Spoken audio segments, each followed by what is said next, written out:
professional. You know what I mean? I would agree. Absolutely. And my mom actually like grilled him when we first met. She was like, it ain't finna be none of that funny business. Oh, your mom. I'm tired of people trying to try my daughter. She trying to win. Y'all gonna be about business. Ain't gonna be no sleeping together. None of that. She's going off, right? Oh They're my like, God, I love your mother.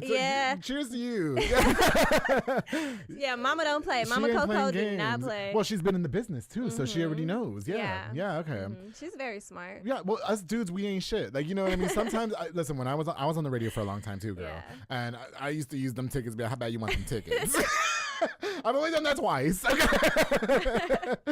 Yeah, we niggas ain't shit. But anyway, okay. So anyway, he gets involved. Yeah, and it's all just been like, it's been love and family. You know what I mean? So like good. Jay is like a brother to me almost. Yeah, for you know what I mean? Like we click well. You know, it's good to have people around you that you can trust and that genuinely believe in you. We've only met in person maybe twice, I would say, and he's always been so kind, and I think you are under.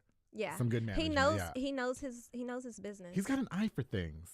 Yeah, you know what I mean. He's been in the industry for a very long time since he was like a kid. Yeah. He was doing shows, rapping. You know, he's very credible. Yeah, whatever, for sure. You know what I mean? So does as far as your creative control for the music, would you say that a lot of like who has more input in terms of the kind of music that you're making? Would you say it's Jay, or do you have a lot of more freedom than other artists do? It's me. I do what I want creatively. Oh, okay. And you know, every song is different. Yeah. What's your nationality? Can I ask? Yeah. I'm seeing some West Indian in you. No. What is that? Caribbean. No, serious. My bad. I'm from New York. Okay, stop. No, my mom is black. Yeah. My dad is actually like multi-race. Like he's white, Lebanese, and Mexican. Oh, I see. Okay, that's why you're hot. Thank you. I want to see you do a hot dance hall track, like reggae dance hall. Yeah, I love music like that. I love to move. Yeah, because you look like you just. Can you please put one song on the album that's that, please? Yeah. Just so I can see what it sounds like. Like one of the like the club music, like the you know what I mean, like the stuff Drake recently put like kind of like the Sean Paul's. Oh, you know what I mean? Yeah, like yeah. The Spice, Spice. Yeah. You know, I fucking love Spice. God, I want to meet her. So you know what I mean? Like it's things like that. Yeah, I love that kind of music. Yeah. I want to be sitting on a beach somewhere and my song comes on and next thing you know I'm dancing on the beach with dirty whining and shit, bitch. Can I be with you? Okay. Yeah, let's go. Okay. No, okay, but so in terms of the genres of music that you're creating, I mean, so you do have a lot of creative control. And I know that you said that you're leaning more towards the rap things and stuff like that. Which I was. You were. Now it's more towards the singing. The singing. Okay. Is there obviously First Kiss? I would say is like an R&B hip hop song. Is that fair to say? It's like a pop. Pop. Yeah. Pop. I see it on Top 40. Top 40. It's like a pop adult hip-hop. contemporary. Yeah, for sure. So is there a genre of music that you haven't touched on and you're kind of like, oh, I really want to fucks with this for a little bit, or? Well, like the reggae. Yeah. And the house music, the songs like that the EDMs and stuff like that. Yeah, I haven't touched on that stuff. I kind of want to play around with that one day. Stormy, let me tell you something. I know two very talented Latin artists in town. One of them is Richie. He was on this show. He does like Latin pop music, like reggaeton. Yeah, please jump on a song with him. Yeah, because definitely. you fit that look to me. Okay, I'll check him out. No, you do. Yeah, I mean he's in Spanish, but you can do yours. You speak some Spanish. I don't. Girl, we'll teach you. That's okay. Beyonce didn't speak Spanish. She put a whole album out in Spanish. I ain't gonna give no secret sauce away, but I got an idea. Okay. You just gave me an idea. We just gotta wait. If you need to get connected with him, I got you. Okay. Listen, so in terms of writing your own music, do you write all the songs that you have, or do you collaborate with other writers? I collaborate. I'm a big fan in like production. Yeah. I feel like when artists are like, oh, I write all my music. Yeah. I'm the writer, blah blah blah blah, and it's just like you're kind of putting yourself in a box, right. Because there could be someone else who could write you a damn good song that might just push you further. Right, Not saying that you can't write your songs moving forward, but like you might be missing out on a dope record because you refuse to let someone write for you. For sure. You know what I mean? So what would you say is your biggest inspiration in writing a track?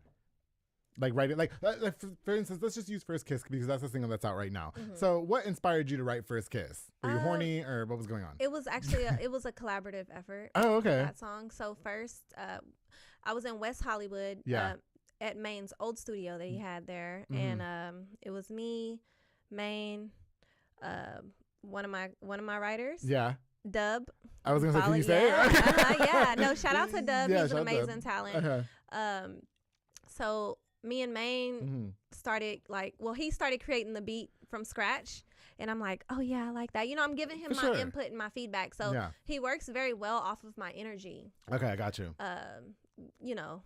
So yeah, so he created the beat, Yeah. and I'm like, yo, this is crazy and stuff. So Right. Dub is writing bars. Okay. I'm coming up with little bars. It's Yeah. just like a collaborative. It's just effort. a collaborative thing. So it wasn't inspired by anything in particular, like It was maybe just- some hot dude you were with that one time, or Nope. First Kiss inspires me to be a side piece. I just have to say, I have to say, you know what I mean? Like, We actually created the song back in 2019. oh wow, really? And I just put it out in 2022. yes. And it still goes. It just came out earlier, like just some months ago, if I'm not mistaken, right? I think May. Yeah, like in May. Yeah. Yeah. Okay, got you. So what causes the pause? Because I know you're getting ready to release another single that you were teasing on your social media. Yes. Yes. So what's with the pause in having to release music? Does that frustrate you, or? Yes, because I'm really a workaholic. Like I enjoy what I do, so it really doesn't feel like work. Like I enjoy being here. I enjoy taking photos. I enjoy recording, writing. I love everything about all of this. What's going on, right? Yeah, becoming a brand and I love everything about it.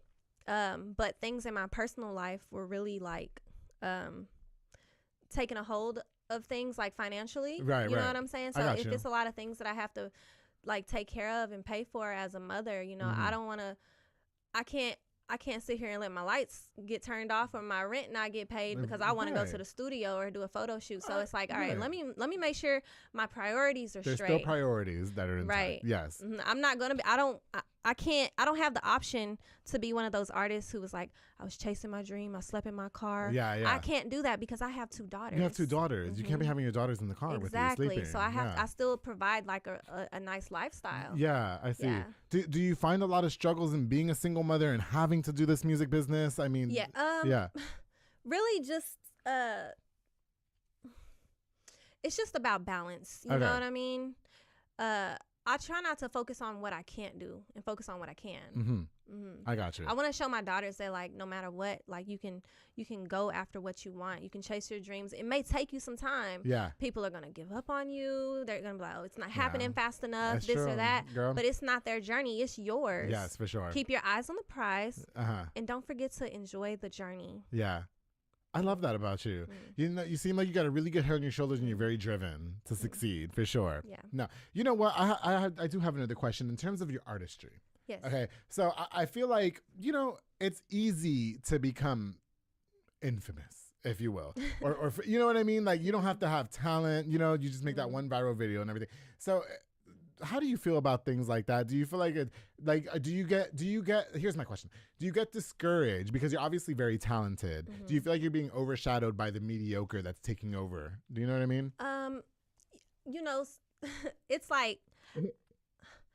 It's like damn, I come what with you it, right? gotta do, you gotta it's like damn, you can be the full package, you know what I'm saying? Right. And everybody can know that you have it, know that you're a star. But if you're not a clown, Yes. if you're not a clown, it might take you a little longer. Yes, for sure. Have you met some clowns in this industry before? Plenty. Ah! Plenty.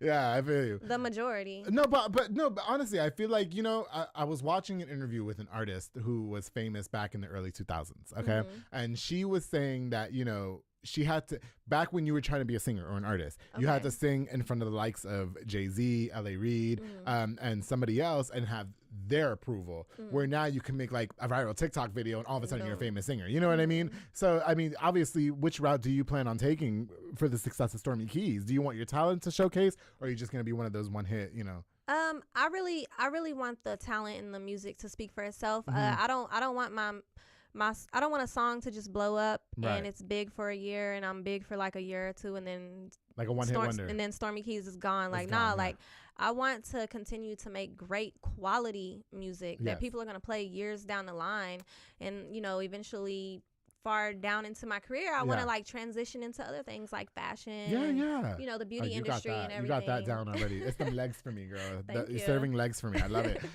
And you know what I loved about like the artwork for the single and the sound of it? Everything was just very professional.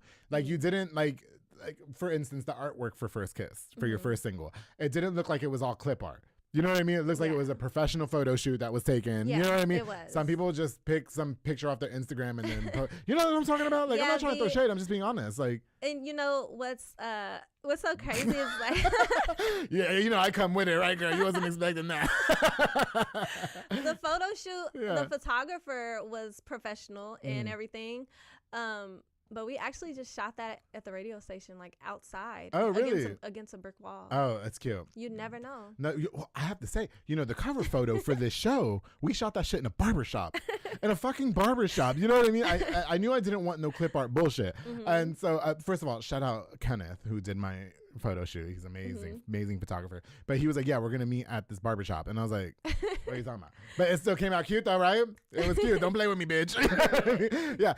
You know, is there any misconceptions about Stormy Keys? I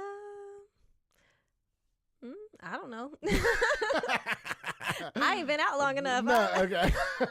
So have you faced any industry drama recently or at all? How about that? I have, but I don't want to shed light on that because they don't deserve it. Okay. They can kiss my ass.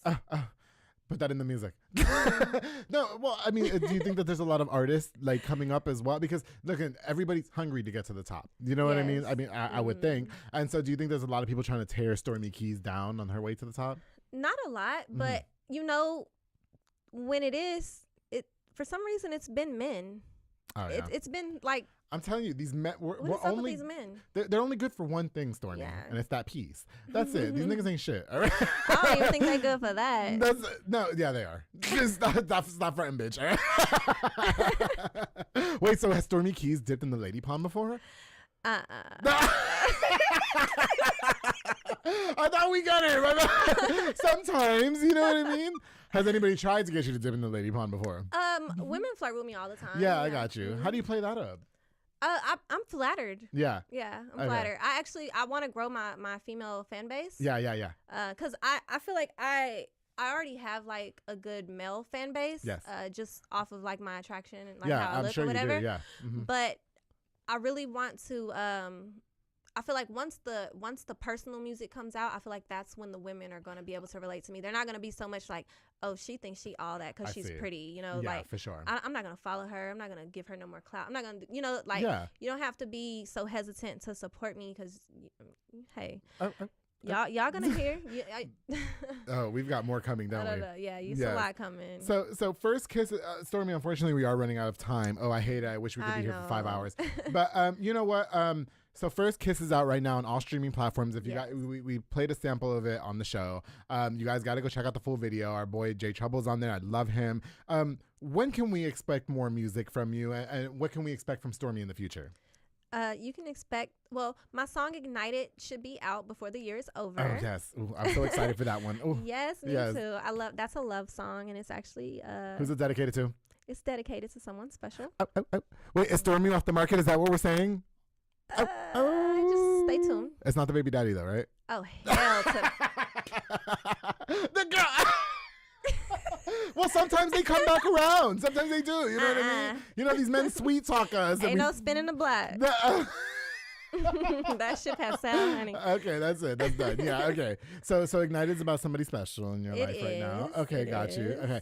Can we expect, are you working on a mixtape, an album, or? I am working on a project. A project. Okay. I don't know what I want to call it yet. I don't know how many songs are going to be on it. Yeah. You know what I mean? But I am working on a project, and it's going to be very personal. And that you can look forward to that in 2023. I'm so excited. So I'm very excited. Yeah. No, listen, it's like I said, Stormy, when I first heard First Kiss, I remember Jay Trouble posting it. And I remember just telling everybody, like, I have a regular job too. And I was just like, y'all check this fucking girl out. What the fuck? You know what I mean? This right here is somebody that we have to keep our eye on in the years to come. You. Do you know what I mean? are you able to work as much as you want to, being a single mother and stuff? Like, I mean, is it hindering the music coming out? Is that like the main thing, or?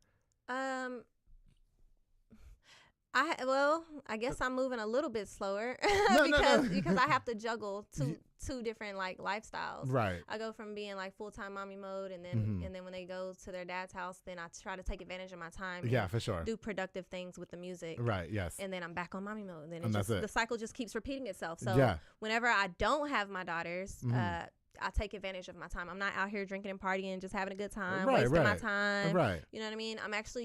I'm actually putting every second into my craft. And so I have to work double time when I'm free to catch up for the time when I'm not free. When you're not free. So I guess I'm not moving slower. I just work harder. Well, it's a big sacrifice, if you will. Okay. So we got the project coming in 2023. Yes. Tentatively, hopefully. Hopefully we do. Hopefully like tomorrow, 2023.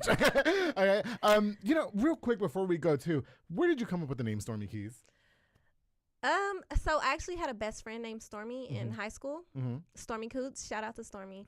I wasn't trying to steal your name, girl. It just like the way it happened. It's a cute name. Thank you. Yeah. Thank you. People were like saying I look like Halle Berry when she played Storm out of the Avengers. Or whatever. I never saw it. You know what I mean? I was just like Storm, and I'm like Stormy, and I'm like, it's missing something. Yeah. So people would also tell me I look like Alicia Keys. Oh, I see. Especially when I was younger and I used to wear braids and stuff. Yes. Okay.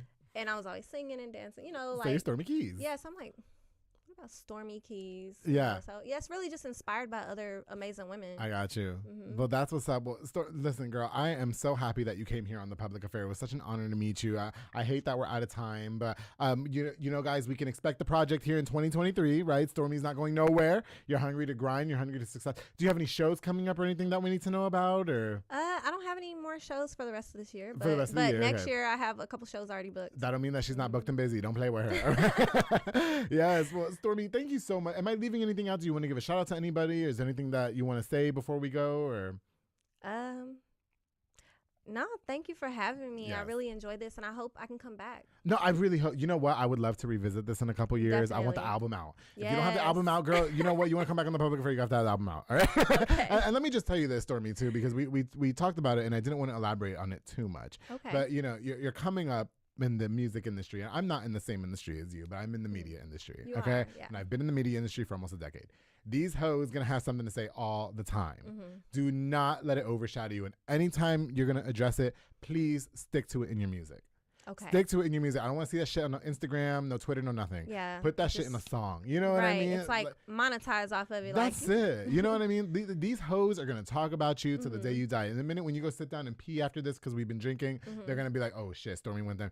Just put it all in the music, please. And I think that you are an amazing talent. I think that you've got the look. You've obviously got the vocals. You've got the whole star quality about you. Not that I'm anybody to say anything about it, but that's my opinion, darling. I love your opinion. I love you. Well, Stormy, thank you so much for coming on to this episode of The Public Affair. I truly appreciate you, and I can't wait to hear what we've got coming up next for you. Ignited will be out shortly. Yes. Shortly. Okay. Wait, here's another question. You said that was inspired by somebody special. Yes. What if something special ends? I mean, will Ignited then still I'm going to have a hell of a follow-up. Well, Stormy, thank you so much for coming on to this episode of The Public Affair. I truly appreciate you driving in from Dallas to come be a part of it. I hope you enjoy the rest of your time in Waco. Okay, I know you may be here to do some things. Hopefully, I might hit the studio. Go hit the studio. Yeah. Go hit the studio. Yeah. And please tell Precise I said hi when you see him. I definitely will. Please do. I love him. He's so kind. Thank you all for tuning into this episode of The Public Affair. Don't forget to like, share, and subscribe. Check out Stormy Keys on all streaming platforms, Apple Music, Spotify. Check out her single First Kiss on YouTube right now. Big shout out to Giovanni the King who shot that video, and of course to J Trouble who manages her. We all love him. Before we go, I definitely want to use this opportunity to give a shout out just a few more of our sponsors of this episode of The Public Affair. This episode is brought to us by Montezuma Boxing, where Edward Barragan and George Falcon, they're a boxing gym dedicated to train you to be a superb star boxer and of course to get into shape. They offer walk-in workout classes at 5:30 a.m. and 7:30 p.m. and of course you can sign up for their boxing classes to improve that hand-to-eye coordination and overall better physical condition and to be a super lit boxer. Montezuma is training champions, darling. Golden Gloves is coming up, and I don't know. They might take it home. They're doing pretty good over there. Montezuma Boxing, call the number on the screen and follow on Facebook. Edward Balagan, George Falcon. Thank you guys so much for sponsoring this episode of The Public Affair. Oh, Stormy, you've got to head over to J Pedo and Poke with Junior Fuentes, Thomas Roberts, and the entire family to provide delicious Japanese crepes and poke bowls. They also have handcrafted Thai rolled ice cream for dessert. You can choose from the menu item or create your own like I like to do because I like to be in control, darling. Locations on University Parks and Hewitt Drive. Order online at jpedaltx.com to J Pedo and Poke. Thank you guys so much for sponsoring this episode of The Public Affair. Oh my goodness, of course, to Pollo Box and Audio with my boy Jeffrey Monreal, home for all your LED needs and audio accessories, installation of stereos, door speakers, and audio systems. He also specializes in building custom subwoofer enclosures and much, much more. Now, you know, he put the tint in my car, the dark tint with the starlight, so I can listen to First Kiss and do something. Okay, your one-stop shop to get everything done in one roof. Jeffrey Monreal, thank you so much for sponsoring this episode of The Public Affair. Of course, the Fat Boy Michelada y Botana with Junior Banda. They provide the best Michelada and Botana plates for yourself or for a party with a menu of ton of different items, including botana bowls, chamois, pickles, and more. Oh, it's so good to roll around in. You guys can roll around in it when you're listening to First Kiss by Stormy Keys. They're locally operated, so make sure you get the best and not the rest. Follow on Facebook and Instagram at Fatboy Michelada y Botana and place your order now. To Junior Banda, thank you so much for being a longtime sponsor of The Public Affair. And you guys, just real quick, I want to let you know that RogueCon 23 is coming up. Join the ultimate celebration of digital content with its creators, passionate fans, and industry experts. It's all happening in downtown Waco across multiple venues on January 20th through the 22nd. Tickets are available now at RogueCon23.com. Thank you so much for watching this episode of The Public Affair. You guys, Stormy Keys is out. Make sure you guys stream her on all streaming platforms: Spotify, Apple Music, YouTube. What are your social media handles that we can follow you on? You can follow me on social media at Stormy with an I, Keys with a Z, the number 1. I love that, darling. I love it. And don't forget, darling, to always keep it between us, guys.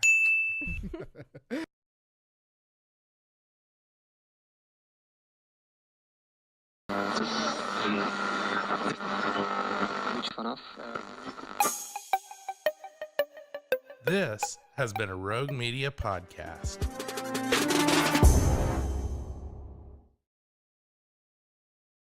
Hey everyone, you're listening to The Public Affair with me, Andrew G. I see someone different every episode, but do me a favor, keep it between us. Hey guys, what's going on? It's me, Andrew G, and welcome to another exciting episode of The Public Affair. Actually, I have to say, this is probably going to be one of my most sexually charged episodes of The Public Affair, and I've been craving this for over 2 years, and I'm so excited. Might I just add, speaking of 2 years, thank you guys for all the love and support that you've been showing me for more than 2 years. You guys are the greatest. I love you. And as of this recording, yesterday, I just hit over 2,000 subscribers on YouTube, and I'm forever grateful and so thankful to all of you for all the support. That was one of my personal goals for the year, and you guys helped make it happen, and I truly appreciate it. Keep those numbers coming. If you haven't subscribed, be sure to do so right now before the episode continues. And of course, big shout out to Rogue Media Network with my girl Allison, my boy Mike over there, who've been sticking with me for more than 2 years, and we are doing nothing but creating great content, and I love it. Thank you guys so much. Anyway, before we continue, I definitely want to use this opportunity to give a shout out to just a few of our sponsors of this episode of The Public Affair, darling. This episode is brought to us by David Santabanez with Alinea Real Estate. He's the #1 sales agent in his office, darling. Help you buy a home or sell your property. Make sure you follow him on Facebook at David with Alinea, or call the number on the screen for all your real estate needs. My boy David doesn't sleep. If you need a new home, he's the easiest realtor to work with ever. I love that guy so much. David, thank you so much for all you do for me in The Public Affair, bro. I truly appreciate you. Of course, to Anika Armstrong with Pee Wee's Crab Cakes of Texas, serving the most authentic Cajun cuisine with a wide selection of signature crab cakes, pasta, seafood, and more. Now, my favorite, which sounds really good for dinner tonight, is the crabby seafood pasta. Oh, I sub the penne pasta with fettuccine, and I love rolling around in it. Now, their top recommended is a southern fried catfish special served with seafood pasta, potato salad, and 6 fried shrimp. The fish is topped with who dat sauce. I'm not telling y'all what it is. Head over to 108 Jim Drive in Hewitt, or order online at orderpeeweescrabcakesonthego.com. To my girl Anika Armstrong, thank you so much for sponsoring this episode of The Public Affair, girl. I truly appreciate you. Oh my goodness, of course, to my girl Nancy Pulsini with Parkway National Insurance, who provides insurance for all commercial trucks and tractor trailers, and also for all contractors, along with home and auto insurance. Call the number on the screen for all insurance inquiries. Y habla español también. To my girl Nancy. Oh, she also does LLCs as well. So if you're trying to get your business started up, you need an LLC, you need any of that, Nancy has got you. She is the go-to girl. Nancy, thank you so much for all you do for me and The Public Affair. Oh, and of course, the Jimenez Bakery, my boy Enrique Jimenez, is a local bakery specializing in a wide selection, oh my goodness, of fresh and affordable pan dulces, darling. They also have the best tres leches cake for yourself or for a party. party now. Me, I am a mocha tres leches whore. I love their mocha tres leches. Oh, they also have fresh elote. If you're having a different type of craving, go get some elote as well. They have locations on 1915 Dutton Avenue or in Waco and 302 West Elm Street in Hillsboro. The weather's getting nice and cold. Get your side piece and get some pan dulce. From Jimenez Bakery, my boy Enrique Jimenez. Thank you so much for sponsoring this episode of The Public Affair, bro. Truly appreciate you.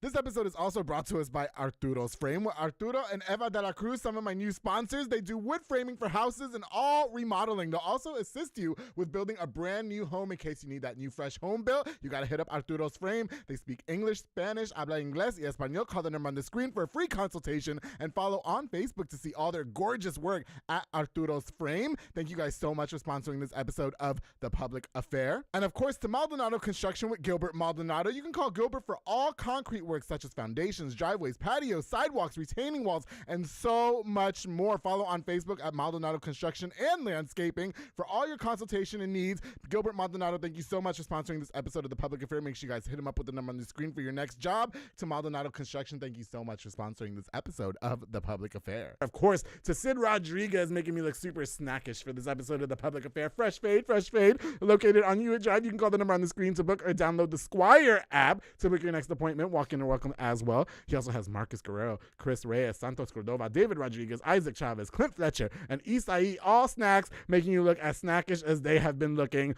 all this time. You guys, thank you so much for making me look super fresh for every single episode of The Public Affair for more than 2.5 years. I truly, truly appreciate you guys. Thank you, Dominic. Thank you. All right, guys. So like I said, I've been really excited to be having this next guest onto The Public Affair. You know, I've had a couple of OnlyFans models on the show, and I've been craving a male OnlyFans person. I'm really hoping that this next person might even take his clothes off on the show. I haven't been too pushy. We'll see. I'm going to let just the flow go with itself. He drove all the way here from Austin, Texas, just to be on The Public Affair. I am so excited and ecstatic to welcome OnlyFans model, fitness guru, bartender, content creator, and more, Caesar Abraham, here on The Public Affair. How you doing, Caesar? How you doing? Doing great. Thank you, Andrew, for having me. Yes, I see you got the fresh cut. You just dyed your hair. It wasn't like that yesterday. What's going on here? No, so I want to have a huge shout out to my hairstylist, my cut. Okay. Toñita from Salón de Belleza. Toñita, literally right around the corner. Okay. It just did it minutes ago. Yeah. I told her, I was like, I showed up at 4, so like at 4:40, and I was like, I need a haircut. I'm about to be, you know, on The Public Affair. The Public Affair. Thank you, darling. And then, she was like, had 5 people in front of me, a full house, and then dyeing somebody's hair, and then she just like, at what time? Yeah. 6. Okay, that's an hour and like 20 minutes. Okay. Did it. Got it. We killed it, and I feel good. I haven't really got a good chance to look at it, but well, you look amazing. You're having an Eminem moment over here with the blonde hair. The real Slim Shady's here. Yeah, I'm getting Stan vibes for sure. Okay, so I didn't know if when he walked in he was having a nervous breakdown or whatever was going on here. But no. He hasn't been replying to my messages, guys. Yeah, yes, I have. I'm here, taking it out. Excuse me, when Caesar first slid in the DMs, I was all over that shit. Now, physically, you're not my type, but physically, you're everybody else's type. If you had about 100 pounds on you and a little gut and no papers, then I'd be all over you. I'm actually more into your brother than I'm into you. Well, I got the connection. Shout out Claver, yeah. No, shout out Claver. I do love Claver. You know, we go back. Yeah. We go back. You know, we press delete on that portion of my life. Those Chef's days, which you said you remember me from there. I do. You do. And I'm sorry. Do the blood drives. Oh, yeah, we don't speak on that, though. Never mind. We did. For 11 years, I was a phlebotomist, and I did do blood drives, yes. Yeah, but I think when we met, it was I was at Treff's when Treff's was a thing. People will remember what Treff's is. I think halftime is there now. Okay, and there was karaoke Sunday, and me and your brother always used to do Livin' La Vida Loca with Ricky Martin, and we'd get so fucked up and drunk. And I just once that bar shut down, I started relaxing a little bit. I'm not gonna lie. Okay. Yeah, because fuck that. You know what I mean? It happens. Now Caesar bought me a gift. What's in here, Caesar? It's some red wine because I heard you love red wine. Oh, yeah? I'm not big on drinking. I'm not a big drinker. Yeah, which is crazy to me because you're a bartender at Highland Lounge. Shout out to Highland Lounge in Austin, by the way. Giving me all their people to come on the show. What's up? Yeah. Okay, so is this wine going to help me slide in DMs? It is. Yes. Actually. If you drink this wine, are you gonna take your clothes off? I might. What about if you drink this? one? Okay, so this one is porch swing, and my last guest, Alex Adro, he said that when you drink that wine, it's like 100% guaranteed you're gonna get laid. Okay. Well, yeah. we'll see. So I want you to drink that one, and then let me see what happens going forward. Okay. I'll message you tomorrow if I got laid or not. Please do. And I'm hoping I get laid tonight. You know, I had strep throat for a week, and then my side piece, he's going through some things right now. You know, those bitches and their drama. I'm talking baby about mama dramas. Yeah. You know. Okay. Anyway, no, you know what, Caesar? Gosh, I definitely want to jump right into the OnlyFans and everything. I'm so ecstatic. You know, I subscribe. Mm-hmm. Okay. I saw that. You're very hot. Yeah. So does it notify you when people subscribe? It says does. Andrew, and my whole face is on there and everything. Your face. Yeah. I think I got your dick pic, and Oh. I'm just kidding. Man. You probably did. No, it just like I get emails. Okay, yeah, and it says, okay, I got you, yeah. Before we get into all that, though, can you just introduce yourself a little bit? Maybe for people who not know, you're considerably younger than I am. Okay. So, yeah, just tell us a little bit about you, please. So, hello, the public affair. My name is Caesar Abraham. I'm also known as C's Fit. C's is what everybody calls me. Mm-hmm. I am a content creator. I am bartender, you know. I make all sorts of content. Yeah. I don't just, you know, I'm not exclusive just Instagram. Right. Just fitness. It's just all sorts of content. I'm working with more people day in, day out, photographers, models, everything. Yeah. And sometimes, now ever since I moved to Austin, I'm more in the background of it too. Okay, got you. But I'm also like the face of, you know, a lot of things. I think you're all over the fucking place. Man, like syphilis. Like everywhere. Everywhere. We can't get, you know, it was so funny. I heard these two guys get into a fight the other day, and one of them told the other guy, "You're like herpes and I can't fucking get rid of you." And I wanted to fuck him right there because I thought that was hot. Yeah. You know what I mean? And that's my dream, is for somebody to get me pregnant and just leave me. Yeah, so I have to beg them for child support. You know what I mean? Yeah. You got it. One day, I can't wait to just find that roach nigga in my life, Caesar, that just takes advantage of me and pieces out. You know what I mean? And destroys me. I just can't fuck, because those be the best ones. Don't you agree?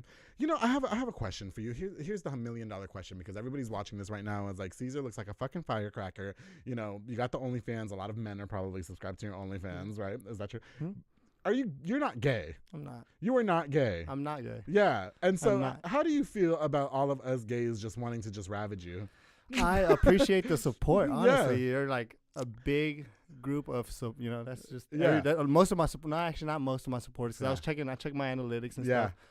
60-something% of my followers are women. Okay. Only like 38, like less than 40% are male. Oh, okay. It's I thought you meant 38 years old. I was damn, cougars. No. What are you, like 24, right? Yeah. Aren't you younger? Like, I'm 27. You're 27. Excuse me. Yeah. Okay. Got you. Yeah. No, I think even shut the fuck up, because when I was on your OnlyFans, there was nothing but dudes on there. So my OnlyFans, that content is a lot of male. Yes. But like if we're talking about like followers in general, a lot of them are females. Yeah, you know what I think is so hot? Can I just take the spotlight from you for a second? I went through my analytics as well when I hit 2,000 subscribers. And I noticed that the majority of my audience is males, which I think is so hot, which means they want a piece of me. And males, if you're watching this and you want to slide in my DMs, don't be scared. Snapchat at AndrewG7391. I'm always available. That's the side piece app. Yeah. You know what I mean? For sure. Or if you like them and you're on my page, you know, let me know. I got the connection. So you can just up. Tell them it ain't shit. Like, they can just come over. Sure. We don't have to get to know each other. I know straight guys and, you know, like that. Oh, I know they do too. And I know you love them straight guys. Caesar. Yes, darling. I love the way you grab that mic too. Yeah. Caesar, he's not gay, but he walked in with the rainbow bag. Listen, I just fuck with it. You know, you're just doing you at the end of the day, and I love it so much. Life for you growing up. I mean, you're Mexican. I am. I'm from Mexico, born in Mexico. Moved here as a baby, really. Yeah. Okay, got you. What was the life like for you growing up? I mean, did you face any hardships? Absolutely. I face hardships every day still, even moving to Austin, but we'll talk more about that. Yes. So I'll start off. I was born in Mexico. You know, my family moved here. And, you know, we're pretty well off in Mexico. Yeah. But just because of other things, my family decided to move here. Okay. I don't know. I think my father got in some trouble. And it's like, you know, huh? Nothing. No, not cartel stuff. Not cartel stuff. No, that sounds hot, though, that he got into some stuff. Yeah, he got into some stuff, you know. So, I was, you know, we moved to the U.S. I was probably like 4 years old. Okay, gotcha. Like I said, he got into some stuff. He was actually like a drug abusive. Like he abused of drugs. Some personal issues. Yeah, some personal issues. He abused of drugs. Yeah. I had a hard upbringing. I lived in Waco my whole life from 4 to like 12. You know, with that family. My mom, my real dad. Yeah. He was you know, addicted to cocaine. I'm gonna go ahead and open up about it because tell it. Fine. Yeah, it's awesome. Yeah. Mm-hmm. He you know, I had a tough parenthood because of that. Because of that, you know, Yes. just that aspect. But besides that, everything was great. He was always a great father. Oh, okay. Mother was a great mother. They always gave us everything, support. You know, Yeah. they had 2 jobs each. We Oh, had I like the see. newest Nintendo, newest stuff. Grew up with 2 older brothers. It was 3 of us, and Yeah. the 4th one came in, so it's 4 boys and all. Yeah. But yeah, that's how that was. Okay. Parents went through a divorce. They You know, did. he was, Okay. like I said, drug addict. The stuff. It kind of. We got found out. adopted. I don't know if you Oh. know this. You know, Abraham's adopted. Oh, I didn't know that. Yeah, we I got did not know adopted. that. I got Okay. adopted at 12 years old. Yeah. Then my adopted parents, U.S. citizens, both born in Texas. You know, Got that's you. kind of what helped us out through Oh, that. I And then I see. went to Robinson the rest of my life. Did you all get adopted together, or did you guys get separated? So the 3 older ones, me being the You, youngest, Claver. Claver and Julian, we got adopted. Okay. Um, Oh, I love Julian. Shout out to Yeah, Julian. shout out to He's the Julian. manager at P.F. Chang's. Chang's. P.F. Yes. Chang's, I love yeah. you. Yeah. Might have to go right after this. Can I just let's go. Can I just say real quick, just I don't want to interrupt your ahead. heartfelt story here, but Caesar's whole family is actually really fine. like I've seen your mom and like I was like, bitch. Like you guys are all fine. Now, I've never seen your dad, but I definitely want to see your dad. Like I definitely Well, he's in Mexico. well, tell him I'm coming. I'll send you a pic. Please do. Okay, yes. We'll get him here legally, and he'll be your Tell type. him that he can just live with me. We don't have to have children. They won't get adopted. But you have to work construction. and Dad. as long as he snorts the coke out of my ass, then we're good. Perfect. All right. He might. I don't know. Please do. Okay. It's my dream. Anyway, go ahead. So you guys are adopted. The 3 older go together. Yeah, we Okay. go together. Okay. My baby brother, he was like 3 years old. I think. see. Whenever we got adopted, maybe younger. Yeah. He stayed with my mom. He's just a baby. Okay, I got it. When you guys get adopted, though, did your parents, were they just kind of like, hey. No, we got adopted by family friends. They're still in our. Oh, I see. Yeah. Okay. And our parents were still. So my dad, you know, he got.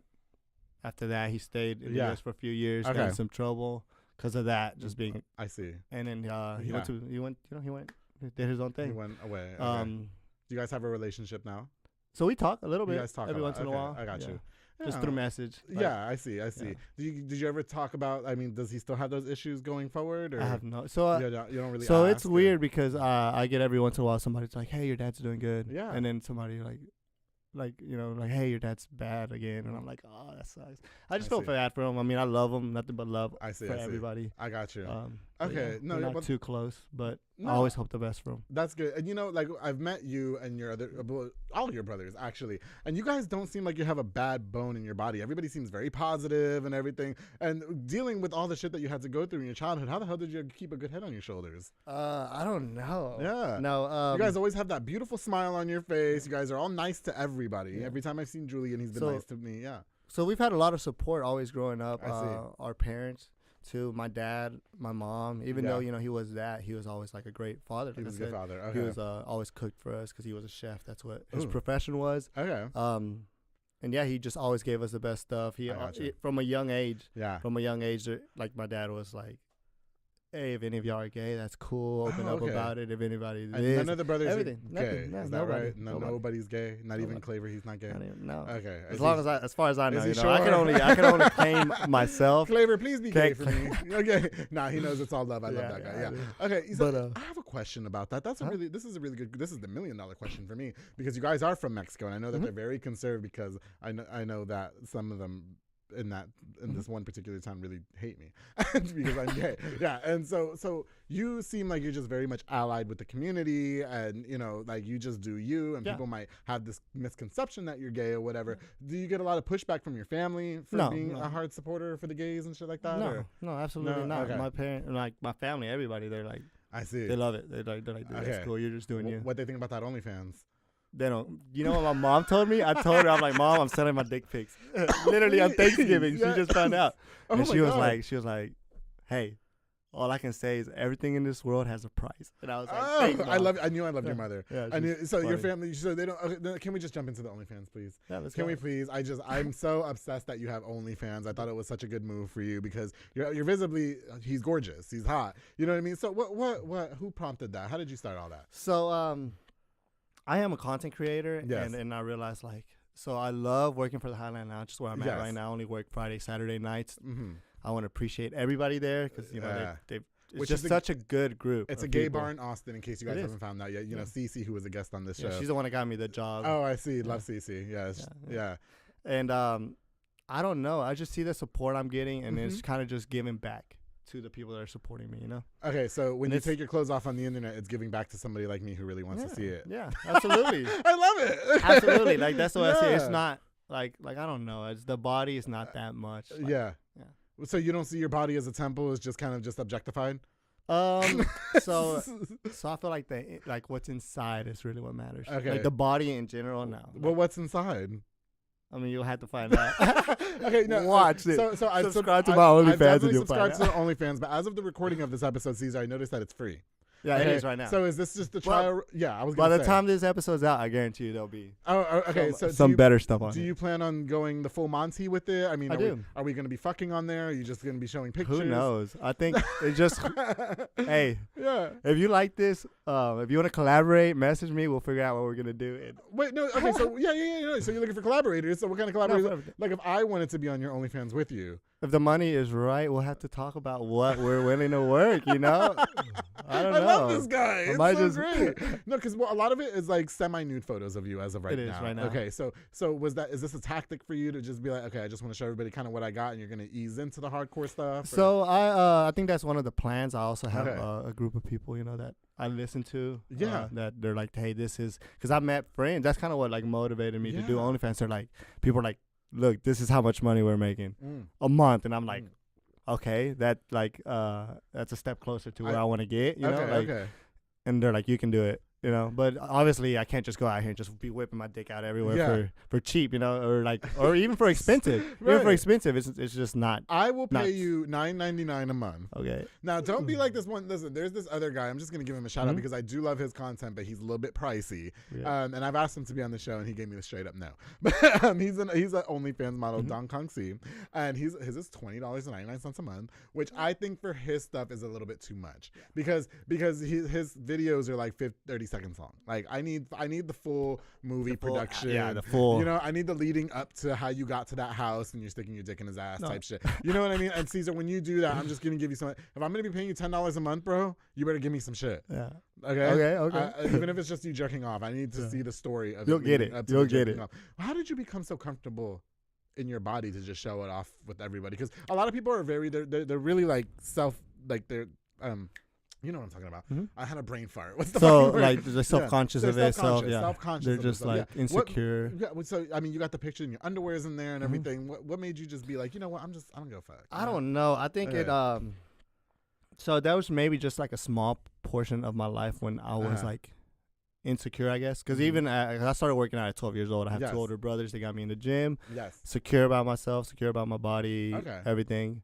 Then from 18 to like 22, 23, I didn't work out at all. I didn't even hit Mhm. the gym, like barely, like barely, once okay. a month or something. And I had knee surgery, appendix surgery, and then I got out of shape. Adios, yeah. Yeah, I got out of shape, and then at one point, it got to a point where it's like, I looked at myself and I was like, I know how to train. I went to school. I went to Yeah. college, MCC, Midland College, Yeah. Yes. for kinesiology. So I learned how to train my body. I knew what I had to do. I knew how to eat right. And I'm I like, thought you said you know how to trade and be a trade. That's what Trade I and thought. be a trade? You know what a trade is? no, A trade. You know the gays on the low.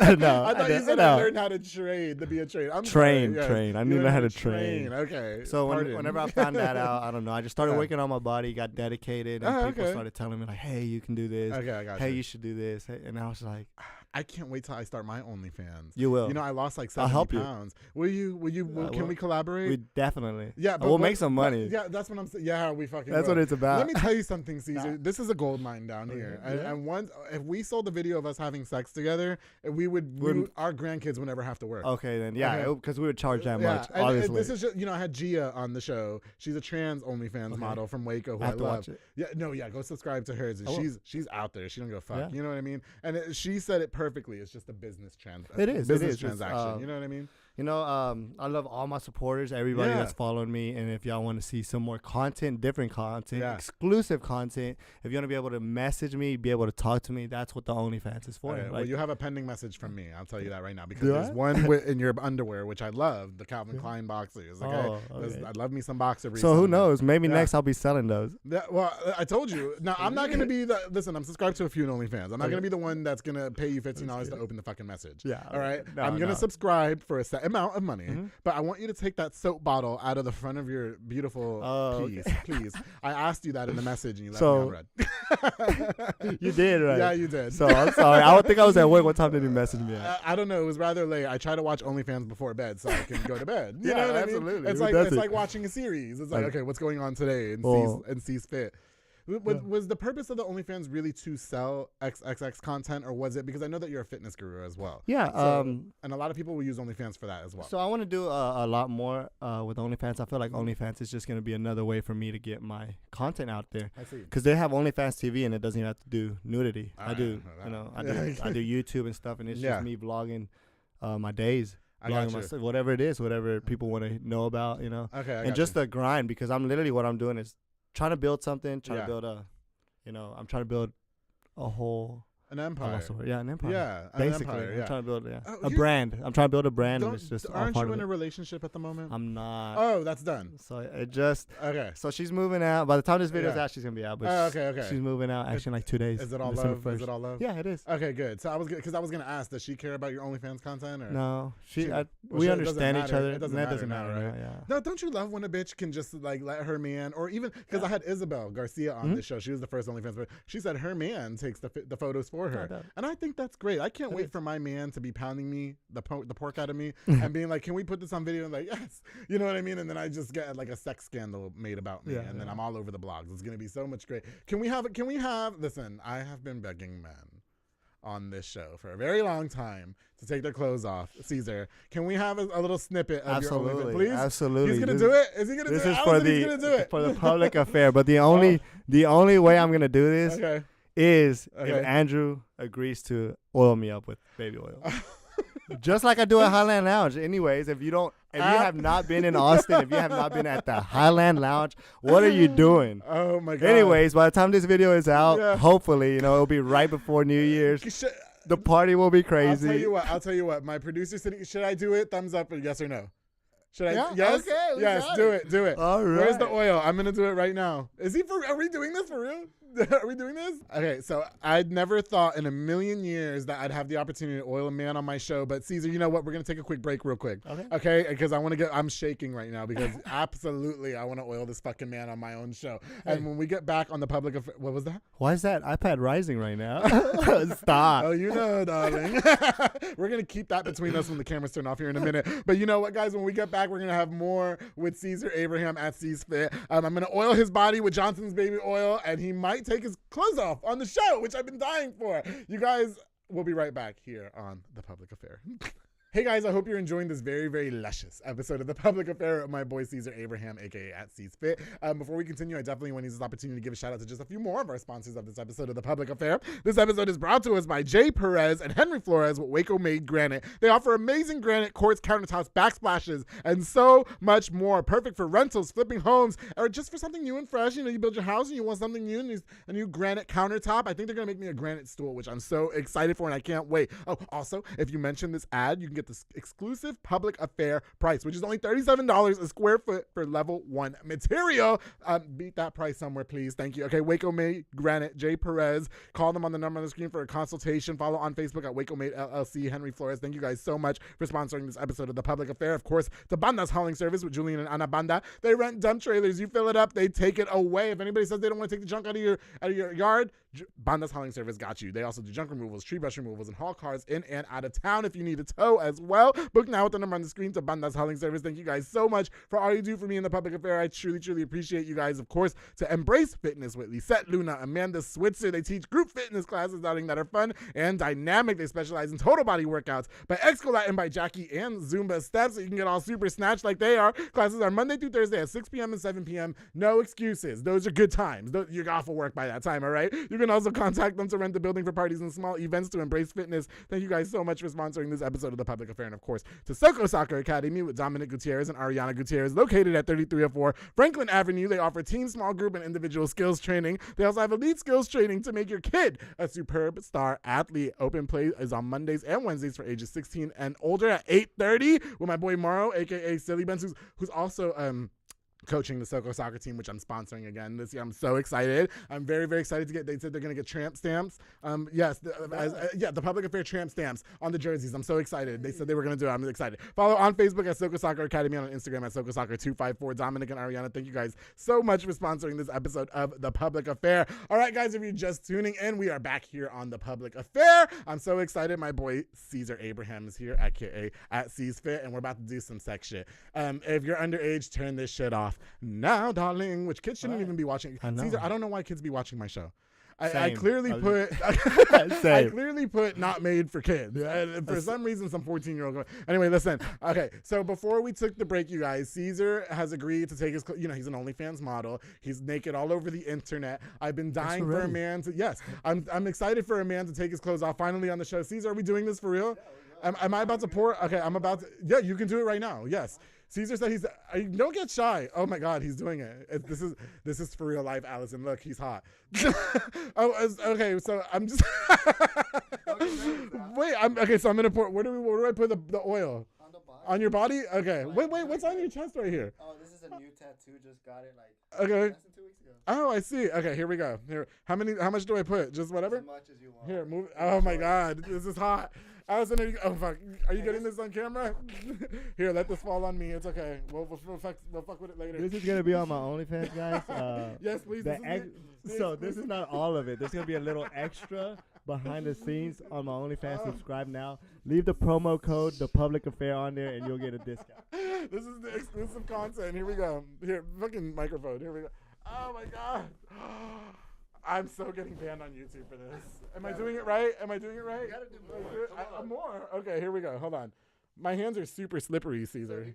Watch out if I. Oh my God. I don't. Why can't you be 80 pounds and on cocaine? Please, I would fucking die for this. Hold on. We gotta turn around. Oh my God. My dad's gonna be so proud. Oh my God. Wait, we gotta get a little bit more in your chest, Caesar. Yeah, I missed the part of your body. Oh, what's he standing over my body for? Oh, shit. Oh, my God.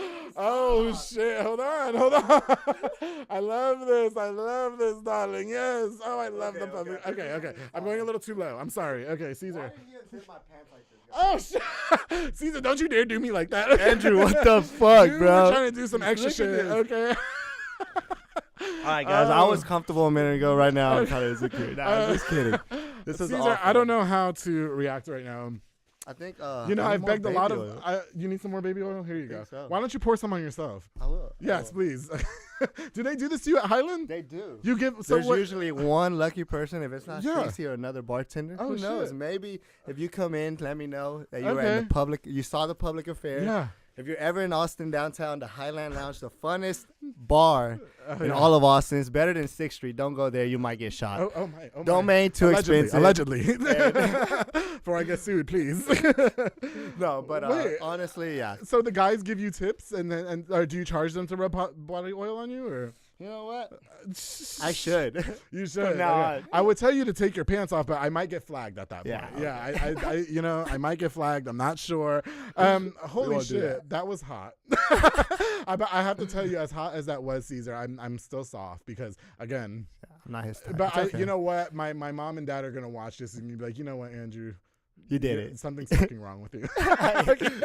Wow. Okay. So anyway, we got the OnlyFans out. Uh-huh. Okay, you got the content coming. You're gonna do a lot more extreme content, a lot more sexual activity content and stuff like that. Do you have anybody lined up for stuff like that? I mean, is it gonna be with men? Is it gonna be just with women? I know you said you're not gay, but some people are gay for the pay. Like, what are we doing here? No, so I'm not gonna be gay for the pay. We're talking about okay. I'm just not attracted to, the penis, the male part. So it won't be. Yeah. So if I do something with like a male content creating, who knows? It might be something like a photo shoot together, us in our underwear. I don't know. Yeah, I can't go into like all the details because I don't know yet. You're not gonna be butt fucking somebody. Yeah, no, that's just not what I'm into. I'm not gonna be letting a guy suck me off. Okay, that's just not what I'm into. Well, I don't know. That TikTok video said different. I saw that shit. Oh yeah. Yeah. Okay. Somebody gave you $20. Yeah. What? Oh, yeah. We're talking money. Oh, Things wait, I change. forgot. Nah, We just keep it kidding. between us. Listen, I'm never washing my hands ever again. Okay, listen, Caesar. Can I just do this real quick, please? Okay. I know I want this episode to be about you, but we actually have a special guest in the building. And I've never done this before, and I was so excited when you told me this person was coming with you, and I just think it's perfect timing. Okay. Are you what are you doing? Okay, yeah, keep your pants unbuttoned. There you go. Okay. And I'm pretty sure this person is gonna want you to keep your pants unbuttoned. Okay. You guys, we have actually a special guest in the building, and I'm so excited that she came with you. Fresh new boobs, intact. Cece, please come sit down with us for just a minute. And oh my God, it's so good to see you. Cece is here. You guys remember Cece? She was a guest on The Public Affair. Get your microphone. There you go. Yeah, just pull it towards you. You good, girl. You got it? Yeah. Help her out there. All right. Remember, talk where the gold sticker is. Is it hard? We should have planned this a little better. I'll do it. Here, do it for her, please. Okay.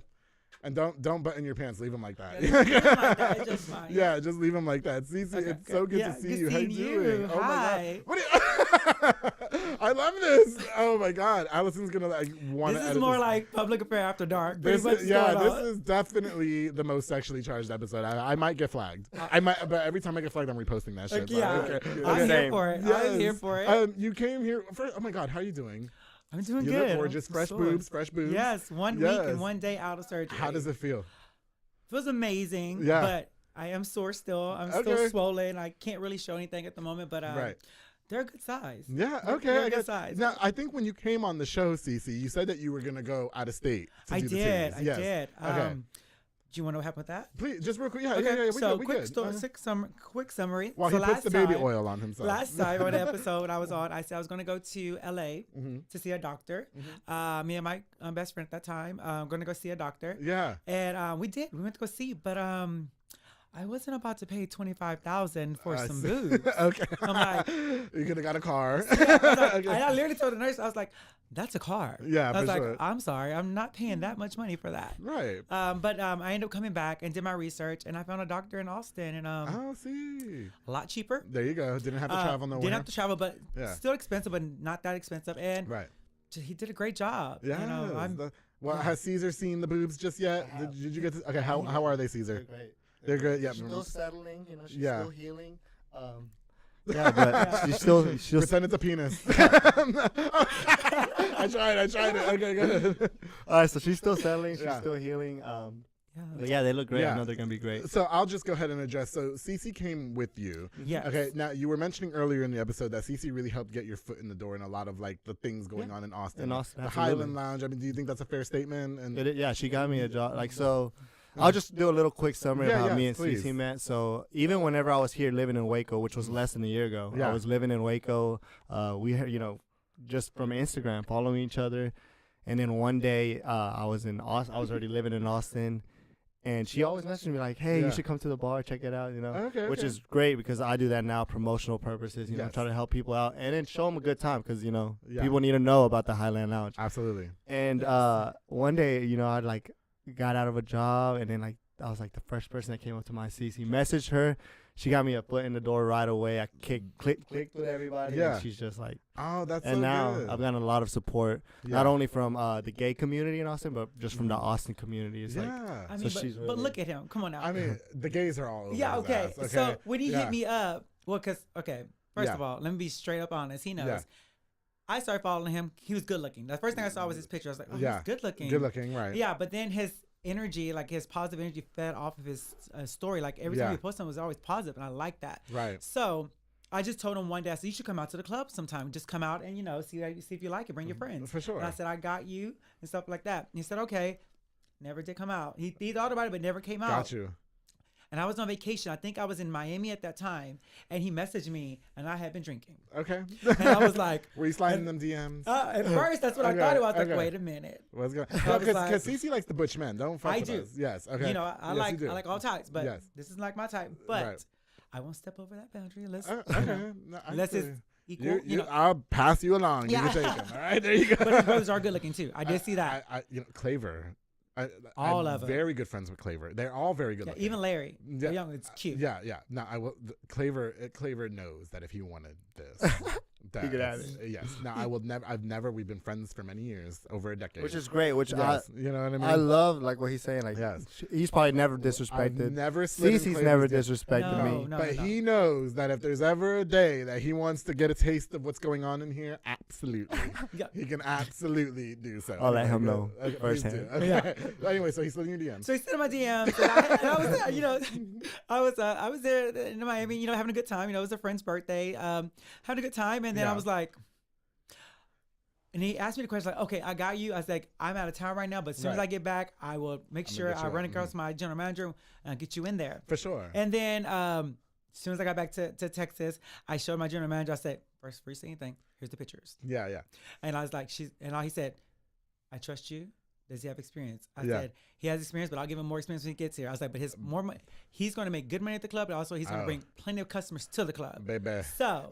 and he knows what he's doing too, right? I think he dangles himself to us.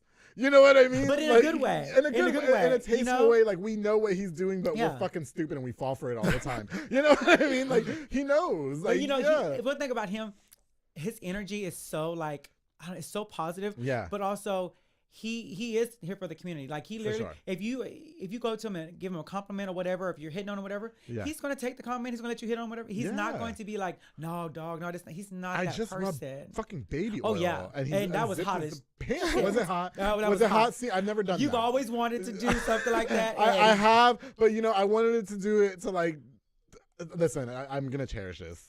Okay, you know, when Daniel Sanchez went on the show, I wanted to do it to him. Oh, did you? I did. I wanted to do it to him. Oh my gosh, you both of them back on there. No, okay. no. I love David, but no, not David. Oh my god. Because I know Ashley, she fights, so I'm not doing all that. But Daniel's single. No, but anyway, yeah. So, I mean, were you nervous about working at the gay bar with Cece in the beginning? Because it was probably a little bit out of your. Yeah. So okay. Yeah. Let me try to think about it. So no, I don't really get too nervous. Like I said, I'm comfortable. I'm confident. Like I feel like if somebody's gonna like disrespect me, like you know, I can take care of myself. I'll just like step away. You know, I'm not even a fighter. I'm just like super calm. Like hey, like E-Man said the same thing. We had E-Man on the show. Yeah, I just leave. Like, but yeah, I went to the club. She told me like I went there and I was like, okay, this is a potential spot where I can make good money. It wasn't even about like it's a job. That's how I saw it. It's a job. I could do it. I'm comfortable doing this. Yeah. And then I went to the spot. She was busy. She's always busy. Still the busiest bartender. Thank you. He came on a good night with the way I was dressed. I was dressed like I was in the red latex bunny outfit. He came that night. Oh, okay, good. Yeah.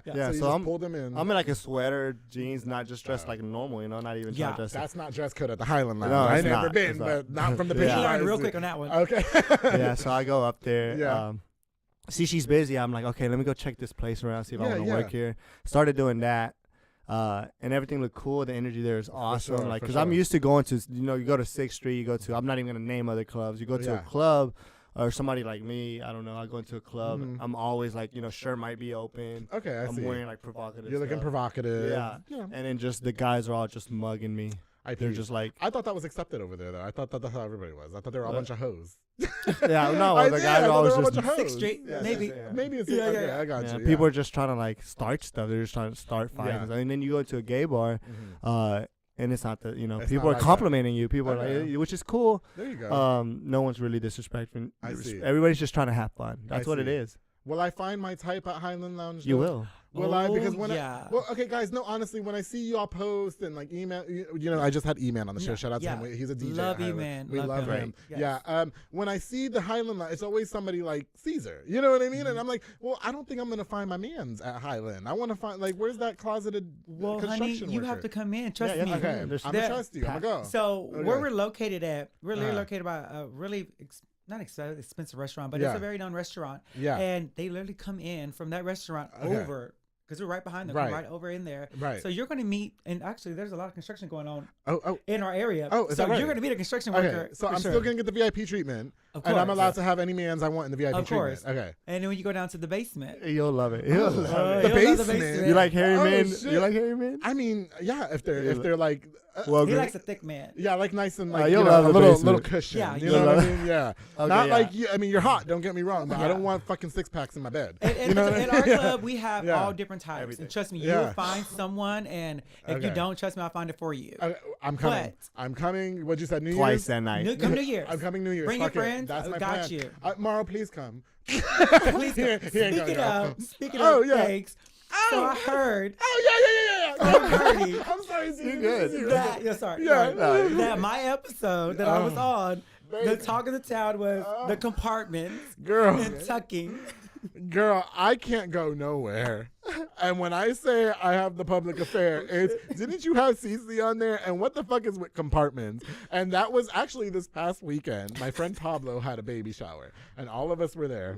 Okay, Caesar, have you checked your compartments yet? I haven't, but we're Yeah. about to right now, live on camera. yes. I'm just playing. I wonder if he takes his pants off, are we gonna get flagged? Allison, just give me thumbs up. Yes or no? He has You- underwear will- on. Yeah. If will YouTube flag us if we do that? I don't think I don't so. know, right? I don't want to. Maybe he'll turn around this way and I can show him how to do it, and then he can turn Yeah. that way. I'm and sure. show it. Okay. We'll save that for the end. You'll give us a Yeah, little yeah. tease of the OnlyFans. But anyway, yes, your episode is the most talked about episode that I Hey, have. that's a good thing, right? It is a good thing, but even I didn't fucking know, Caesar, that we have compartments, and I've not tried it yet. And my friend Morrow, who I They're in my love, comments right now. yeah, are they, we need, bitch, we Yeah, need, you're out. we need lessons. We need lessons. Okay. Everybody's like, have you tried it? Have you tried it? No. I was just saying, over the weekend, my friend Pablo had a baby shower. All of us guys were sitting down, the girls too. Yeah. And they were like, no, we haven't fucking tried that. I was like, I don't know. When I see Cece, I'll ask. Like, Cece, we don't know. Okay, so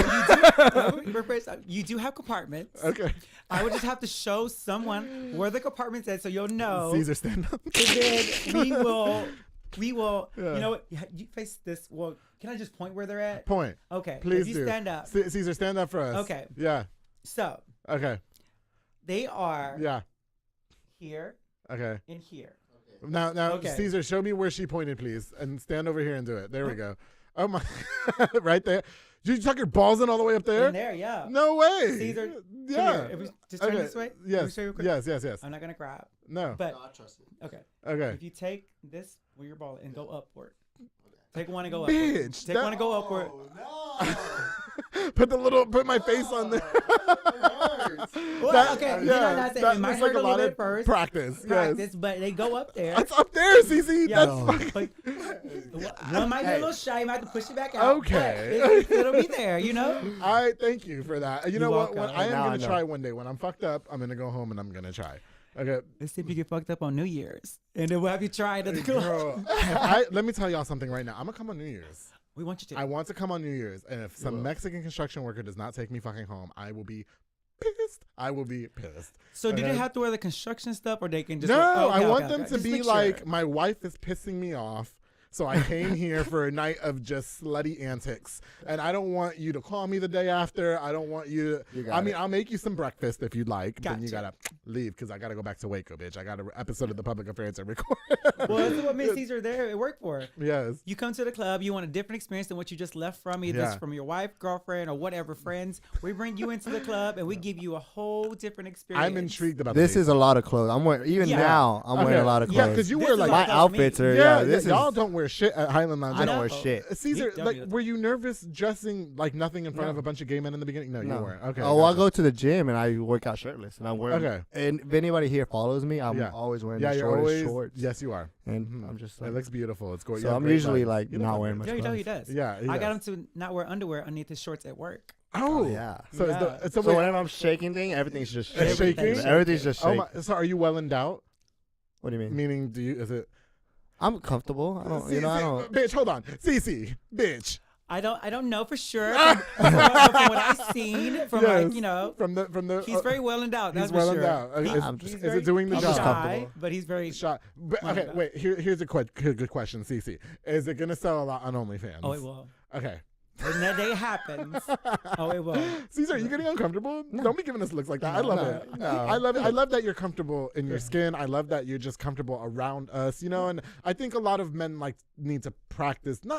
I don't want to push it on anybody. You know, Yeah. it's different, and we had this Oh, yeah, conversation. yeah. You know what I mean? And I just appreciate guys like you that are just comfortable with us. We're just doing us. Nobody's Absolutely. nobody's crossing boundaries with you. No. We're just here having a good old time. So with me, Yeah. as long as no one disrespects me, you know, Right. nobody does anything like too crazy. Right. I'm cool with it because I'm used to it. Not only Right. guys come to the bar, I see. girls come to the bar. You know, Right. it doesn't matter. I'm comfortable with it. Mm-hmm. Don't disrespect me. Don't send me like a dick pic on. Okay. Trying to, you know, don't send like, hey, I would do this to you because I'm just gonna block you. Oh. I've had girls too. I've had girls just message me, and they're attractive girls, hot girls. Right. They'll be like, send me fucking titty pictures. Okay. You know, they're naked. Do you block fingering them? themselves. Do you block them? No, they just send them to Oh, me they on just send them, Instagram, and I'm okay. just like, But if I send you oh, my do I block them? Yeah, Yes. yeah. I thought you said, do you okay. bot? I was have gonna you say bought because them? if I send you my piece, are you gonna block me? You were on my show. It's for Uh, promotional purposes. yeah, for promo- I'm not gonna. Maybe send you my not, piece. maybe not Andrews, but don't send I me dick won't. pics. Yeah, If I you're a will girl, not. I won't. don't send me, you know, your videos. I got It's drunk cool. just most recently and showed somebody a video of myself, and I was so fucking embarrassed, and they didn't care, which I was really happy about. Yeah, I was like, you know, it's the mimosas. yeah. I'm That not. champagne gets Yeah, you going different that ways. champagne, Yeah. bitch. Okay, don't. Y'all some mimosas? Y'all do brunch? We don't. used to do brunch Okay. at Mimosas, but on Sunday, since that's my day, we might start back Mimosas pretty Please, soon. please. Yeah. I'm a mimosa I'll start whore. working. I'll Yeah. start working Sundays. I mean, I want you as a shirtless mimosa guy walking Oh around. my god, Mimosas. I love it. Yeah. You probably make tons of money at Highland Lounge. I don't want to get in your pockets, but just I'm happy. you're I'm happy. happy. You can Right afford now. the rent in Austin. For the rent in Austin, oh my gosh, I don't understand. No, I get it. Price of living over there, but Yeah. it's good. Yeah, I it mean, pays. Okay. Where we're at, it's a good Yeah. spot. The support's I great. want. He's good. I want to get him where I know he could be at. Where he can be at. Yeah, Okay. with things and Listen, I don't want him to feel like he's less than when I say this, but Caesar, you've got it all. You've got the charisma, you've got the personality, you've got the body, you're comfortable, you're just out there. You could really make a living off taking your clothes off on the internet. Yeah. You can, and that's I what might, we who all knows? dream of. No, we dream of that. Oh, yeah, You know what I mean? If I can just flick my asshole on the fucking internet and never have to work a day in my life, absolutely I'm gonna do it. Absolutely. You know what I mean? Right? Just fucking be all Hey. up in there. Just okay. I don't give a fuck. I why don't. give it away for free when you That's can make what I'm money saying. off of it? Yeah. Now, okay, so eventually you are going to start. By the time this episode comes out here in a couple, well, you know. Yeah, my dick might be on the internet by then. Okay, got you. I think maybe, probably. Have you shown your dick publicly before, or Um, at the Highland Lounge? Have you just been like, all right? have I shown? No, I haven't shown my See, dick he's like, yet yeah, at the yes. Highland Lounge, but I've gotten close. No, if the Okay. money's right, you know, you never know. Well, 'cause that's what I'm saying. So the guys come up to you and they're like, oh, I'll give you what, $5 to fucking oil your body. No, they'll pay more. I did it for free. You got it for free. I did it for free. So body shots actually sell. You know, I had a sign that was like $100 body shots. I saw that Somebody shit. moved it to 300, changed it for me. Did somebody do it? Oh, they will. Somebody's gonna pay eventually. Oh, Like okay. body shot, just dripping. Okay, so you put The this first day. the first The day, first yeah. day, I had a bridal party, Yeah. and I laid him across the bar, Oh. and I poured tequila for him to get to put him to body shop off of him. And I looked, I was like, those girls were going crazy, like, well, this is where you can make some more money. Okay, so have guys done it on you yet? Have guys done Have it? they taken body shots off of you? They haven't. Would you? Girls have. But would you be okay with the guys? Yeah, though? absolutely. It's just body but shots. I've had like people that are next to me, Mhm. like other bartenders. Mhm. You know, it's on my wall. It's on my side of the Yes, wall. yes. It says like $100 body shot, Mhm. and they're like, "Oh, we'll take a body shot from him." And I'm Oh, like, wow. "Dude!" And then that was my friend, and he's a straight guy. Yeah. And he's like, "No, I don't feel comfortable." I'm like, "Dude, just fucking do it, bro. I'm pouring the liquor on you. Yeah. You're doing it." And he was like, "Oh, okay." We got him up on the Yeah. thing, and I poured the liquor on him, and they And did the body shot. Was it guys? Was it $100? guys? Huh? For $100? Yeah, with another guy doing it for him. Yeah. I mean, I would do it. It's $100 for like. okay, bitch. I That's would $100. spit a 2 shot minutes. in your mouth for $100. Yes. I mean, Oh, we you spit get some $100. weird, some 100 weird stuff. It's No, funny. $100. $100. Fuck Yeah, that it's shit. $100. Yeah. What For the hell? literally like Ah. 2 seconds of work. Caesar, I'll tell you. Here's the $1 million question. Unfortunately, we are running out of time. Oh, I fucking hate it. But okay, here's the $1 million question. What is the most? Oh, how do I put this? What is the thing that you've done that probably is on the border of okay, he's sus with another guy at the club? You know what I mean? So like the body shots is like one thing. You know what I mean? And the rubbing oil, letting a man rub oil on you is another. Has it gotten any more extreme than that, where guys have looked at you and been like, nah? You know what I mean? Has it got? I mean, I get crazy questions. I just don't let it. Like, I'll just be explicit with it. Yeah, have you made out with another dude? No. Okay. Explicit with it. Tell me. Like, I'll get crazy. Like, I'm about to tell you something crazy. I'm like, okay, go for it. And they're like, and then they'll point at like a group of their friends, like,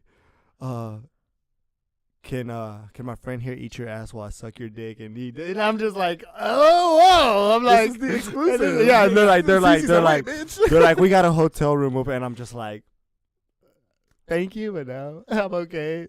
I know one situation where some people thought that he might have been sus. Yeah. Is when a certain celebrity came to the club and his friends wanted you to come to the dance floor. We can't say the celebrity? So I can say it. It doesn't matter. Yeah. Because it was on my Instagram. So Lil Nas X and his friends, they all came to the club. And they wanted you with him. And they wanted me, Oh, and like, this is the thing. They were all like, honey, let me tell you. Hold on. Yeah. His ex-girlfriend was there at the time. His girlfriend at the time. Yeah. And he told her, he's like, hey, babe, they Lil Nas' people want me to go on the dance floor with them. And, and she said, go, what are you waiting for? What are you waiting for? Okay, bitch, fuck He's that. like, they might want me to, he's like, go.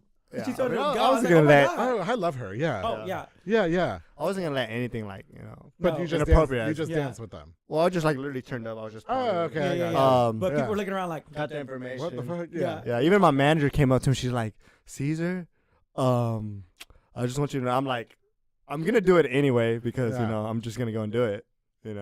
And she's like, oh, yeah, Lil Nas and his friends, they want you to go over there and party with them. And I was like, I'm gonna do it anyways, even if if they weren't. That's cool. What the fuck? Let's go. Bitch, yeah. And they're cool. Lil Nas Everybody's was nice. cool. He was very sweet. Oh, that's Nice. good. Honestly, Came back like, 2 days. Yeah, 2 days. He came back to Back the to first back. day he wanted to chill. Yeah. And that's when he wanted to hang out with him. Yeah. With him. But then the season, I'll come back the next day and take pictures with everyone. Just let me chill today and I'll be back tomorrow. And he I see. held his promise, came back the next day and took pictures with anyone that came up. And that's good because he's like a big timey artist right now. That's what's up. I bet that was really an awesome experience. It was cool just hanging out with them. Yeah. Oh God, that is awesome. Okay, listen, Caesar. God, unfortunately, we are running out of time. I hate it. Besides the OnlyFans, you are a fitness guru as well. I mean, you post a lot on your YouTube channel at C's Fit. That you're at the gym all the time. You're getting shredded. Your body didn't just get sat on you. You know what I mean? Takes a lot of time. What's the ultimate goal for you, Caesar? I mean, because you are a content creator, you're all over TikTok, you're all over YouTube, which if I'm not mistaken, it's the same handle for everything. Everything Sees Fit. Yeah. So Twitter, what's the ultimate YouTube. goal for you here? Like, what do you? I just want to keep doing what I'm doing, which is literally enjoying everything that I do. Just being able to. So my only job right now is the Highland Lounge, Friday and Saturday, which is a really fun environment. Yeah. But besides that, I wake up and you know what can I do today? Oh, I'm going to go to the gym. I'm going to create content. I'm going to do what makes me happy. And I really want to push other people to find what makes them happy. Right. I just want that happiness. If it's like you coming out of the closet, if it's you, just be yourself. Don't care what anybody thinks about you. Besides that, just create a brand. Okay. Because I want to get to the point where I can keep doing what I'm doing, which is what I do every single day for the rest of my life, and if I create a brand, and I would love to have other people be a part of it. You know? For sure. If you feel like you can bring something to it, message me. Let's collaborate on anything. All right. Including the OnlyFans. Including OnlyFans, including like production, including everything. Like now, gays, he already made it very clear. Don't be up in them DMs trying to be on his OnlyFans. Unless you can message me. We can talk, but okay. No, I'm talking about like to create a sex video. Oh, to create a sex video? Yeah, I don't think I'm gonna. He said if the price is right, though. Wait, he did. Wait, you're right. Did say okay, if the price is right, we never know. Listen, I don't know. You know what? I don't know if you can pay me enough money to have sex with a bitch. I'm sorry. Yeah. See, so that's the way I am. Because look, I'm gonna say this because us straight guys also get a lot of bad, stuff, and they're like, go ahead. Like I get all the time, like, why are you working at a gay bar? You're just trying to hustle gays or this and that. And I'm like, no, I love everybody and support it. I was actually like in my family. Yeah. My uncle was always in our life, and he's gay. He's gay. Okay. I'm adopted. My adoptive parents' son is gay. He's married to a man. Like we just grew up in that house of like we accept everybody, we love everybody. I got you. I'm also a Christian, saved by grace. But I love people. I love everybody. I want everybody to be happy. Yeah. I'm open with that. And that's what it's about. I knew I felt God in my hands when I was touching your body. Okay. I knew that's what I knew I felt the Holy Spirit. Holy. I'm going to go home and listen, oh God, Caesar, you are a breath of fresh air. Cece, is he on the right track here? He is. He's very much on the right track. Yes. Very Okay. I think you're gonna go very far with your content, and you just started not too long ago. You know what I mean? And I'm so excited that you took the time to drive from Austin to come on to the Public Affair. We got our special guest here, Cece. Cece, you know, I got to get you back on the show for a full episode. You know that, right? I'm down for it. Whenever you're ready, let me know. Okay. I'm down for it. We have a lot to talk about. If you want these healed by then, and then I can be able to show you a little bit more, then that'd be great. Will Cece be coming back on the Public Affair sometime next year when the boobs are in? I'm down for it. Yeah? Yeah. Can we see the boobs on the Public Affair? Yeah, I'll put a pasties on. Let's do it. Make sure, you know. Yeah, so I don't get flagged, okay? I'm just trying not to get flagged. As Caesar being one of my managers, if he doesn't want me to show any, you know, certain things without being paid. Yeah. We all got to work together. We all got to, you know. That's the price is right. Her titties will be there. I don't know that I can watch you and Cece together, though. I'm sorry. I don't on OnlyFans. I'll watch you all day. But Cece, we had this conversation. We're open, right? Cece, you know me. Just okay. Anyway. Just don't watch that video. No kidding. I'm gonna be like, oh, girl, you know, I'll give you guys the heart. Okay. There you go, heart. Okay. There you go. So we can follow Caesar. We can follow you on OnlyFans. I guess TikTok, YouTube, your YouTube channel, Instagram, Facebook is C's Fit now. Yeah. Twitter, my Snapchat, which I'm opening it up right now. So by the time this video is out. Everything. I already had a Snapchat before. But, every single thing, you know, C's Fit. And I'm telling you, there's a lot of content coming. Right. And if you need help with your content, hit me up. We got people. We got everything. Building a team and everything. Yeah. I'm here for it. Caesar, did I leave anything out? Do you want to say one last thing before we wrap up or anything? I just want to say thank you to everybody, all my followers, all my supporters, to the Public Affair for having me. I love it. Thank you for letting me fucking oil on your body. I'm not gonna go home and take a shower. I'm just gonna go like this. Smell it. Oh, you have to stop looking at me now. No, it was an honor having you on the show. Cece, thank you so much for dropping by as well. It was so good to see you again, and it's always a joy. My friends are going to now try the compartment situation, and now that we know that I don't think we gave a great thank for, but I will show next time for sure. Next time for sure. We'll do a demonstration afterwards. I'll get a doll. It'll be the XX extra content. You have the black room right there. Yes, we do. We have it at the studio next door. What's up? Okay. There you go. Listen, God, thank you guys again so much. I truly appreciate it. To everybody that watched this episode, thank you guys again so much. Don't forget to like, share, and subscribe. Follow Caesar at CeeseFit. I am Zoe Bree on Instagram. Yes. That's right, for Cece. You guys can catch them at the Highland Lounge in Austin. It is a gay bar, but Cece and Caesar promise you guys are going to have the time of your life, and I can't wait to go be in VIP and let somebody take me home, darling. Yeah. Okay? But is there, wait, one more question. Is there condoms in the bathroom? There's condoms everywhere. There's condoms everywhere in the club? Support safe sex. I do too. Yeah. Yes. And let me, as slutty as I am, I do support safe sex. I mean, and one more question. Is it like other gay bars that I've been to, like in Dallas, where the bathrooms are like dark? No, we used to have those dark. It used to be red lights, but no, we changed that. But the basement, the dungeon. What's going? Hold on, one more question, Caesar. Just what's going on in the basement? You just have to see. It's a lot of, you have to see. I don't go there too often. I don't go down there too often. But it's all bets on the table in the basement. Like, can I go to the basement? Yeah, it's a man cave. Yeah, I should definitely. All right. I will be at Highland Lounge. If you guys want to hang out and find my man in the basement, thank you guys. Don't forget to like, share, subscribe. Before we go, let me give a shout out to just a few more of our sponsors of this episode of The Public Affair. This episode is brought to us by Montezuma Boxing, where Edward Barragan and George Farcon. They're a boxing gym dedicated to train you to be a superb boxer. And of course, to get into shape, they offer walk-in and workout classes at 5:30 a.m. and 7:30 p.m. And of course, you can sign up for their boxing classes as well to improve that hand-to-eye coordination and overall better physical condition. Montezuma's training champions, darling. Call the number on the screen and follow on Facebook. Let me tell you something. Edward, George, you guys have taken those kids to championship after championship after championship. You guys are doing it well. Montezuma Boxing is on the rise, and I'm so proud of you guys. Thank you so much for all you do for me in the public affair. Of course, the Vias Transportation LLC with Pelon Villa and Yasmin Landeros. They provide power-only services locally and over the road at an affordable rate. They also move freight in a dry van such as boxed items, palleted materials, and most retail dry goods, and so much more, darling. They also provide hot shot services. So if you need some hot shot services, Yasmin's got you. They're independently owned, and they're a power couple. I love those two.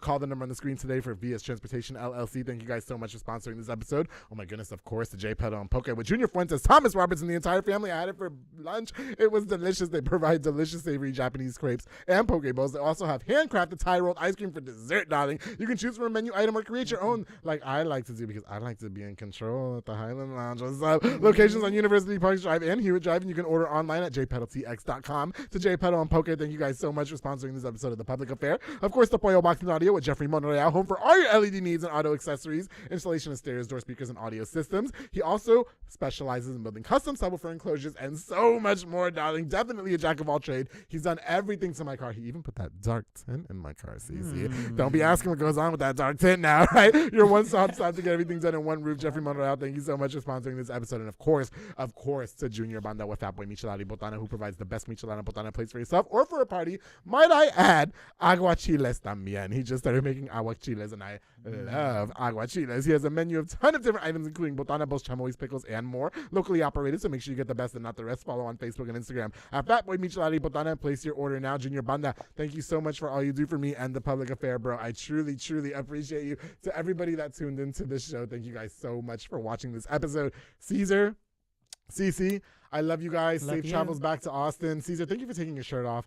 Wait, can we just have one more tease? Just one more tease of the OnlyFans. Why don't you do that? Stand up, but don't get me blocked. There we go. Just turn around. Yes. Oh my God. And Caesar. Oh my God. Caesar, on that note. Come to the Highland Lounge, you'll see way more. Way more. Way more. OnlyFans also. Caesar, on that note, don't forget to always keep it between us.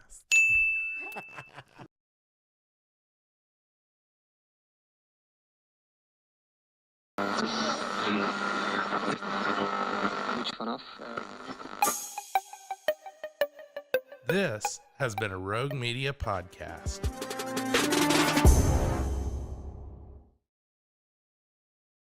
Hey everyone, you're listening to The Public Affair with me, Andrew G. I see someone different every episode, but do me a favor, keep it between us.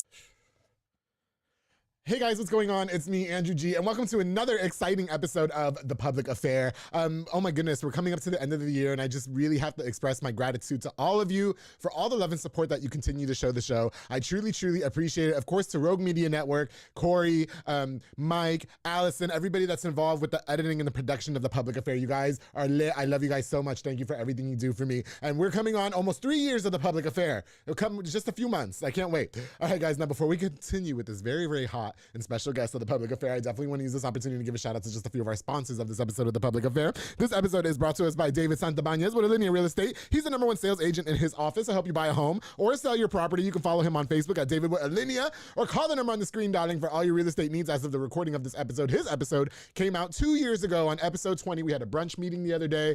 We had such a good time. That guy has done so much for me in The Public Affair, and I truly appreciate him. David Santabanez is the guy when you're looking for a home or property. He's got you, or if you need to sell. David, thank you so much for all you do for me on the show, bro. I truly appreciate you. Of course, the Pee-wee's Crab Cakes of Texas with my girl, Nika Armstrong, serving the most authentic Cajun cuisine with a wide selection of signature crab cakes, pastas, seafood, and more, darling. My favorite is the Krabby Seafood Pasta, but the top recommended is the Southern Fried Catfish Special served with seafood pasta, potato salad, and 6 fried shrimp, darling. Now, the fish is topped with Houdat sauce. I'm not telling you guys what it is. You got to head over to 108 Jim Drive in Hewitt or order online at orderpeeweescrabcakesonthego.com. To my girl, Anika, thank you so much for all you do for me in the show, girl. I truly appreciate you. Of course, the Nancy Bolsini with Parkway National Insurance. She provides insurance for all commercial trucks and tractor trailers, and also for all contractors, along with home and auto insurance. Basically, for all your insurance inquiries, you need to hit up my girl Nancy. You can call the number on the screen. And habla español también. My girl Nancy's done so much for me. Thank you so much for all you do for me in The Public Affair, girl. I truly appreciate you. Of course, to Waco Fencing and stuff with my boy Juan Morales. Juan builds privacy fences, darling, with the chain link fences as well. Perfect for all that extra at-home privacy. We were just talking about that OnlyFans, right? He also does demolitions, builds woods, decks, stones, patios, and gorgeous flower beds. You can contact him with the number on the screen for your consultation. To my boy Juan Morales, thank you so much for all you do for me in the show, bro. And of course, oh my goodness, my girl, Sonia Childers with Sonia's Event Planning and Rentals. She's an event planner that specializes in wedding, quinceañeras, baby showers, corporate events, and more. Now, she's appointments only, but you can take the stress of planning your event off your shoulders by reaching out for a consultation at shoulders1994 at yahoo.com. I'll call the number on the screen. She's going to get you all set up. That girl right there is the epitome of a businesswoman. I love me some Sonia Childers. Thank you so much for all you do for me and the Public Affair Girl. I truly, truly appreciate you. All right, guys. So like I said, I've been really, really excited about having this next guest onto the show. He wouldn't stop sliding in my DMs. Normally when they do that, I block them, but he's got that face that makes you want more. He said that he was going to bring me some wine, and he said that after I drank the wine, I was going to slide in either his DMs or DMs, and I was definitely going to get some after the show, so I couldn't turn it down. He wears a number of hats, and he's going to explain to us all about his career, his failed music career, and more. I'm so excited to have Mr. Alex Adro Gonzalez here on The Public Affair. How you doing? How you doing? Doing well, man. What an honor, first of all. Oh, thank you. I appreciate it. Not living in Waco and seeing how well this podcast is doing right now, crazy. I'm grateful for it. I really am. Absolutely. Like everybody always tells me that, and I spend so much time booking guests. I always got things going on outside of the show now, and I really miss the days when I can sit at home and just play Nintendo. I really do sometimes, but this has all been a really big blessing. I'm really happy that people like you drove here from Conroe. I drove here from outskirts of Houston. Oh my goodness, that was I've far. been everywhere. So I'm definitely going to give you some since you got here. Okay? Absolutely. Yes, I'm not going to let you go home empty-handed. You can't charge me. Don't charge. No, I don't drug. Don't worry. After Texas. this, I got you. I'll give you a ride home. You can stay at my house. It's fine. No, y'all heard that, right? No, but you know what? Alex has been hitting me up to come on to the show, and with your career, I was really intrigued. What is it again, real quick? So it's kind of a two-way thing. So I'm a molecular technologist and a andrologist. I work in the medical center of Houston. Oh, okay, got you. Yeah, coming from the north side, absolutely, right? Okay, so you came from rough beginnings, and you were able to make a name for yourself, which we're going to get all into. Absolutely. And you also mentioned to me that you were a rapper back in the day, which I definitely want to know more about because everybody's a rapper, right? Absolutely, everybody's a rapper, and then some of them don't know when to stop, and you seem to have found out when to stop. I think there's a time where there's a plan B, and I think if you don't have a plan B, what are you doing? Exactly. If it's not putting food on the table, come on, man. Well, and you want to know what? Point. It's so crazy, Alex, because I always thought my long-term plan was going to be in radio. But then when I started this show out of nowhere, shit just hit the fan. And you just got to know how to transition. You got to know how to transition from one thing transition to another. Because if you stay focused on one thing, man, come on, man. No, for sure. Well, I'm sure that you're looked at as an inspiration to many people that you grew up with, or maybe not. Maybe some people are hating on that, Alex. We'll see. I guess we'll get into it, right? North Waco, man. First of all, North Waco. If you went to North Waco Elementary, you know that school is no longer open. At least since I've gone back there, it has not been open. What's going on with that school? I'm not from North Waco. I'm not from Waco at all. See, after a while, man. So first, man, let me take it back first. Okay. Growing up, man, listen, my mom, right? That's my inspiration. That's my biggest inspiration, my mama, because I'm a mama's baby. She took care. I had no dad. It was just my mama. Oh, really? Mama. Okay. And I mean, I'm talking about seeing my mama struggle from sleeping in the car. Yes. In front of a church. Oh, wow, really? That's home. That was home. With you there? Or? Absolutely. Did you have siblings and stuff? Or? So it was just me. It was just you. Okay, you said that. Okay, got you. Yeah, so, I go back as far as my mom working at Luby's, the one that used to be right off on, was it Valley Mills? Well, yes, I think. It was before it's a China. Oh, I guess, yeah, you weren't here. But it was a Valley Mills. So my mom, I want to say I was probably in first grade. She used to steal chicken. Okay. Chicken and bring it to the car and feed me, right? That was your dinner. She got caught. Okay. Let her go. So at that point, we're sleeping in somebody's garage. We had it was a nice garage, man. It was a nice little setup. You have a kitchen, and then it's all connected into one. It was just kind of like a sink, and then a bed, all in the same room. Oh. So you would think somebody coming from something like that. What would they amount to? Well, you're not supposed to be shit right now. Exactly. Yeah, you're not supposed to be anything. A lot of people use those circumstances as their future and stuff. Absolutely. And you were obviously, and I've had a lot of guests on this show, with all due respect, that have turned them circumstances around and stuff like that. But you can't let that limit you. You can't let that stop you. You could either take that and turn it into something to where that becomes your testimony. Yeah. Well, everybody's quick to want to blame the circumstances of their past and how they are today. When really, I mean, like I got me a little story too, just nobody cares. And so, now I have like one of the top podcasts in Waco, which I'm very grateful for, and I love you guys. I got nominated for an award, but second time, right? Yeah, exactly, second time. Thank you so much. But for you, what was it always like that? Where you guys were growing up homeless, or nah? So see, once my dad left the picture, man, I think I was 4 or 5. I was gonna say, based off what my mom would tell me, just because I was too young to know exactly what time he left. Bouncing around, sleeping in garages, and then slept in my mom's car for a little bit. She ended up leaving, after she got let go from Luby's. We struggled, and she ended up finding a Luby's, but it was in Belmead at the time. Yes, so shout out if y'all know that old exactly. Yes, I remember that. So she met my stepdad there, and in that time, he had just crossed over. Oh, okay. And your stepdad did? Yeah, he came with 2 other Mexicans. So she kind of resembles you in a sense, because she found herself an illegal Mexican. Papers. Yes. No papers. Those are the loyal ones. Dirty fingernails. And you said he came with 2 other guys? 2 other guys. Are they still? I don't even know where those guys are. Okay, but see, we'll what find out. happened? Okay. What happened? So then they end up getting a place together. Yeah. And me as a kid, you move into a house with 3 strangers Okay. and your mom. Oh, I see. You know what I'm saying? Okay. Oh, it was the stepdad and the 2 But men. they were just kind of like, kind of a thing. I guess they just started. So, but Okay. they jumped to, let's get a house. Well, yeah. Well, I mean, hold on. Let's put herself in her shoes. Like, she's homeless, essentially. Absolutely. You have a son. You have to do what you got to do. Everything right? is point of view. Yeah. So, we ended up getting a spot. I don't know if everyone knows Ethel Street. It's not a bad part. Ethel's not as bad as other places that I've stayed at. Mm-hmm. But we lived there for a while, and it was me, 3 strangers, and my mom. Yeah. So it was so bad that our car used to get broken into every day. So we got to a point where we didn't even lock it because we didn't want any broken windows. Take what you find. Oh, Back wow. then, the radios, the little pop-off Yes, screens. yes. Man, They were taking all of that? We didn't even have a radio. We Oh, drove radios shit. just so there was nothing to take. You know what I'm saying? Yeah, So we yeah. ended up moving out to Summer Street, which is in North Waco. I know where Summer is. Summer Street. Yeah. So that's where I grew up. I grew Okay. up right by Edna Park. I mean, Oh, I almost bought a house there. Shout out to David. don't. Well, the house that disrespect, I David, saw but was Edna cute. The house that I saw, it was across the street from Edna Park. Hey man, I'm telling you. Right across the street from Edna. Are you saying good thing I didn't buy the house? Yeah, it's it was a dirty cute out. house. It can be dirty out. It was a really cute house. I'm not gonna lie. Like, we were kind of Rent it out. If you buy it, Look at make us. your money that way. Okay, good. But nah, man, we moved out there. And then at some point, I think I was probably 10 or 11. My mom got pregnant with my stepdad. And that's when it officially got official. So they had to tell those 2 random dudes, hey, y'all got to go. Y'all got to go. Okay. And, it was, my mom, till this day, my mom's a waitress. But my mom grinds. When I say respect and that I have in my mama, can't nobody take the respect that I have from my mom. Like, I won't value anyone above my mom besides God. And I say that to say this because she waits tables, and till this day, she waits tables from 11 a.m. to 9 p.m. Mm-hmm. At the time when it was just me, her, and my stepdad and those random dudes, my mom used to throw newspapers. Oh, okay. So to get up and throw newspapers, you have to get up at 3 a.m., 4 a.m. Yes. And that goes until 8 a.m. Okay. So she did that from 3 a.m. to 8 a.m. Yeah. Took a 2-hour nap, got up, did the waitressing until 9. Okay, got you. Yeah. I see my mama cry. To see your mom like that, and then to come, like I said, from that background, because a lot of people come from bad backgrounds. Don't get me wrong. If you had a rough childhood and then you make it to where you at, kudos to you. More respect to you. Yeah, for sure. But don't let that shit limit you, who you are as a person. Does it make you emotional?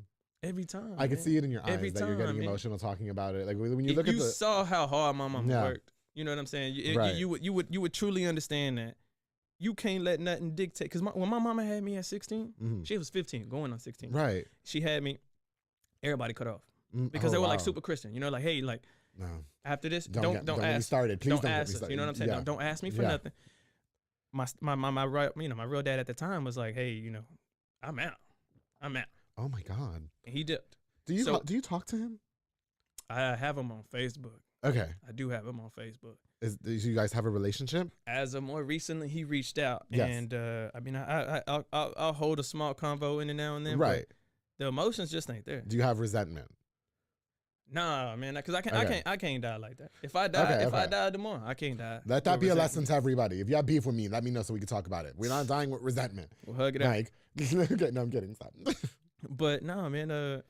Like I said, I talked to him. Yes. Found out though that I had older siblings.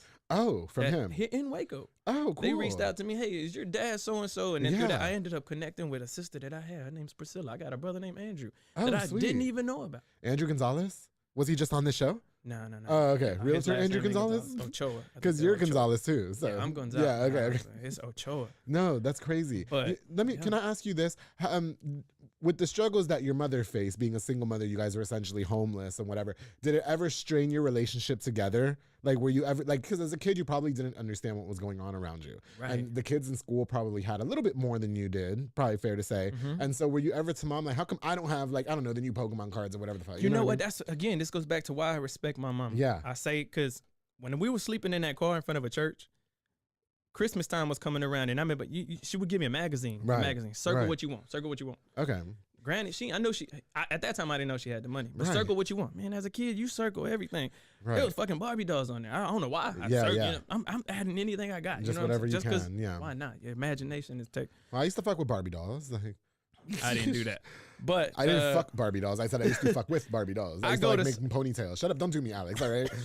So I go to circling. Okay? Listen, I go to circling and everything, right? So come Christmas time, it was just one gift out of all of them. Oh, I see. Okay. But she made it happen. As a kid, yeah, you kind of get a little discouraged, like, damn, I didn't get everything that I circled. Oh, okay. So you kind of take it out on her, and then she starts to feel bad. But in a sense, you're a kid, you don't know. You don't know exactly. As you get older, you start to realize, damn, that one thing meant a lot. Okay. Meant a lot. Because my mom slang menudo, my mom slang burritos. Is she making pozole? I need some pozole. Absolutely. After the this. 18th of December. That's my birthday. The 18th of December? Can you please let me know? Because I am a red pozole whore. And that's what it is. And she makes chicken, though, not pork. Just because she can't even eat better. pork. Even better. I am a chicken red pozole whore. And if she's still with the stepdad. Stepdad's still there. He's still there. Okay. Absolutely. Well, tell the stepdad, his little compadres or whatever the fuck they are. All right. Tell them I'm coming for some red menudo, or excuse me, pozole, and I'm free. I'm available. But you gotta drink, man. Okay. If you come to the house, you gotta drink. Everybody's drinking. Can you pour me up some of that, please? Because didn't you say that when I drink this? Maybe one of them will slide in my DMs. Hey, maybe. Yes. This thing's 10 for 10. Okay, here, no, pour me up because I have another question for you. So, did you ever ask your dad? Thank you so much. Did you ever ask your real dad why he stepped out on you guys? Like, was there ever a time when you wondered, why is my dad not taking me in? Like, we're sleeping in cars and stuff like that. Come on, man. You know excuses were gonna come with it. Oh, okay. You know excuses. There's always gonna be a way where they play the victim, and I wasn't ready because you know what I'm saying. I couldn't. As a person, I couldn't have a conversation with him, and he'd tell me. Well, you know, it's because there was better for man. I'm not trying to hear all that. I'm not trying to hear anything. I'm not trying to hear none of that. But you made me 5 brothers and sisters, and I bet they all had a place to sleep. But you know, you mentioned that you don't hold any resentment anymore, Alex. So when did you get to a point in your life when you were like, okay, you know, I'm gonna stop being mad at him, and I'm just gonna go ahead and let bygones be bygones and move on? Man, I think through time, everything took time. Obviously, that shit didn't happen overnight. Like when I found, you know, once the relationship that I had with him, it's always been emotionless. Always been emotionless. But through time, as you start to grow older, man, I can't die hating somebody I never met. Well, it's so wild to me. I've had other people on this show that grew up without dads or moms and stuff like that. And you know what, man? Like I was telling my friend, shout out to Kevin, I used to think that I had like the most horrible life growing up because I wasn't close with like my parents, for instance. Like me and my dad fought all the time. Now we're actually like best friends and he loves me. But when I hear y'all stories and stuff, I just see things through a different lens. Like I don't know what it would be like not knowing who my dad is and why he didn't raise me. Like he was a hard ass. You know what I mean? And let's not get it twisted. I know people have come probably through worse than what I've come through. Yes. But I don't know. Sleeping in cars. But look, chicken from Luby's. Ooh, that's in the school system that I was in at the time, school really wasn't. I mean, I love. Don't get me wrong. Since I was little, I love school because my mom started working at this place called Color Right. It was overnight shift. Okay. It was so she went in 11 p.m. got off at 9 in the morning. Gotcha. Who's gonna take me to school? Right. So I had to walk. She's my street, Summer Street and North Waco, 2 streets apart. Okay. 2 or 3 streets apart. So I was able to walk. 2nd grade, walking to school. Yeah. You know what I'm saying? Well, I'm from New York. We did that too. So okay. Brown pants, green shirt. Yeah. I didn't match. No. But I was in there. Right. I went to school. And school wasn't taken that serious until my mom got pregnant, and then she was like, okay, we got to get out of here. I got you. Cut those 2 random dudes loose. They on their own. You got to find out. Shout out my stepdad, though. He's got his papers now. So stepdad, please tell your friends to come in my house. He's one of us I have now. shelter for them, stepdad, please. I have a place they can stay. I'll make them lunch. They'll come home to dinner from their construction job, okay? And they'll come home to a nice, sweet piece of ass every night. There you go. Hey, they be down, bro. They be down. Shut up. Don't play with me. Hey, money Grindr talks. Everybody got a price for them. So. You ever been on Grindr?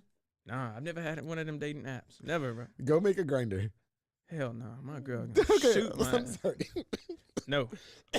I'm sorry. Go ahead. Okay, so anyway. But once they dipped, you know, my mom was like, "Hey, we gotta go somewhere. We gotta get out of here. Like, we gotta find something else." Yeah, for sure. So we moved to Lacey Lakeview at a time that Lacey Lakeview probably isn't what the Lacey Lakeview is now. It's today. Now okay. I say that about the city. I'm from New York. When I was growing up there, it was hood as fuck, and now it's like not. Really? So it's the opposite. I don't know what happened. I took my friends there. They said, "Andrew, you're a fucking liar," and I said, "No, I promise, I'm not." Like, ended up going to Conley, man. When I went to Conley, that's when I seen that people took school serious. Yes. Okay. So it was a different atmosphere as far as the education No goes. disrespect, but when you surround yourself around white folk that love school. Oh, okay. Bro. I don't know, because I went to Midway. I couldn't stand it. What was your graduating class though? 2009. No, I mean like how many? Oh, I mean it was a lot. Like something 100. Ours was 180. Yeah, okay. My graduating class. So they start competing not only in sports, but in academics. Yes, and I didn't see that back then. You did the bare minimum. Yeah, you did the bare minimum. Right.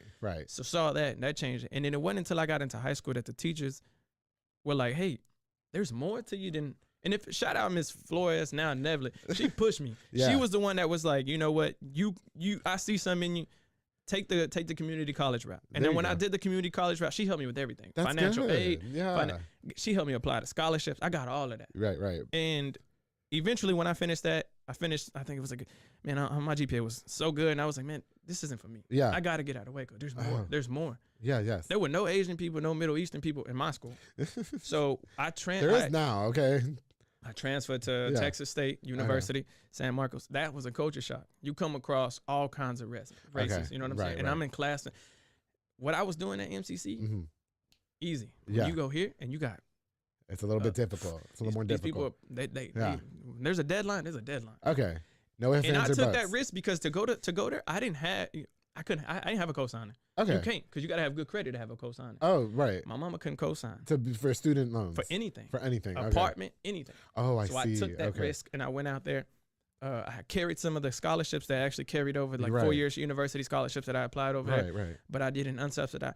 At the end of it all, I finished with like $35K in debt. Oh, wow. But I took that risk. That's a risk that some people, I understand, some people don't want to take that We'll risk. be all right. That's how my credit card is right now. We'll be fine. Yeah. When we die tomorrow, it's you know what I mean? Like, fuck the credit card debt, right? Like, We got to go out at some point. You know what? There's this person. Can I just to make it funny for a little bit? There is this person who I don't like a lot. And so what I thought about doing was making that person the beneficiary of everything and then going into massive debt. So when I die, they can like inherit it. You know what I mean? It'll be my last coup de grace. That's one way to go. You know, so like they're going to think, because I know I'm going to like, I don't know. If I die, you know what I mean? Then they're the ones They're carrying the ones carrying down all my debt, and I'm gonna be like, "Ha! That's I got one you, way. Hey, laugh man, last, that's one way to go. bitch." That's one way to go if you want to do that. You know what? I have a question for you though, Shoot Alex. away. Come on. Okay, so and then we have to take a quick break, but. You know, with the circumstances and everything, because it's probably fair to say that your mom didn't go to college, Right. Or right? high school. She You know, graduated a high school. 16-year-old mother. Right. You know, how did you not become the product of your environment? How did you? Because you're a very good-looking man, and you know, I'm pretty sure you had bitches all over the place. And so, how did you not get pregnant at 15 and be a single other dad? people to find something in you. It's Okay. not something. A lot of people will tell you, man, follow your the typical stereotypical follow your shit. You know, follow your dream, whatever. Like you got it in you. No, if Or somebody encourage it. else, if somebody else sees it in you, other than you see it in yourself, man, that pushes you over. I see. And you level up once they're like, hey, I see you got the potential to do this. In my class, you've done this, so I can see Right. that there's more to you. You're doing this. And that's what eventually led to, man, when I took that other route to go to college, further my education, I was in college for 7 years. Oh wow. Most people do what, 4 years? 4 years. I did yeah. 7 years. And Wow. at year 6, starting year 7 or whatever, family's like, hey, are you ever going to graduate? Mind your business. Listen, my Yeah. degree is biochemistry. I take pride in my degree. Ooh. Biochemistry. That sounds sexy. Listen to me. Yeah. I'm in the laboratory all the time. Do you love So- telling your wife that you're a biochemist? I'm not married. Oh, But- excuse me, your girl. Do you like telling your girl? She says it for me. Okay. Do you like telling your when you That guys are turns in- me on more. when you guys are in bed? Turns me on. Does she say, "Come over here, you biochemist"? She makes me wear a lab coat. Yeah. Oh my goodness. Lab. Okay, listen, on that note, we have to take a break, okay? So that way I can see you in your lab coat as well. But when we get back, I want to learn more about Alex, your circumstances, graduating from college, being the biochemist. I want to talk about your rap career as well. The failed, is it fair to say failed rap career? Can we say that? failed. Yeah, let's say failed rap career. I think that's, embrace it, okay? And when we absolutely. get back, we're going to have more with Alex Adriel Gonzalez. So make sure you guys stay tuned here on The Public Affair. Hey guys, I hope you're enjoying this really, really fun episode of The Public Affair with my boy Alex Gonzalez. Before we continue, I definitely want to use this opportunity to give a shout out to just a few more of our sponsors of this episode of The Public Affair. This episode is brought to us by Waco Made Granite with Jay Perez, Henry Flores. They offer amazing granite quartz, countertops, backsplashes, and so much more. They're perfect for rentals, flipping homes, and just for something new and fresh, like for your house. If you want a new granite countertop quartz, call them. They do amazing work at an affordable price. Oh my goodness. Also, if you mention this ad, you get the exclusive Public Affair price, which is only $37 a square foot for level 1 material. You can't beat that. Name somebody who's going to beat it, please. Waco Made Granite, Jay Perez, Henry Flores. Call the number on the screen for a consultation and follow on Facebook at Waco Made LLC. Thank you guys so much for sponsoring this episode of The Public Affair. Of course, the Banda's hauling service with Julian and Ana Banda. They rent dump trailers. You fill it up, they haul it away. Your car breaks down, they come and they tow too. They tow, yes. And they're an affordable tow service as well. Not that $300 that tow services want to be doing. They also do junk removals and tree brush removals and haul cars in and out of town. Book now with the number on the screen. To Banda's Hauling Service, thank you guys so much for sponsoring this episode of The Public Affair. Of course, to Embrace Fitness with Lisette Luna, Amanda Switzer. Oh, those ladies are snacks, darling. They teach group fitness classes that are fun and dynamic, darling. They specialize in total body workouts by Excolat and by Jackie, and Zumba Step. Classes are Monday through Thursday at 6 p.m. and 7 p.m. So no excuses. Those are convenient times, all right? Don't tell me that you can't go. 6 p.m. So none of us are working at that time. You can also contact them to rent the building out for parties and small events, you guys. Embrace Fitness with Lisette Luna, Amanda Switzer. Thank you guys so much for sponsoring this episode of The Public Affair. I love those ladies. I love them. Of course, to my boy Sid Rodriguez with Elite Barbershop, who's got me looking super snackish today. I like to look like a snack, right? Are you going to take me home?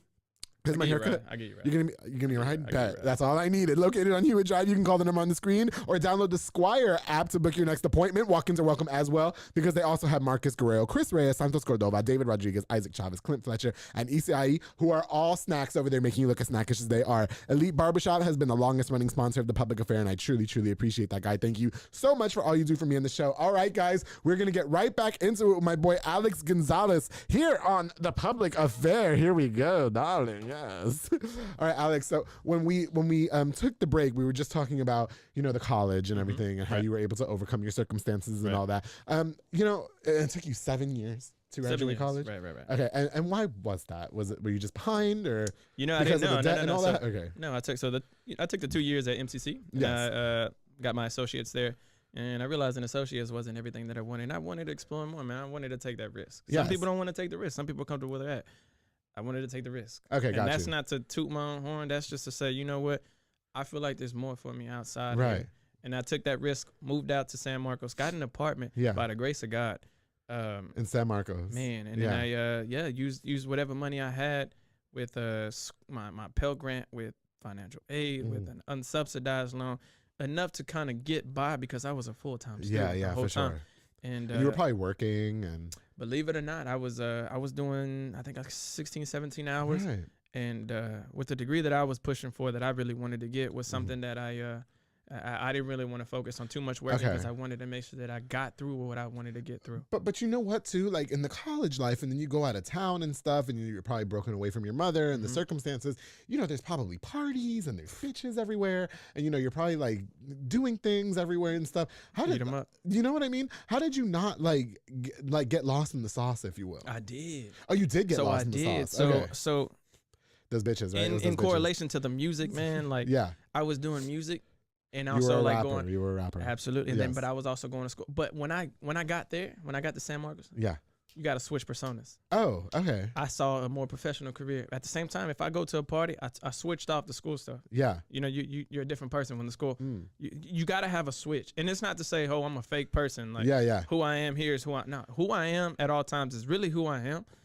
But at the same time, you have to learn how to adapt. You know what I'm saying? Can I just say that I love that you say that, because somebody was actually talking to me the other day that a business wanted to do business with me, but they wanted the PG Andrew. And I don't know if they're nervous about that. I can do the PG Andrew. I was on the radio for 7 years. So of course I can I could switch it, but 90% of the Andrew is all slutty. It won't be one take. You know what I mean? That's all. Yeah, but that we're probably going to have to cut it up. Oh, I said fuck, my bad. Okay. You know what I mean? And the kids, I get the fuck out of my face. But I can be PG Andrew. Absolutely. So I like that you say that you have to switch it up. And it's not about being fake. It's about knowing your surroundings. And I think that is important in business and in education and stuff like that. So, and I think a lot of it is not credit to, again, the upbringing that I had. Right. I got people, I got friends that are some people I can't even say on the podcast type shit. Oh, wow. Because they make their means the way they make their means. But I got doctors. Selling drugs? I got pharmacists. I got doctors that I can call, that I can legit call right now. And get the prescriptions. And have no. Just have a conversation with, Oh, I see. It's knowing how to balance. You don't. What I've learned is you don't put all your friends in one room. Okay. You keep everybody separate. Do you think it's fair to say that on your come up, friends trickle off? I try not to cut any ties with nobody. I've had to. I've tried not to cut ties. I've had to. I hate that I've had to do that. If they cut ties with me, I can't say that it's something. Listen, I've had friends and I've told other past friends as well, like, these people are not growing. These people are not growing with us. Yes, the parties are fun, right? The carne asadas are fun, the beer every weekend. We're not doing shit with our lives, but at some point, don't you have to level up? You know what I mean? At some point, don't you have to figure out and everybody doesn't want to go with you. But your level up should not be pulled back by anybody else. Well, it's not. But Judge Judy says, and I think I said this on my last episode, the episode before that, if you put a good apple in a barrel of rotten apples, the rotten apples don't turn the good apple, or the good apple doesn't turn the rotten apples good. But you have a higher chance of being picked because you stand out. Yeah, I mean, you're right. Listen, there's back and forwards that we can go on. Absolutely. But I unfortunately have had to like, not cut people. Okay, maybe cut people. But you off don't hold a grudge towards it? Or so you're keeping it shit's with you? transpired. I mean, I ain't mad Shit at has you. transpired. And maybe I'll be like you one day where I'm able to learn, let things go. But I'm at a point in my life right now where everything doesn't deserve But Andrew, a don't response. nobody like you. That's on them, man. You It did really, what you had I to do. say that You know all what the I'm saying? time. You It did what really you is had to on do. them. I didn't do shit to you. You just hate that I some people hate that I wasn't what they thought I was going to be. Right. Which was going to be a nothing ass, lame ass loser Right. with mental issues. Now look at you. And now I'm over here just doing me. I have One of the Alex, faces I of have Waco. Alex Shout out Drew, Gonzalez man. on the show. What Shout do you- out Drew, man. I One love of the you. faces of Waco. Okay, can we talk about the rap career, please? Let's go. Okay, so was that in college Man, that was. or were you in North Waco? It started in North Waco. I was Okay. running with some of my homies' older brothers, and I would Yeah. see how they would do it. This is when Lil Flip, the H-Town music was taking That over. was like the chopped and H-Town music. screwed. So yeah, man, hold up. Like that's how Yes. you started it. I didn't came down. Like that's how you started. Oh, you were rapping. It was terrible. It Oh, was wow, terrible. really? It was terrible. But I was Oh. hanging out with people that were doing it all the time. Were they You know what I'm terrible? saying? They were good. I would say they were good. Are you sure? I mean, Alex, y'all were were they good. terrible? Y'all were good. Was Adria your rapper name? No, it was Lil A. It was Lil People A. knew me as Lil A. Oh, Man, it was okay. so corny. I got it on a band T-shirt one time. Said Lil A. When I saw that on a band T-shirt, I was like, "What am I doing?" Right. Like, so cut that. Switch it to age. And was there drugs and bitches in your rap career? You could say that's fine. You said you wanted to be open about everything. Absolutely. So Yes, okay. that's what got me through college. Since we're being honest, Drugs right and now. bitches? Frat boys would buy hella. Yeah, they'll buy it. Frat boys pay top dollar. And I For the mean, good stuff. Frat boys pay top dollar. So For the if y'all bitches or got the good stuff? The good stuff. Okay. And And that's the bitches? I didn't sell. I wasn't pimping like that. So. It's okay. We've all done it once or twice. But that's kind of was my trademark. Okay, there, got like you. In high, and then so back to the music. Yeah. I was we digress.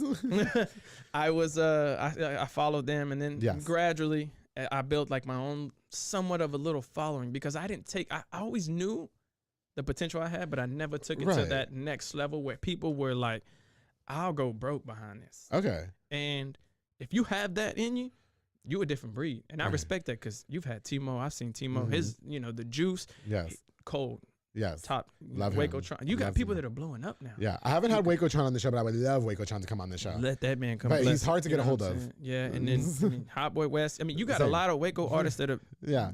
adding all these accolades to their names. Yes. You know what I'm saying? And that's much respect to them. But when you build a following like that and you get paid for doing what you do, Right. that's putting food on the table. Absolutely. There's people here who, Yeah. at some point, you kind of You you have have to this- come to a realization. I'm so happy that you said You that. have to come to a that realization. maybe this wasn't meant for you. Even if you think you're the best, you should think that way. You No, should but think I'm the it's best. true. It's true. You're only speaking facts. You've had yes. listen. You've had plenty of people on this show that Yes. I fucked with the long way, and I say Yes. that like Giovanni King recorded my first video, Oh, okay. my very first ever video. We love Gio. Gio, but that was Yes. when he was rapping with braids. Mhm. That's that Gio. Mhm. Look how he was featured on the Bad Bunny song, like Yes. that Gio. Okay. And Shout out to Evo. You said you did some work with Evo. Evo, We love Evo reached out Yes. to me on a song that I did with one of his homies from the school. Yeah. They went to high school, and he has. I mean, even right now in his portfolio, he's probably got some songs that nobody's ever heard. He said that. He said he has a whole category of music that we just have not heard. I say at least 10 of those songs, I'm in them. Tell him to And- release them. I think a lot of it, man. Yeah. People, and Sorry, I I was don't mean no choking on my disrespect wine. by this, but a lot of people take their music and they want to promote themselves. So Right. I fully respect because Right. if they got the resources to make music and put all their stuff out, I can't tell them what to do with it. Okay. That's their music. That's their.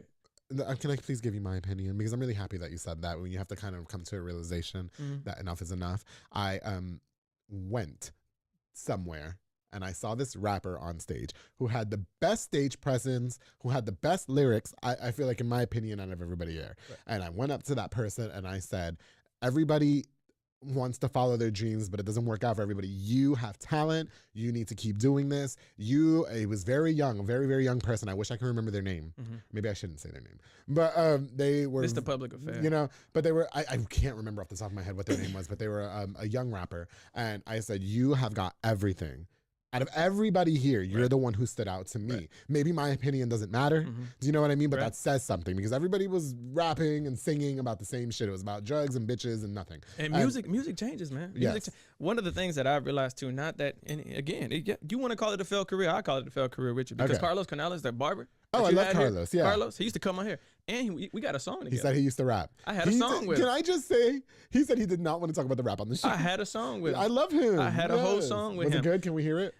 Man, it's in the archive. It's in the archive somewhere. I'm going to tell Carlos to please send me the song. Carlos spazzed on it. He said he did not want to talk about the rap, and I said, Carlos, let's talk about the rap. He reached out to me, and he cut my hair, and then we did it the same day. Just back then, you put a studio. You guys are still friends? I haven't talked to Carlos in a minute. Hello, you're in town. You know he has his own barbershop. I know. Fade Masters. Shout out Carlos. Yes, he's on the come up. I love him. I he's love making it. Carlos. That's good. That's big. See, he knew he became a barber. So a lot of these people, what I'm saying, like they have a side. They have something that they transition to. Yeah. That gets them to where they need to be. What are your thoughts on today's rappers? Production. What my thought is, if you got hella production, and there's nothing Drake says that you're like, damn. But he sings and you get a good production. Come on. My question was, do you think they're good? I'm a big Cole fan, man. So when it comes to lyricism, not answering my question. Okay. When it comes to, I think some are good. It's hit or miss. Some are good, some are not. Like do you think some of them this, need to stop? Man, I think some of their friends need to be honest with them. I'll say that. If your friends and your close following says you're good, don't cancel me, please. Don't listen. Listen, everybody should follow their dreams. Absolutely. Okay, but like you said, there has to come to a point. Listen, you know what? I will share this. I always wanted to be a singer. When I was growing up, my dream was to be a pop star. Okay. I can't sing. I can't sing to save my fucking life. Production. No, okay. I can't sing to save, but I always had that voice. You know what I mean? I have a voice. People say they think it's distinct. It's distinct. But I think I'm so fucking annoying. When I watch my episodes, I'm like, oh my God, he's annoying. Yeah. You know People what I mean? feel like that when they hear themselves. When they hear themselves, when everybody's like, no, we just want to hear more. But I always wanted to be a singer, Alex. Right. And I just knew, okay, this isn't it. Auto-tune. No, I'm not even going to. Because if I'm going to be a singer, I want to be like a vocalist. Do you know what I mean? Like I want to sing. So you, Mariah Carey. Frankie Ariana Grande. Yeah, like them. They can sing. You know, my favorite singer is Frankie J. Right. Who I want on this show. Right. And he can sing. You know what I mean? I want to sing like that. Don't put me on no computer talking about, oh yeah, now you can sing a song. Do it. You know what I mean? Okay. How long was the rap career for you before you decided that enough was enough and that you had to call it quits? It became a hobby. So it's not that I call it quits. Okay. It just becomes a hobby. I'll drop a song and then go MIA for like 2 years. Then come back and drop something. And then in that time, the love that I get, get, it's like, yo, you got to do this. Do you think that was effective? It's nice to hear. Don't get me wrong. It's nice to hear. It's nice to hear. But my biggest supporter at the time was my uncle Anthony. Anthony the Great, R.I.P. He man, that was my biggest support. He came behind everything I said. But you know, it's like, you know, Mike, one of the first things he ever told me was if I take 2 weeks off of the show, everybody will forget about me. And so for you, when you're taking 2 years off of music, do you feel like that wasn't a good move? No, because you become relevant the minute you drop something again. Oh, well, if you're good at it. Yeah, and then people start telling you to do it, and then you kind of fall off again. There's no consistency with me just because lack of resources. Okay. And I get, you know, money could buy you studio time, but in a city where I feel like there's favorites, I think the people that are going to stand out are the ones that are favored. And if you got a following on you, like a lot of these rappers that are local that do have, more power to you. Do you think favoritism played a part in the Waco rappers? And why they're because some of yes if some of your homies got resources, you're gonna be a favorite to them. But if you are legit, like if you're a Hot Boy West, and you're legit, and you know he's actually very good. Absolutely. My coworker Lewis loves Hot Boy West. He can say every single. Do you know Louis V? No, he can say every single fucking lyric to a Hot Boy West song. Really? I always put music on for him on Fridays because we share the office. And he just word for word. He for every fucking word. Shit. He knows Waco Tron's toothpaste. Hot Boy West. I keep that. God, I've always wanted to meet him. I've always wanted to meet that guy. On repeat. Yeah. Okay. Them boys doing good.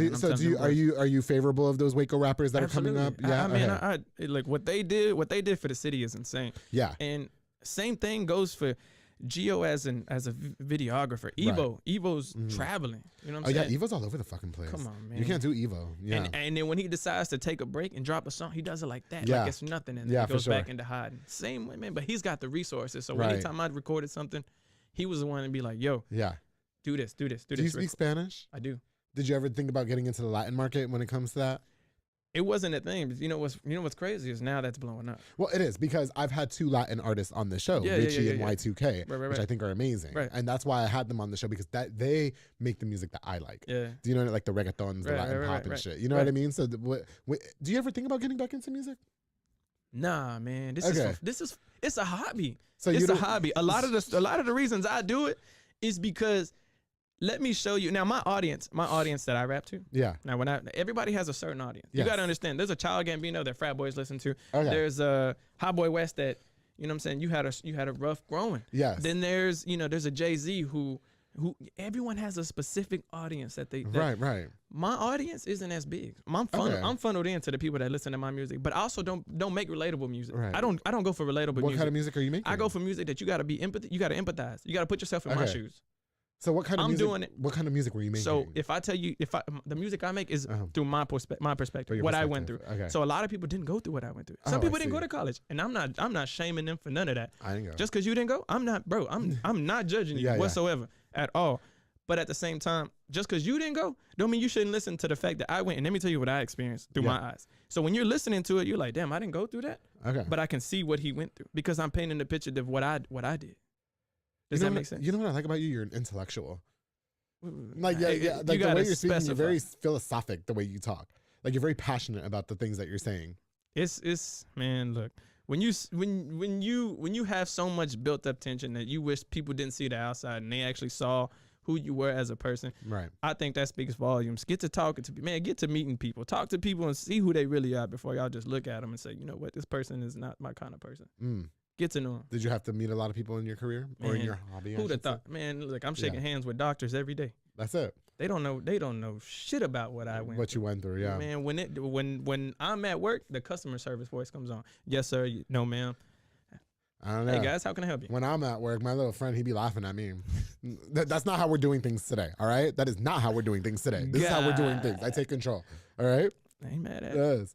All right, so the rap career thing happens or whatever. So can we talk about your degree, your job? Okay, Right. Biochemistry. Okay, so you went from rapping. You're from North Waco. Where the hell did biochemistry come from? Man, And I'm just imagining you in the lab coat, smashing your girl. Man. I think that is so hot. sometimes I wear gloves. Do you? It's kind of cool. Like when you're? Are you a sexual person? Ask my girl. I don't want your mom to watch this and be disappointed in me. I get flack all the time. My mom might text me and be like, "Why couldn't you have said more?" Why And is I'm he "Whoa." why is he saying those things? No. She'd be disappointed. Why didn't you say more? Show these people who you really are. Oh, well, show us who you really are. All right, that's who I am. No, what I do now though, let's talk about career. Okay, yes, please. I am an andrologist / molecular technologist. That's what I do full time. We get a lot of samples. I'm in a laboratory the whole time, lab coat. Let's say, for instance, I'll use just you as an example. None of this actually applies to him, but say you have a burning sensation, you go to the restaurant. You got to go to the doctor. Oh, wait. Can we just, for disclosure? I told you. That That's shit what I ain't said. never happened. They wrap it up when they get in this. Right, Mike, I say it in all the shows. They wrap it up when they're in this diamond mine. Like I don't you care. said, disclosure. I just wanted Yeah, y'all to just know so this we isn't know, that will never happen. I'll be in the fucking prison. But anyway, go a ahead. listener. If let's say y'all bring I get a burning sample, sensation if I go pee. you bring it Go to ahead. me. Yeah. What I do is a lot of PCR work, a lot of pipetting. What I do is I test your sample. And I add a lot of reagents, do a lot of calculations to make sure I put the right amount of reagents into your samples. Okay. Test it, and then I test it on a 55 pathogen panel. Let's say you tested positive for Bacillus atrophius. That's something that it's not detected in humans. It's only detected in animals. Yeah. But let's say you test positive for Bacillus atrophius. And then we also test for antibiotic resistance markers. So let's say you test positive for an antibiotic resistance marker. So that antibiotic cannot cure your pathogen. Oh. So what the doctor does is he'll send me about 100 samples. Right. I'll get all samples. I'll process all of them. So-and-so tested positive for 6 pathogens. Okay. That person's either got HIV or it can be anything. Oh, I mean, wow. all kinds of pathogens. B. fragilis, all kinds. I got too many. Oh, I bet that's weird. But then they also test positive for antibiotic resistance markers, which then lets us know this antibiotic will not cure that. Oh, I see. So we break that down, give that to the doctor so the doctor can break it off to the patient. Hey, you tested positive for so-and-so. We cannot give you these antibiotics. So Okay. some people are very limited. Some people can't even get antibiotics because they just have to let it run its course. And some of that shit's lethal, man. Can you imagine? Some of that's lethal. I can't imagine being on the table and somebody told me I had AIDS. I would fucking be right in prison. I'm And not even it's- gonna lie. So wait, you don't break the news to nobody though, right? You test those things. As the end, so that's one half. The other half is in the medical center that I work at. I'm an andrologist. And Okay. there we test the mobility, and we test how effective their semen is. Ooh. So we get semen samples and we put them under a microscope and we Yeah. see. So if they're active, you're good. You know what I'm wait, saying? so people come to your job and like, We give them a magazine, man. are you serious? Can I work at your job? Absolutely. We don't need a magazine when you got me.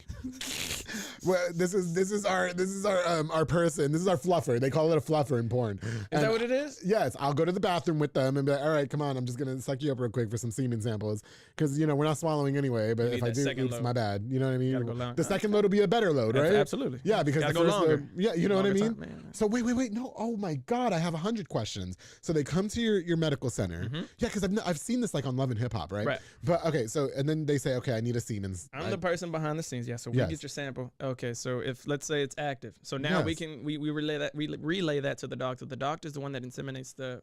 Because I'm not considered a doctor. No, I'm just in the medical part. You're I'm the a laboratory. biochemist. Exactly. So Yeah. once I finish that and say it's not working, then it's Yeah. up to us to break the news to the doctor. And there are times where we have to tell the patient one-on-one, hey, like we expect you to stop eating so many greasy foods just because we want your. That affects their 'cause semen sample? It varies. Everything affects, man. You'd be surprised what affects and what doesn't affect. If you have kids, shout out y'all. How about this y'all are red good. wine? This red wine's gonna affect me? You'll be all right, man.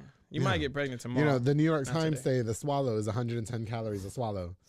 New York Times said that, Hey, there's allegedly. protein. There's yeah. Why do you think my skin is so clear, Alex? Don't do me. Wait, so they come to your office and you say, okay, do you need a magazine? Like, what is that conversation like? Sometimes we also get them shipped in, so the samples also come shipped in. So Excuse it's me. not like it's not like I tell them all Yeah. the time. Sometimes we do get clinics that send us the samples, but it's not awkward. You gotta be empathetic with people. Back to that empathy word. I feel like that you would have be- to put yourself in Yeah. their shoes and know how to approach them. You can't approach everybody the same Has way. anybody ever made it awkward? No. No? You man. If you can be cool with anybody and calm and put yourself in a very Yeah. calm situation, man, you'll be all right. Do you let them go in there with their wives?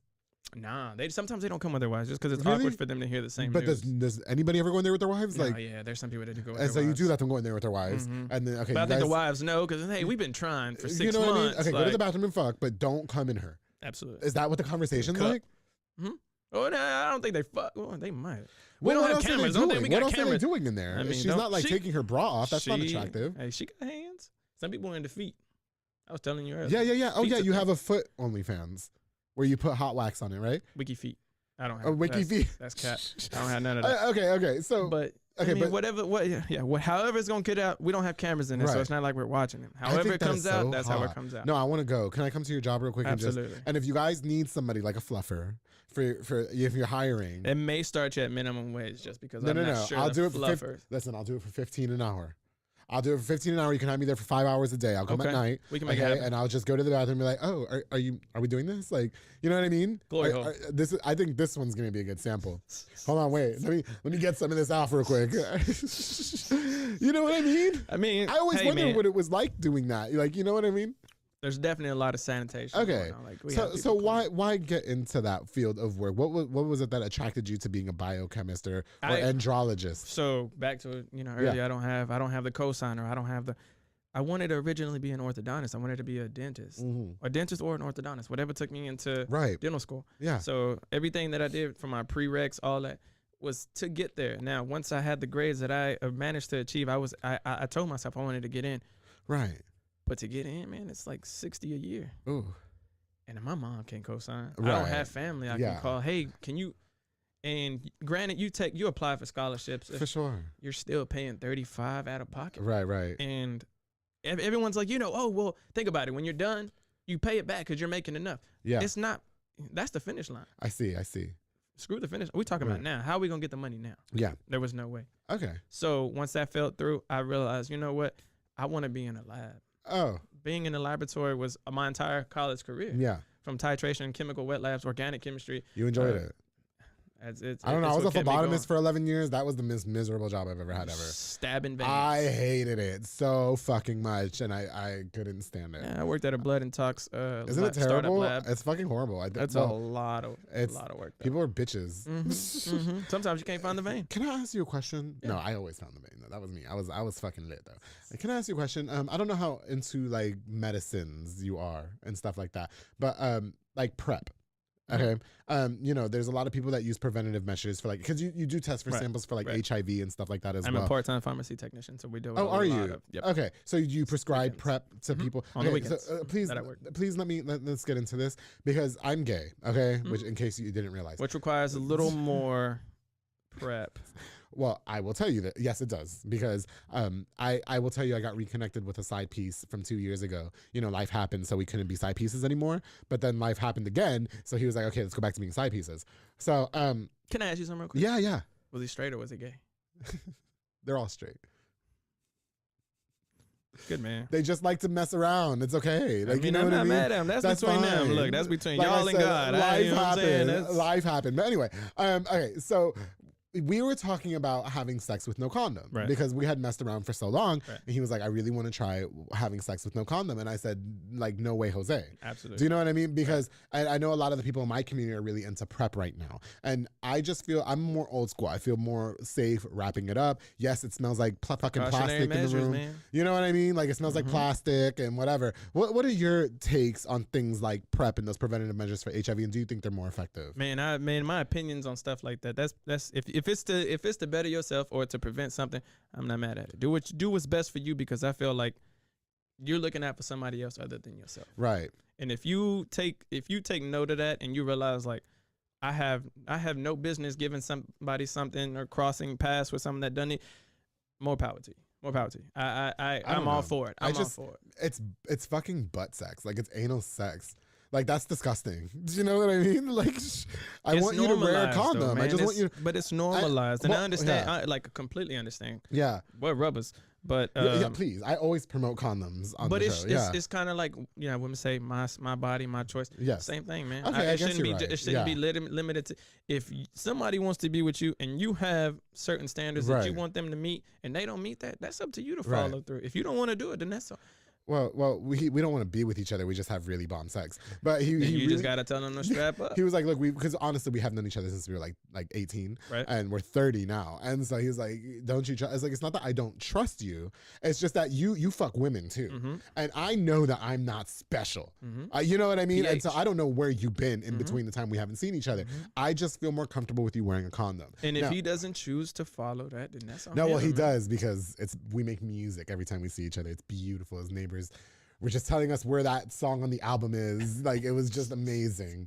And I think we're seeing each other this weekend. I'm really excited. But anyway, if you're watching this, please do. Alex, God, I hate that we're running out of time. We do have to go soon. I really appreciate you driving here from Conroe. I do feel like my DMs are lit right now with the wine. What is next for you in your career? And everything that you have going on in your life? Right now, I'm in the process of purchasing land. Oh. Can I come to your house? Can I come to your house, please? Yeah, absolutely. I'll drive to Conroe. Beautiful dogs, man. No kids, but beautiful dogs. Do you have side pieces for me? For you, yes. Yes. For you, yes. I thought you were going to say, do I have How side about pieces? the uncles or the step uncles? Like, yeah. I got to find them. They're on Facebook somewhere. Okay, listen, I'll tell you this. Why don't we do this, Alex? Why don't you tell your mother and your stepdad, okay, come to my house this weekend. Okay. Tell the stepdad, bring the step uncles or the friends or whatever. I'll come by. We'll drink this porch swing wine. Okay. And we'll call it an evening. And because I know you'll have a separate bedroom for me. Absolutely. Yes. Okay, no, I'm sorry. I didn't mean to interrupt. Go ahead. No, you by all means. Yeah. I got to figure out what time this is happening. And, you know, man, we can make it work. We can make it work. Are you proud of yourself and where you are today? I love the person I've become. What about your mother? I think my mom is proud of me. Yeah. But we you know, my mom has a very strict way now of showing how proud she is. Okay. But she also has a lot on her plate. Well, she's old school. Yeah. And my dad doesn't just tell me he loves it. But I know to where she is now, more comfortable. Back then, like I told you, sleeping in the car. I didn't have a car. So I took the bus till I graduated high school. Right. I got 3 beautiful sisters now. Lordy, Nana, Leah. All three of my beautiful sisters. They all have their own car. Yeah. My family's doing a lot better. Yeah. My mom's happy. She's not working as much. Like, I'm about to be an uncle. Do you want to give back to your mother, or are you guys just kind of in that space where it's like we're all taking care of ourselves? I think the ultimate goal when I started all of the college stuff was to get back to my mom. Okay. But to see how far she's come and the position that she's in now, I don't think there's nothing I can give her to make her. All I can do is show my appreciation. Yeah. And I say that by not necessarily giving her nothing, but by showing her, look, Mom, like you did it. That's it. You did that. Yeah. We got a house. We out in the neck of the woods. In the wood, yeah. We gone. We've come far in our We're in lives. Chalk Bluff. Yeah. Chilling now. Like, you can't tell my mama nothing. You obviously have a lot to be proud of. You have bask in your success. You have a right to do so. You know what I mean? I'm very proud. I'm very happy to have got to know you on the show. I wish we had 5 hours. Unfortunately, we don't. But, I know that we don't rap anymore, right? But I would really love, I'm going to put you on the spot here. Can you spit us a freestyle? Can you do that? I could do it. Before we go? I could do some Are you sure? POV shit that I got. Yeah. POV?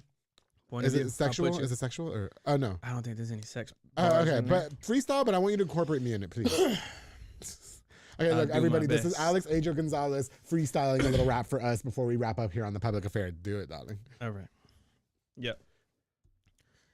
The justice system is so corrupt, acting like they do, but they don't give a fuck if you make it out or you remaining stuck. But I did enough to show that I'm tough. I'm calling your bluff when shit go get rough. Simple-minded, I'm thinking bigger stuff. Levels, promotions, and moving up. But the government stay confusing us. See, I work hard, that's for my belongings. Mama work 2 jobs with no time for bonding. Real problems, I need problem solving. Keep my pen on pad, but I'm never drawing. No permanent address or technology access to show off my assets, so I had to excel in my math test. Figure of speech when I dodge the bullet. In my city, they really dodging bullets, and I give it all this to the fucking fullest, because I'm eating greedy till I'm the fucking fullest, and I thank God that I made it out. There was no time to be complaining about. Bad hoes, they would have slowed me down. I found a better route and did it all without a fake label who can't put out good music, so they sit and pout. God is real is what I scream and shout, because this real story is what I'm talking about. See, my homie mama still selling pills. Point of view that'll give you chills. Streets is cold, that's because people kill, but y'all want to rap? Man, a rap career? Yo, shit is so skewed. Social media got you glued. Facebook and Twitter be your news. One-sided with some biased views. But y'all yelling stay woke. Want some new wits, but you boys staying broke. No 8 to 5, you just moving some dope. No goals while you losing your hope. The shit is a hobby, so don't try to rob me. I be sounding cocky. I promise to snap me. I'm shitting on rappers because Anthony taught me. Look, a point of view, that's what I'm going through. Painting portraits, but it's just a few. Can't even trust the news because it's rarely true. So what the fuck are we supposed to do?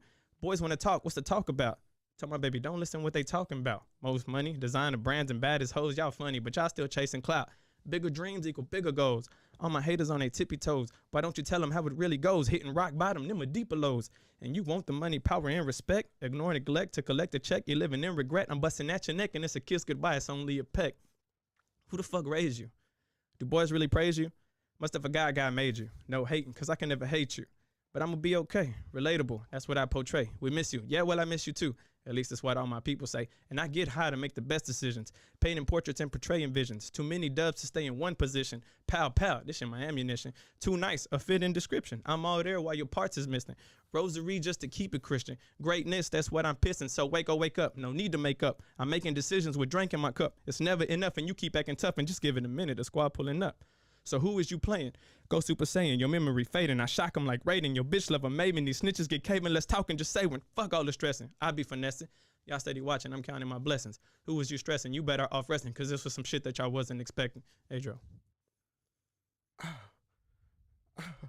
I do that. Storytelling. Where did that come from? Storytelling. A biochemist that can rap. Like, Storytelling. get back to the music. Keep your degree and get back to the music. It's a hobby, man. It's a right? Where did that come from? Storytelling. I wasn't expecting that. I was not expecting that. That was amazing. Appreciate it, Drew. Amazing. Like, Appreciate it, Drew. I don't know if I'm turned on or dumbfounded or astounded, but that was amazing. I am so happy that I had you here on The Public Affair. Man. I appreciate you coming from Conroe to be on this show. I think that you have an amazing inspirational story. I think that your career is only the beginning. I think that you should get back into the rap because that was phenomenal. That was phenomenal. It's okay. past me, man. It It's was beyond. amazing. And yes, you have very hot sex with biochemistry, lab coats and stuff, but rapping, one day you'll get back into it and you need to. Plans. Okay, We'll see. We'll see. We'll leave it right there. Thank you all so much for tuning into this episode of The Public Affair. I don't know what to say. Man, it's Alex, been an honor. I appreciate it. Like, man, this is it, man. I appreciate it. Thank you. No, I am so grateful that you came on. The fact that you drove from out of town to come on to the show with me, it really means the world to me. And this wine, can I take this one home? Absolutely. I'm gonna take this one to my side piece's house this weekend. Take okay? it. I'm surprised. Yeah. Hey, check the DMs. Well, man. I Your told you DMs I'm might running a be little popping. cold. I'm running a little cold today, so like we're just gonna cut that out. But well, you know the best way to relieve the cold Talk to me. symptoms Talk to is me. coming. I tell CUMM. Yes, when you ejaculate, get a cold. I'll give you my cold and go ejaculate. Yes, it's a proven fact. Okay. So I'll go have sex after this. Listen, that was amazing, Alex. I appreciate you so much. I only wish that we had more time. Thank you all so much for tuning into this episode. Before we go, I definitely want to use this opportunity to give a shout out to just a few more of our sponsors of this episode of The Public Affair. This episode is brought to us by Soko Soccer Academy with Dominic Gutierrez and Ariana Gutierrez, located at 3304 Franklin Avenue. They offer team, small group, and individual skills training with elite skills training to make your kid a superb star athlete. Soko, and they have amazing after school programs as well. I am so proud of Soko. They have come so far. Dominic, everybody that's involved, George, Ariana, Maro, you guys are the GOATs. I love you all so much. Follow on Facebook at Soko Soccer Academy, on Instagram at Soko Soccer 254. Side note, they're the ones that cut all this weight off of me. I was so fat back in the day, and Soko Soccer Academy got me. The transition. Yes, Dominic wasn't fucking playing with me. I love Soko. Thank you so much for sponsoring this episode of The Public Affair. Of course, to Jay Petal and Poke, Junior Fuentes, Thomas Roberts, and the entire family. They provide delicious, savory Japanese crepes and poke bowls. They also have handcrafted Thai-rolled ice cream for dessert. You can choose for a menu item or create your own, like I like to do, because Alex, I like to be in control. School with them boys. Oh, aren't they great? I love them. And let me say something. Thomas has come so far. I don't want to say too much, but Thomas looks amazing right now. Cutest son. Oh, he looks so amazing. Locations on University Parks Drive and Hewitt Drive. Junior Fuentes was on the show. Go watch it. Order online at jpetaltx.com. Jay Petal and Poke, thank you guys so much for sponsoring this episode of The Public Affair. Of course, Tapoyo Box and Audio with Jeffrey Monreal, home for all your LED needs and auto accessories, installation of stereos, door speakers, and audio systems. He also specializes in building custom subwoofer enclosures and so much more. He's definitely a jack of all trades, and your one-stop shop to get everything done in one roof. He put the dark tint in my car. He put the auto start in my car. He put the Apple Play car stereo in my car. Oh, the lights. It's magical in the car when we're doing things now with the dark tint so nobody can see us. Oh, I love Jeffrey Monreal. Thank you so much for all you do for me in The Public Affair. Oh, and I can't go on without thanking Junior Banda, Fat Boy Michelada, y Botana, quite arguably one of the biggest supporters of The Public Affair. He provides the best michelada and botana plates for yourself or for a party with a menu of a ton of different items, including botana bowls, chamois, pickles, and more. He's locally operated, so make sure you get the best and not the rest. Follow on Facebook and Instagram at Fat Boy Michelada y Botana and place your order now. Also, he does delivery. If you want the candies, you can't go to him. He'll come to you. He'll come to your job and pull up and everything. You guys can cash app him conveniently. I love Junior Banda. Congratulations to all your success, bro. Everybody who tuned into this episode of The Public Affair, thank you guys so much. Don't forget to like, share, and subscribe. I want to thank the community again for nominating me for Podcast of the Year again this year for Waco Awards. Alex Gonzalez, I don't know what to say after that anymore. Okay, but thank you so much for coming. For coming on to my show. Appreciate it. Definitely getting some after this wine. Like you said I was gonna get some after this wine. That's it. And don't forget, darling, to always keep it between us.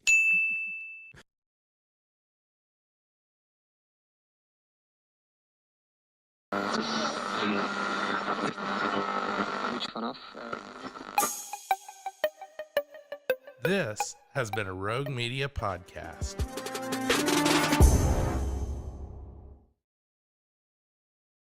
Hey everyone, you're listening to The Public Affair with me, Andrew G. I see someone different every episode, but do me a favor, keep it between us. Hey guys, what's going on? It's me, Andrew G. Welcome to another great episode of The Public Affair. Before I continue, I definitely want to use this opportunity to thank you guys again so much for all the love and support. As of the recording of this episode, we are in November. It's November 9th, so it's my best friend's birthday. Big shout out to Jaime Gutierrez. And just last week, I just found out I was nominated for a Waco Award for Podcast of the Year. So thank you guys so much for nominating me. You know, I guess they just put your name in the pool or whatever. Yeah, I think that was really cute. So thank you guys so much. Continue. Oh, Rogue Media Network, Mike and Allison, you guys are the GOATs. Thank you guys again. Now, before we continue, I definitely want to use this opportunity to give a shout out to just a few of our sponsors of this episode of The Public Affair. This episode is brought to us by my boy Joe Olvera of Four Brothers Construction. He provides custom home designs and renovations. He also focuses on roofing, remodeling, plumbing, tree removal, electrical work, and everything else. My boy Joe and his entire team of just, oh my God, I'm not going to go scrumptious. I don't even go that way, but they are. Oh, I can't wait for them to watch them build my shower. They said I can watch. Don't ask me what I'm going to do when they do it. Call the number on the screen for your consultation. Four Brothers Construction. Thank you so much for sponsoring this episode of The Public Affair. Of course, to my boy David Santabanez with Alinea Real Estate. He's the #1 sales agent in his office. He's going to help you buy a home or sell your property. Make sure you follow him on Facebook at David with Alinea or call the number on the screen, darling. For all your real estate needs, my boy David Santabanez is out there killing the game in real estate. I can't wait till I buy my next house with him. take that really hot picture in the grass in front of the house. It's going to be absolutely amazing. I can't wait. If you guys need a house, hit up my boy David Santabañez. He makes the process super duper easy. Thank you so much for being a long-time sponsor. Oh my goodness, of course. You have to try it while you're here. You know what? We're going for dinner. Pee-wee's Crab Cakes of Texas with Anika Armstrong, serving the most authentic Cajun cuisine with a wide selection of signature crab cakes, pasta, seafood, and more. Now, my favorite, bro, is the crabby seafood pasta. I like to switch out the penne pasta with the fettuccine pasta. It's absolutely delicious. Now, their top recommended is the Southern Fried Catfish Special served with seafood, pasta, potato salad, and 6 fried shrimp. The fish is topped with Houdat sauce. I'm not going to tell you what it is. I had it the other day, so you got to head over to 108 Jim Drive in Hewitt or order online at orderpeeweescrabcakes.texas.com. To my girl Anika, thank you so much for sponsoring this episode of The Public Affair. Ooh, you guys, I got to give it up to my girl Sonia, event planning and rentals with Sonia Childers. She's an event planner that specializes in weddings, quinceañeras, baby showers, corporate events, and so much more. Now, she's appointments only, but you can still take the stress of planning your event off your shoulders now by reaching out to her for a consultation at shoulders1994yahoo.com or call the number on the screen. My girl Sonia is the business queen. That woman does business like nobody else. I love it so much. Thank you so much for being a longtime sponsor. Of course, the Parkway National Insurance and my girl Nancy Pulsini, who provides insurance for all commercial trucks and tractor trailers, and also for all contractors, along with home and auto insurance. Basically, all your insurance inquiries, call the number on the screen. Y habla español también. To my girl Nancy Pulsini, thank you so much for being a longtime sponsor of The Public Affair. And of course, to my boy Juan Morales with Waco Fencing and Stuff. Juan builds privacy fences and chain link fences, perfect for that extra at-home privacy, darling. He also does demolitions, builds wood decks, stone patios, and gorgeous flower beds. Absolutely unrivaled. Contact him with the number on the screen for your consultation. To my boy Juan Morales, thank you so much for always supporting me, bro, and all those kind words that you be sending me on the low. I really appreciate it. Not on the low, just like that came out wrong. Thank you so much for everything that you do for me, bro. I truly appreciate you. Oh my goodness, I'm sweating. All right, here we go. Keep that in there. All right, guys, like I said, I've been so excited to have this next guest onto the show. We've worked together in the past. I was handicapped, but I was still gangster, right? I was still gangster. Showed up. Yes, I was. Okay. He is one of the best up and coming DJ. Well, I should say seasoned DJ. Excuse me. Let me give him his flowers. All right. He's a musician. He's a singer. He's super hot. He drove all the way here from Austin, Texas, to be on The Public Affair. I'm so excited to finally welcome Mr. DJ Eman or Emmanuel Dominguez on The Public Affair. How you doing? Yes. Thanks so much for having me. Thank you. You know, I've always wanted my hair just like yours. Really? I have. You can do it. No, I can't. I've tried for years and I can't do it. Really? No, yeah. I have like it just different. Won't grow that long or what? No, well, you know, I'm Puerto Rican, so I'm like a melting pot of things. Do you know what I mean? Yeah. So I have like not caucus hair. Do you know what I mean? Right. Yeah. I don't know if that sounds ignorant, but my hair's weird. I don't know. I've had something different for a bit, but it's always kind of similar at the same time. No, yeah, for sure. When I first saw him ever, and that was the first thing that I noticed when I was walking up the stairs when we did that. I can't remember the name of the bar. Where the fuck did we do all that shit at? Halftime. It was halftime. Yeah, it was halftime. I was handicapped. Shut up. I was on medications. Okay. The guy, listen, that's how we met, you guys. Me and DJ Eman, we did some work together. You were doing some work with Amplified Entertainment, correct? I don't know if you're necessarily a part of that group. Right. Yeah, okay. And so we did that. I did hosting with them, and you were always very nice. You're always very kind, and your musical style and everything that you do and getting the crowd pumped up. You just have this really great talent. I feel like that needs to be recognized, and that's why you moved to Austin. And that's why you're doing bigger things. All right. So thank you for coming on the show. Yeah, absolutely. Thanks for having me. You know what I think is cute? You were telling me just before the show started that one of the episodes that you were watching was Cece's episode. Yeah. Because you know her because you DJ at Highland Lounge, correct? That's right. In Austin. Okay. Yeah. So did you know about your compartments and stuff when she was talking about it? Did you go to the bathroom and try it? I definitely did not. I'll tell you, are you going to go home and try it after this? It sounds too painful to No, we can ask her. Hello. Yes. I don't know about what compartment she was talking about. But listen, we're gonna get Cece. Surprise guest Cece's coming in. Okay, Cece's coming to tell us all about the compartments. I have to go have a conversation with her about that. No, for sure, yes. So DJ Eman actually, not bartends. You DJ at the bar that Cece. Correct. One of my old guests came on at the bar that she bartends at. Yeah. You know what? So it is a gay bar, right? Correct. And you're not gay, but do you get hit on a lot and stuff? Like, have men tried to take you home? And have you did it? It's funny. I always no. I always joke that like I get hit on all the time now. Yes. But it's not by women. It's always men. By dudes. Okay. But no, I mean, yeah, I'm just kind of numb to it now. It's like it's fine. Right. It's a compliment, you know. I don't have any problem. But has anybody ever crossed the line with you? Like, it's like, hey, you gotta get the fuck out of here. What's going on? Actually, one time. Yeah, really? Tell us. Really? Okay. So, and did you punch him? No, but it was getting close. It was getting close. Okay. It was this guy who was honestly bigger than me. Like, oh wow. And I'm already pretty tall. Yeah, you're really tall. Yeah. And I don't remember exactly the conversation, but he was complimenting me at first. I was like, oh, thank you. Yeah, for sure. I'm straight, but nice to meet you or something like that. And he was like, well, like I can change that, Oh, this and that. And I was like, thanks, but like no thanks. Right, like, right. I'm not interested. You know, I always try to like. I mean, no one's ever like if they try. I say something and then they and then get it. and we stop. We Yeah, we have usually, to stop. We know our boundaries. Yes, for sure. But this guy obviously had been drinking, and he started getting a little aggressive and like getting kind of like almost cornering me. Oh wow, okay. I was like, oh my gosh, is this how girls feel like whenever like I literally was like, yeah. And I was looking at my friend who was a girl, and I was like trying to give her like the eyes, like, hey, you gonna help me out? And, and she was like, later she was laughing. And I was like, man, that's really how it feels like. Oh my God. I literally had to put my hands on him to be like back off. Back like, off, yeah. He was like, I can change that. Da, da, da. I was like, and you're working though, right? Like, or were you just there hanging out? That day I was hanging out. Yeah. Okay. So you are just comfortable just going someplace like a gay bar and just being like, you know, oh yeah, because you work there, so it's whatever, right? Oh yeah. I mean, I've been DJing on the gay strip in Austin now for a little over a year, maybe a year and a half. Okay. So I honestly, I joke because I'm always there even when I'm not DJing. Yeah, like I for prefer the gay bars over the straight bars now. It's just so much more fun. Isn't it? Yeah. And I bet his tips are out of this world. My tips? Yeah, you don't get tips for DJ. They don't pay you like $20 to play their song next. I mean, sometimes Isn't people that a will thing? go up. Yeah, but I don't have like a tip jar or anything like that. Okay, got you. Yeah, so none of them have tried to pressure you to be in their OnlyFans or anything like that? Not yet. Not that. That hasn't happened yet. But with the right amount of money, I mean, no, times are tough right now, okay?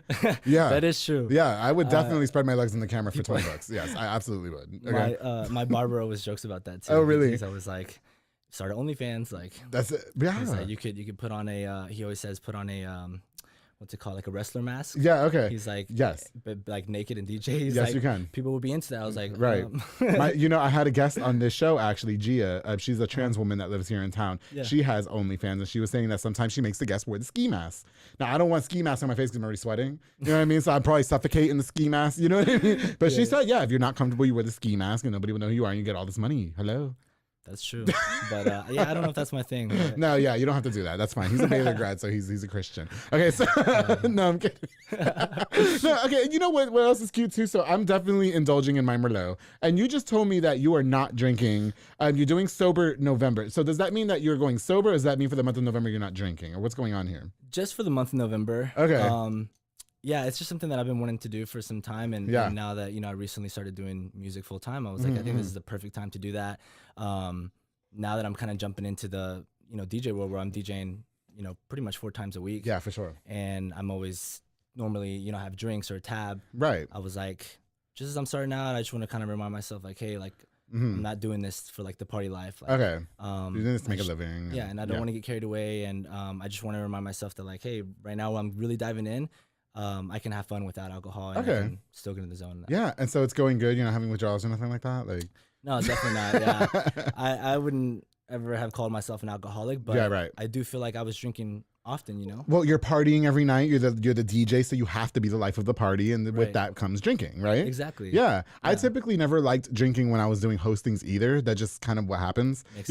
Like I did a hosting at Stay Classy Waco. Okay. Oh, nice. Yeah, and it was like gay night or something like that. And I had nice. to, with the gays. And so they were like, "Well, we'll give you a tab to come." And I was like, no, I need money. Like I'm not drinking.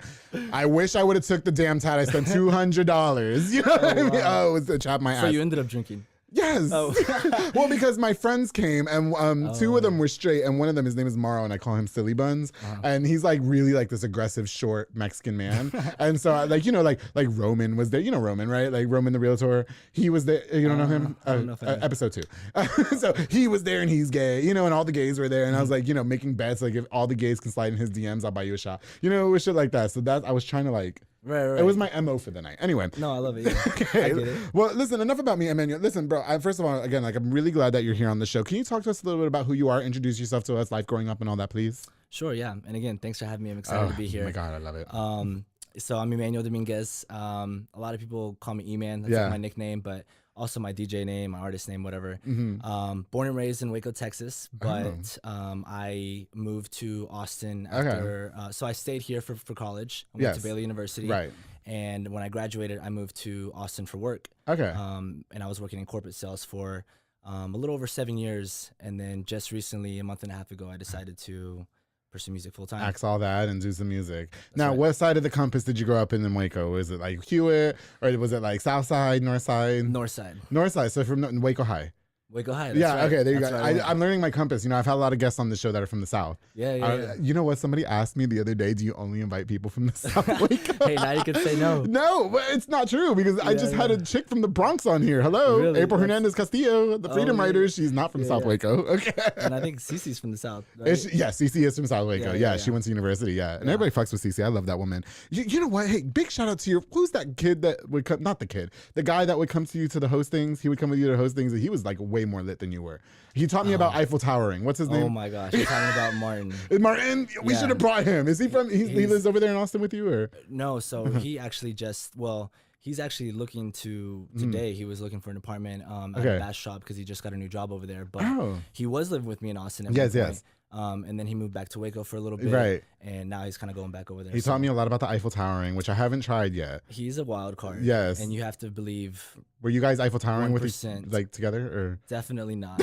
But he will probably tell you that we have. He did tell me that you did. That's why I was like, I wonder if he's like, does he mean that you? Because I thought, okay, you want me to be fucking for real? Absolutely. The night that I hosted with you guys at halftime, was that the first time I met you? No, I believe that might have been the second time. Yeah. Okay. Maybe like that might have been the first time that we actually like sat down and talked. Yeah. Remember, because I can only sit down. Like it was embarrassing. Yeah. Okay. And I tried to stand up every once in a while. Anyway, he was there that night. My foot was broken, and so I had to sit down most of the time. So it gave him opportunity to like get to know me. And he told me you guys did that. Force you to listen to his lies. He did. He was like, yeah, we Eiffel Tower all the time, and I was like, this guy is fucking lit. I love him. You know what I mean? No. Okay. No, that's just he. Yeah. He's people that know him. They know that he. He likes to exaggerate. He's out there. Yeah. Would you say he's one of your best friends? Oh, absolutely. Yeah, and I think that's cute too because my best friend, he's a lot more reserved now, and I'm not. You know what I mean? Like so you're the Martin. I mean, yes, I got banned from his hometown. They all think I'm fucking evil. They think I put roots on people. You know, and he's very like a family man. And even with my show, he's like, Andrew, I don't know, bro. Like that shit was a little bit too much. I was like, please, you were too much fucking 15 years ago. Shut up. No, but yeah, like I said, today's his birthday. Shout out to him. But anyway, grew up in North Waco. Family life for you growing up. I know a lot of people, when I've had guests on this show from the north side, the south side, or anywhere really, they've had to face a lot of hardships in terms of like the family life growing up, like growing up in a broken home and stuff like that. Yeah. Did you have to deal with things like that as well?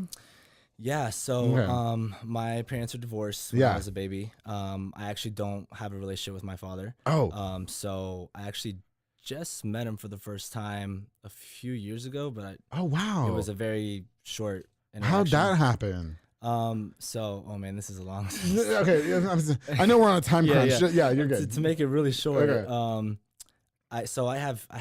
I have 4 sisters, no brothers. Mm-hmm.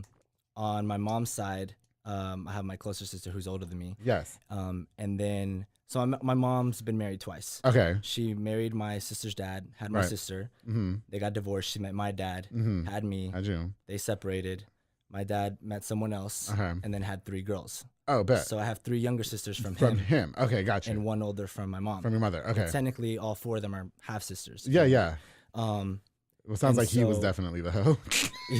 Right. No disrespect. I mean, I'm just saying. Yeah. He had 5 other kids and shit. Right. Yeah. Okay. And my oldest sister, or not oldest, oldest on my dad's side. Yes. I actually kind of found her. So we were kind of close to some family members on my dad's side. Yeah. And I found her on Instagram one day. This is actually when I used to DJ at Austin's on the Avenue. Oh wow. Okay.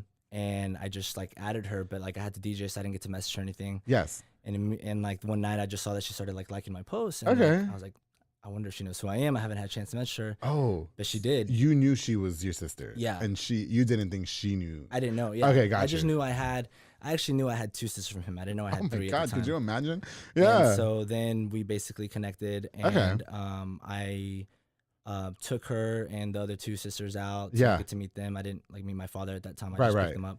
But I met him at her graduation when she was graduating high school. Oh, wow. So it was just a brief interaction. But your whole childhood, you didn't like talk to him? You didn't get sent over there to like go do like man things and stuff like that? Nope. So what's that conversation like though when you meet him and you're 20-something years old? There wasn't one, to be honest with you. He didn't say, "Hey, I'm so sorry. Let's go have some coffee or something." Like, no. Okay. Okay. You know, I don't know. I don't know what's been. Yeah. I don't know what his thought process was about it. I'm sure he had some sort of thought process about it, but do you feel like you owe yourself that closure though, where you should just call him and be like, "Hey, we should have a talk"? Right.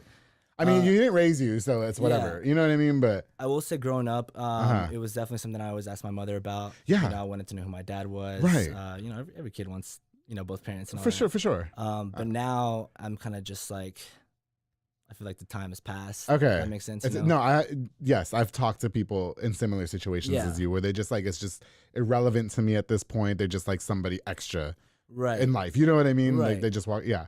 Yeah. And with my younger sisters, like, you know, they're still, you know, he's a father to them. Okay. So like, that's something that I can't, it's kind of hard. I haven't really talked. So did you take it that. personal because it seemed like he was in everybody else's life and not yours? No, not really. Okay. But it's also been something that like my thought around it has developed as I've grown up. Yes. You know, because I definitely wanted to meet him, was very curious when I was younger. And I mean, like one time I remember I was calling all of the Emmanuel Dominguez's? Well, the Miguel Dominguez's in the phone book. Yeah. Trying to find. Okay. Like I was an innocent little kid, you know, but now I'm like, you know. Now it's nothing. My mother is everything. She's my role model. Good for her. Good for her. Where I am today is I owe everything to her. So no, absolutely. I think that's really great though. But you know, maybe I try to put myself in y'all's shoes. Like I hated my dad growing up. You know what I mean? Like we fought a lot, and now we're best friends. Obviously, you know what I mean? Yeah, we are. But I don't want to say best friend. We're great. We have a great relationship now. But to think like somebody like you, did it affect your childhood at all? Where like, do you know what I mean? Like, were you acting out? Like, did you feel like it was all your fault? So I was a very good kid. Okay. I was always I was the good one. I would say. Yeah. And my sister was always the troublemaker. She was out there sneaking out. She was here. She'd be like, "That's not true." But no, I just mean like I was just always a good kid. But it definitely affected me because you know when you're younger and you don't understand, and you know you go over to your friend's house and both their parents are there. And, Right. But also it was more of just like growing up with women, you know, because it was just my mother and my older sister. Right. And I feel like that affected me. And even the small things that like you would learn from your dad, you know, like I taught myself how to change a tire one day because I had no choice. Oh, you ain't missing shit. My dad never taught me how to change no damn tires. I still to this day don't know. Okay. Yeah, I don't know. Fuck that. Yeah, that's what sponsors are for. I have sponsors for that. Honestly, nowadays you just call your insurance. And now I just call Banda's hauling service and say, "Hey, bro, my car broke down. Come, please." Yeah. But I mean, just using that as an example. Okay. You know, like, it was very different. I feel like. Right, for sure. You know, so is he from town? Can I ask? Yeah. Okay, so I mean, you're bound to run into him at some point. You know what I mean? Yeah. I don't know. I would love to see you have that. Well, I would love to hear that you have that conversation, just for peace of mind. You know what I mean? Yeah. I don't know. Maybe it's irrelevant to you. It's like you said. I don't know. Like, I don't know. Like so since that time that I met him, right. I went to the second sister's high school graduation. Okay. And we went out to eat. Yes. And so I spoke to him for like maybe 30 seconds that time, but it was very brief. Yeah. Like, I mean, I just feel like there's just nothing there. Did he ask you if you had a girlfriend? Was that the first thing he asked you? No, it was more of him thanking me like for being there and glad to see me there, like, you know, something like that. The first time was just like, good to meet you. That was it. Can you imagine? Yeah. Telling your 20-year-old son it's good to meet you. And imagine like your whole life never having met him, and then and then that's the first thing. And that was it. Yeah. Good to meet. Now, you know what? Listen, everybody's story is different. Maybe what's his face will come on the show one day and tell his side of the story. I don't know. We'll have you both. It'll be like, you remember Sally back in the day, the talk show? Remember Sally Jesse? No, I don't think so. No. When they have the special guest come out and it's like the estranged family member. I'm gonna do that one day. It's gonna be a segment. You're gonna be my guinea pig. Okay, listen. Anyway, you end up you end up accomplishing all those adversities. Okay, so you move on. Let's talk about your early DJ career. Okay, so you mentioned that you were DJing in Austin. How did that all get started? Because you go to Baylor, surely you're learning a trade. You didn't graduate with being a DJ. You know what I mean? So it sounds like you were very much a bookworm. So what happened with the DJing? How did that all get started? So it honestly started in high school because I've always been involved, or even before that, like I've just always been involved with music. Yeah. Like I play a couple instruments, and I was super serious in high school about saxophone. Okay. So I played saxophone, and for a moment actually thought that I wanted to do that like as a career. And I remember talking to my mom about it, and when I was like, you know, about to go to, I had already been accepted to Baylor. Right. Didn't know what I was gonna do yet, and you know, a lot of the times when people are serious about music in high school, they do it in college, not necessarily like as a profession, but like Right. in the marching band or Totally, whatever, right? totally. Mm-hmm. And she basically was like, I don't know if that's a good idea. And I was even like, I don't know if that's a good idea. Why parents always gotta downplay our shit, right? They don't ever want us to do anything. Like Mexican parents. well, no, Puerto Ricans too. My mom was yeah. like, "You can't be an actor, singer, or dancer." Now I'm a podcaster. Like, come on, man. I did it. Yeah. But yeah, so she was like, I don't know if it's a good idea, and kind of pushed me to not do it. And not that she didn't want me to do like marching band like that, but I just was like, well, if I'm not gonna do music as a profession, why even bother doing it at all? Wasting time. Yeah, because it's a lot of time that you take out of your day to do like marching band, for example, For in sure. college. So I just quit music all around in that sense. But I was still like kind of starting to dabble into like producing, like just making like beats and things like that. Yeah, for sure. Like YouTube beats. Yeah. Isn't that what they do now? They pull YouTube beats. Remember, Mike? That's what they do now. Yeah, they pull YouTube beats. Yeah, I was terrible back then. But I was just dabbling into it. And it wasn't until I got into college at Baylor my freshman year, I joined a fraternity, and we always had this like, sometimes it was a garage, but some sort of what's it called when you keep things in I'm blanking on the word. I was gonna ask you what you had to do to get into the fraternity because I know sometimes they do some weird shit, and so yeah, ours wasn't like that. No, I had a guy that would not tell me, and I just knew it was something gay, and I just wanted him to tell me so bad. Oh, I'm sure some of them are crazy, but no, I told them from the beginning. I was like, if anything weird happens, if it's like, anything gay, don't blindfold me. We out. Yeah. So they didn't blindfold you? No, They didn't. Okay. No, but a storage unit. That's what I was. A storage unit. Okay, got you. A storage unit. You were practicing in the storage unit. Yeah, and alumni would like keep things there, like for sure. As people would leave, things would get passed down, things like that.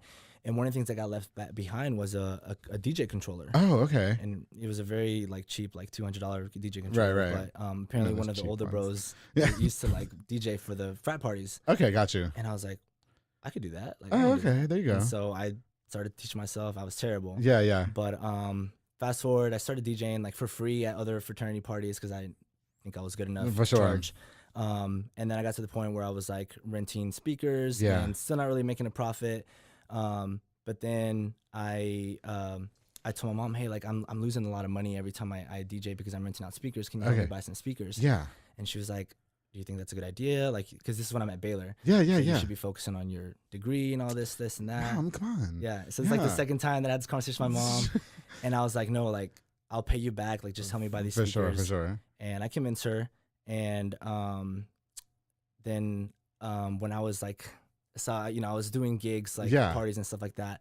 When I was a senior in high school, I was doing this internship where I was going around selling advertising to different businesses in Waco. Oh, okay. And one of the places I stopped by was Austin's on the Ave. Oh. And so when I walked in, I actually don't remember how the conversation went, but something happened about me being a DJ. And they're like, we're actually looking for another DJ. Like, would you be interested? Oh, good. Okay. And I was like, well, like, yeah, but I don't know that I'm like up to par with like. And he's like, oh, no worries, like you'll get good here. Please, it was Austin on Avenue, all right?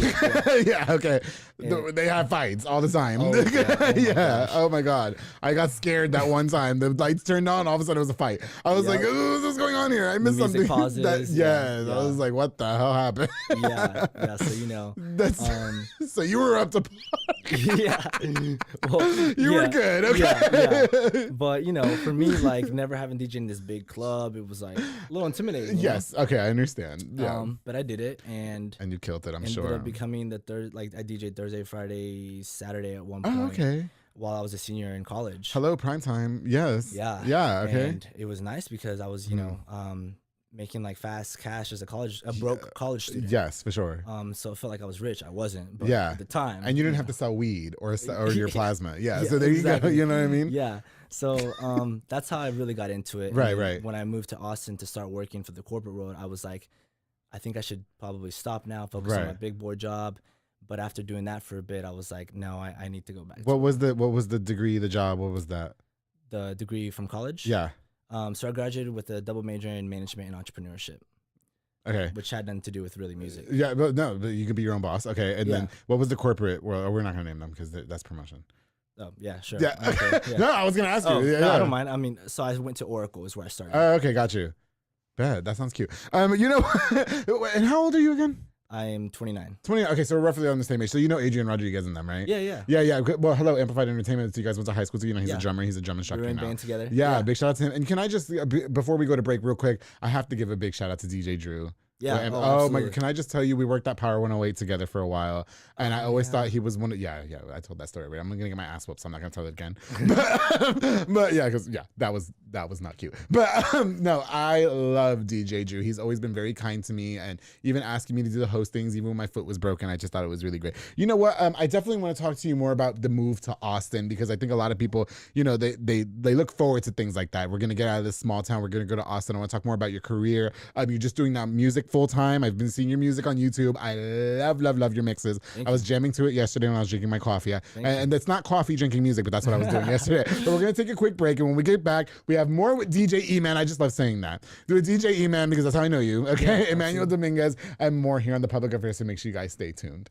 Hey guys, I hope you're enjoying this really, really exciting episode of The Public Affair with my boy DJ E-Man. Before we continue, I definitely want to use this opportunity to give a shout out to just a few more of our sponsors of this episode of The Public Affair, because I love my sponsors. Of course, I want to give a shout out to Waco Made Granite with Jay Perez and Henry Flores. They offer amazing granite quartz countertops, backsplashes, and so much more. They're perfect for rentals, flipping homes, or if you just want something new, like you're building a house or something, you need a countertop, Waco Made Granite is definitely the route to take. Oh, also, if you mention this ad, you get the exclusive Public Affair price, which is only $37 a square foot for level 1 material. It sounds absolutely amazing. Call the number on the screen for a consultation. Follow on Facebook at Waco Made LLC. Jay Perez, Henry Flores, thank you guys so much for trusting me and becoming a sponsor of The Public Affair. I truly appreciate you guys. Of course, to Banda's hauling service with Julian and Ana Banda. They rent dump trailers. You fill it up, they haul it away. I was just telling you, I don't have to learn how to change a tire. I don't have to do that because Banda hauling service is going to come. They also do junk removals, tree brush removals, haul cars in and out of town, and so much more. Book now at the number on the screen to Julian and Ana Banda. Thank you guys so much for being longtime sponsors of The Public Affair. I truly appreciate you guys. Oh my goodness, of course, the Embrace Fitness with Lisette Luna and Amanda Switzer. They teach group fitness classes that are absolutely fun and dynamic, darling. They specialize in total body workouts by Excola and by Jackie and Zumba Step. Classes are Monday through Thursday at 6 p.m. and 7 p.m. And you can also contact them to rent the building out for small parties and events. Definitely have had some small parties over there. And if you need a DJ for the event, of course, E-Man's got you. Embrace Fitness, thank you guys so much for sponsoring this episode of The Public Affair. Of course, I can't go on without thanking Elite Barbershop with my boy Sid Rodriguez. Got me looking super duper fresh with my enhancements today for The Public Affair. Located on Hewitt Drive. You can call the number on the screen to book now or download the Squire app for your appointment. Walk-ins are welcome as well. They got Marcus Grill, Chris Reyes, Santos Cordova, David Rodriguez, Isaac Chavez, Clint Fletcher, and Isai over there making you look as snackish as I am. And I just want to say real quick, Clint cut my hair that one time and then I totally got some like 2 days later. So he's the yeah, I did. I got some and it was beautiful. Oh, we made music. It was amazing. Thank you so much, Elite Barbershop, for all you do for me. I truly appreciate you guys. All right, guys, we're going to get right back into this episode with DJ E-Man all the way from Austin, Texas. I'm so excited he's here on The Public Affair. Thank you for being here. No, yeah, I know. I lose breath. People get so impressed because I can say all that in one breath or whatever. Yeah, I'm impressed. Thank you. I really do appreciate that, but it takes a lot out of me. Like, believe me, I know, because when I'm recording things and if I'm doing like a long verse and cut out the breaths and everything. You gotta cut, but too bad. Well, Allison, she does wonders. I hope I don't take long breaths. Yeah. Were you ever a radio DJ? Did you ever do that? No, actually. No. What? Why? What's going on there? I just never. That's how I met when I met Drew. He was supposed to be a radio DJ, and then things happened. Right? I don't know what that means, but things happen. They hoed him. I'm gonna say it now because I haven't worked there in 2 years. They hoed the shit out of him. They did. They hoed him. I wanted him to mix my night show so bad. I begged my PD. I did. I begged him, and they just didn't go for it. Damn. Which they sleep on him though because he's amazing. I love him. Yeah. Now we get to work together. I didn't get to say it earlier, but honestly, shout out Drew because he taught me a lot too. Oh, really? Whenever I was at Austin's, because when I started there, he was like the main DJ. Yeah. And I think I might be getting this wrong, but like I think he like wanted to take some time off or something. Okay, so that's how I kind of filled in for him. Yeah. Or they just wanted to have more than one DJ so that he could take times off, and so right. Yeah, I remember when I first met him, like I literally had just met him like once, I think. Yeah. And I had a gig somewhere else in Waco, and I needed a cable, like an XLR. Right. And I was like, oh my gosh, like I don't have time to go get one or something. Right. And I was like, wait, Drew's like down the street. Oh, good. I was like, hey, bro, like, can I borrow this cable? Like I had just met him. And he got you. So. Yeah, and you know what was crazy? Because in radio, I've met tons of DJs, and all of you guys are not nice. You're not wrong. A lot of DJs are some hoes. I'm gonna say it right now. I've met on one hand, I can count how many actual like humble, kind DJs I've actually met. Okay, and there's a lot that aren't. Okay, but No, you're right. you know, so I guess to meet somebody like Drew, I mean, did you experience a lot of pushback and stuff from other DJs? Like, were you know getting hoed too? Not really in Waco. Okay, which was nice. Oh, good. I feel like the way I got started, I feel like I wasn't really looking for it. Like I said, I was trying to sell them advertising, and I ended up doing it. So I got kind of lucky in that sense. But when I went to Austin, definitely, because there's a lot of competition. There's a ton of DJs, a ton of bad DJs, a ton of great DJs. But a lot of DJs kind of get protective with like their gig, and so like when I first went out to kind of like make connections, I've met like maybe 2 awesome people for sure out of like 30. That it'd be like that. They just, you know, they'll say hi, but they think you're trying to steal their gig or something. Right. You know, I just had. Can I just real quick? I've had 2 DJs up and coming on this show, Antrix and Terco, and we just did Dia de los Muertos like a couple weeks ago. Oh my goodness, big shout out to them. They did amazing. They had the whole crowd. Best DJs at the event, absolutely, hands down, they were the best, and I was so proud of them. You know what I mean? Because like they came on the show and they're just trying to put a name for themselves. You know what I mean? So not that they're green because they're not. You know what I mean? But I was like, come on, we're gonna go to Dia de los Muertos, and they fucking killed it. I'm so proud of them. I really am. That's you know? awesome. Do you find a lot of people being influenced by you? Have you had anybody come up to you and say, "Hey, teach me the ropes" and stuff like that? I have. I feel like more recently, not like always, but more recently, I have, and I've. Like a lot of people were like, I want to DJ, I want to DJ, and my advice is always like, just start, just start. Go on YouTube, and because like it's even if I sat down with somebody and taught them, like you don't get better until you do it. Until you do it, that's my own experience, you know. Do you tell them like some DJs just pull beats off YouTube's and then play it? Yeah. Honestly, I've been at bars and been really? Like, is this Spotify or is this a DJ? Right, I've seen people do that though, man. And I'm like, I caught you. You know what I mean? Yeah. But believe me, I worked in radio. They give all the DJs a bad rep because that's why people make fun of DJs. Like, oh, you just back there pressing play. You know? But you've never been guilty of that. Oh no. No. Okay. Even when I was terrible, I was mixing terrible, but I was mixing. Baby, okay, this is gonna be authentic. You know. That's right. Let me tell you something. So you moved to Austin, and a lot of people, you know what? They move to Austin. They think, okay, I'm gonna move to Austin and have a lot more job opportunities, like maybe musicians, rappers, DJs, for instance, whatever. They think that, oh, I'm moving to a big city, and so I'm going to have a lot more opportunity afforded to me. Did you feel like that was something that you can relate to, or what's going on there? Yeah. Yeah, I would say so. I mean, everyone knows Austin as like the music city. Yeah, I don't know, because some people go to Austin and fuck up, and then they come right back. So yeah, and especially now, you can't afford to mess up because it's expensive. It's getting real expensive, and people move there. And then they end up having to leave, unfortunately. But listen, I'm from New York. I'm good. I'm here in Waco. Waco fucks with me, so we're good. Yeah.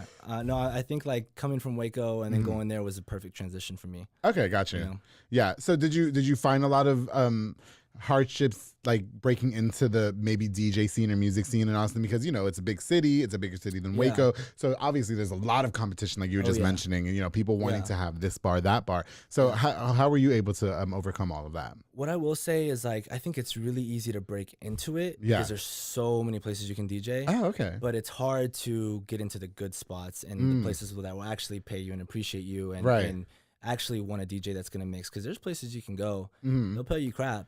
And you can be Spotify DJ, and that's like on 36. I love that you call it like Spotify DJ. It's a thing. It's definitely a thing. Like I've seen them rip music I've seen them download it from YouTube and then play it like at I don't know, Austin's or whatever. You know what I mean? No, it's and I mean, even downloading from YouTube isn't even the problem. It's just the fact that like they're not mixing. Okay.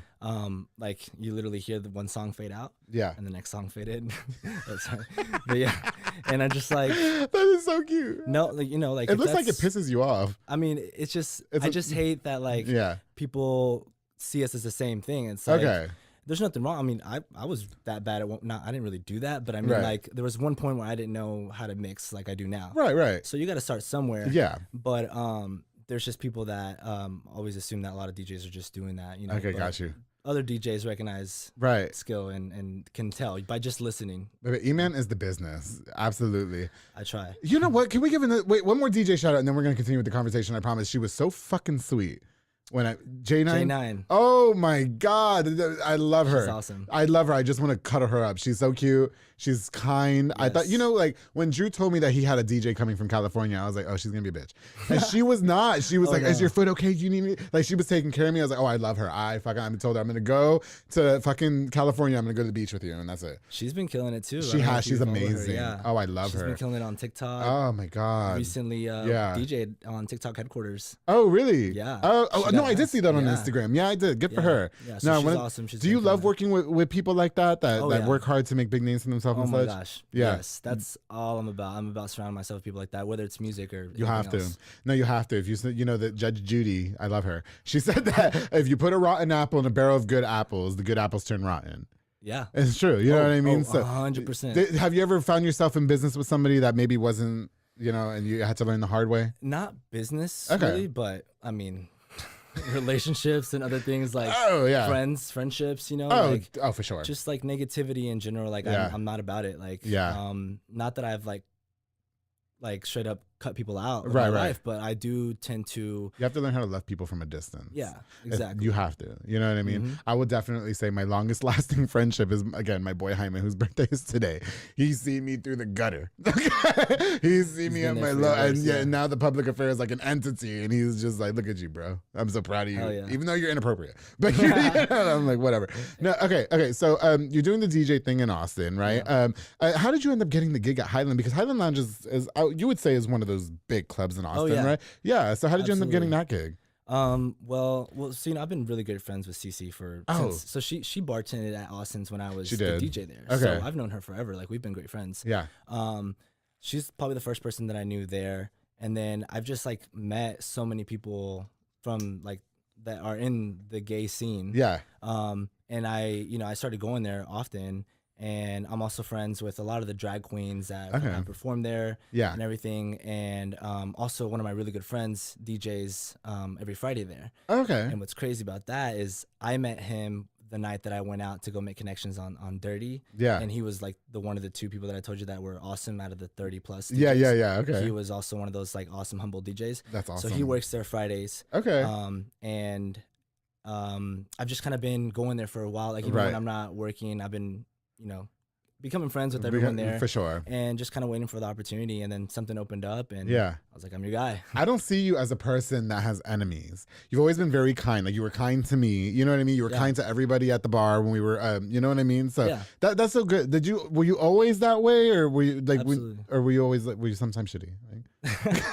Sometimes we have our faults, right? Sometimes I'm a bitch. Yeah. I know I am. Yeah. Okay. No, that's something that I've always just tried to. Yeah. I just I love everyone. Like there's no reason for me to. I got you. Dislike anyone. Like I don't think anyone out there sees me as an enemy. I would hope not. Nah, for sure. But yeah, I get along with anyone and everyone. So. Yeah. Okay. What was the process like for you to brand yourself in that city as a DJ? Because like you said, I mean, we were just mentioning that the competition can be tough. Yeah. Sure, you can get the gig at the little rinky dink bar that probably pays you $100. You know what I mean? So what was it like for you? Like, what did you do? What was different for you than another DJ going to brand yourself and say, look, I am the shit. I'm gonna, I deserve this spot. Like, where's that bar? Like on 4th Street? Is that the gay strip? Okay, yeah. Strip. I've only been one fucking time. Really? You gotta come back. I'm only gonna go to see you guys. My bedtime is 9 p.m. So yeah, it is. It's 9 p.m. Well, you got to make it like at least 11 when you come out. well, somebody better be taking me home at 11, man. Okay? Sure. I'm sure you'll find. Maybe at Highland, right? Yeah. Oh, that's. What I don't do gay guys anymore. So maybe there's a straight curious guy there that'll take me home. Sometimes, you get everything there. I do. I told that to my side piece the other day. I said, we can do this because I was like, I don't. Yeah. Anyway, I'm sorry. Go ahead. So you're good. Okay. It's about you. It's not about me. Good. Hey, this is your show. No, it's not. It's about you. Go ahead. So I forgot the question you asked me though. You said branding yourself in Austin. That's right. Yeah. Okay. I really think, and I mean, this is how I meet people and how I find people that I like to work with and just collaborate with. It's all comes down to your personality and the way you carry yourself and the way you carry yourself with others. Yeah. Like.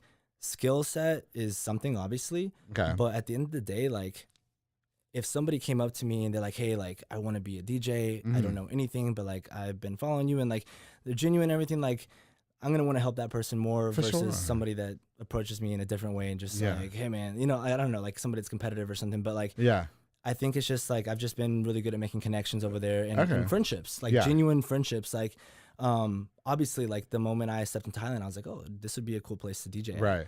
But it wasn't like I'm gonna DJ here one day. Like it wasn't like like an aspiration. Yeah, like, it was like that'd be cool. But I wanted to become friends with everyone there, because I wanted to be friends with them, not because I was like I'm only gonna be friends with them to get this gig. Yeah, okay. And I think that's what it kind of comes down to, like just being genuine about everything, and really like connecting with people. And opportunities come up all the time. It's all about who you know these days. It's not so much about skill set. That's it. No, I agree with you 100%. And, you know, minus the one sticky situation they had to do, we almost had to put hands on somebody. Was there ever more than one situation, though? Like, maybe not even just because they were being gay and you know what I mean? Like, have you ever had to find yourself in a sticky situation with another DJ trying to take a gig from you and stuff like that? Or thankfully, no. Not that I can think of. Good. I mean, every now and then, you know, you deal with somebody that's, like, too drunk.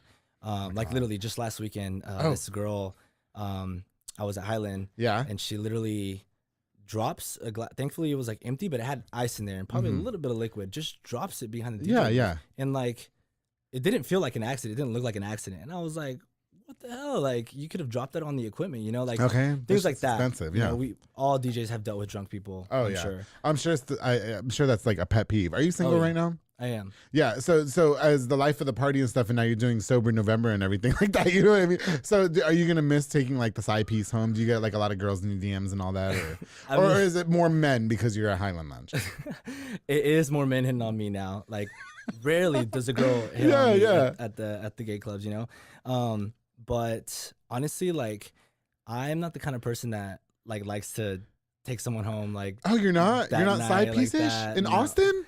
Like, especially like I'm DJing until 3:30 a.m. Oh, okay, you tired. And like I'm tired, and I every Saturday like I DJ, and then Sunday I'm DJing as well. Since Sunday brunch. Oh wow. Oh. So like I turn around, like those are the most rough nights because I'm not sleeping that much. Right. And also like I just don't want to like deal with someone that's drunk, because by 3:30 a.m. Listen, if I'm out at 3:30 a.m., man, somebody better be pounding the pork out of me. That's all I have to say. But you know what I mean? Like, no, I for the sure. The people that I'm gonna meet at 3:30 a.m. They're probably dirty. They didn't take a shower, so it's all. Even if it's a nice young lady, like if she's drunk, and that's just not how I want to meet someone the first time. You know. But in your earlier, no, for real though, in your early career though, I mean, listen, we're all young men. We're around the same age when we were younger. You know, that's all we wanted to do. You know what I mean? Yeah. Would you definitely say that you could relate? I mean, it's not going to kill your character now. I've always been the kind where like, I mean, I have nothing against like meeting someone while I'm DJing. Right. I'll take a girl's number or something like that. But I can't believe you don't have a girlfriend.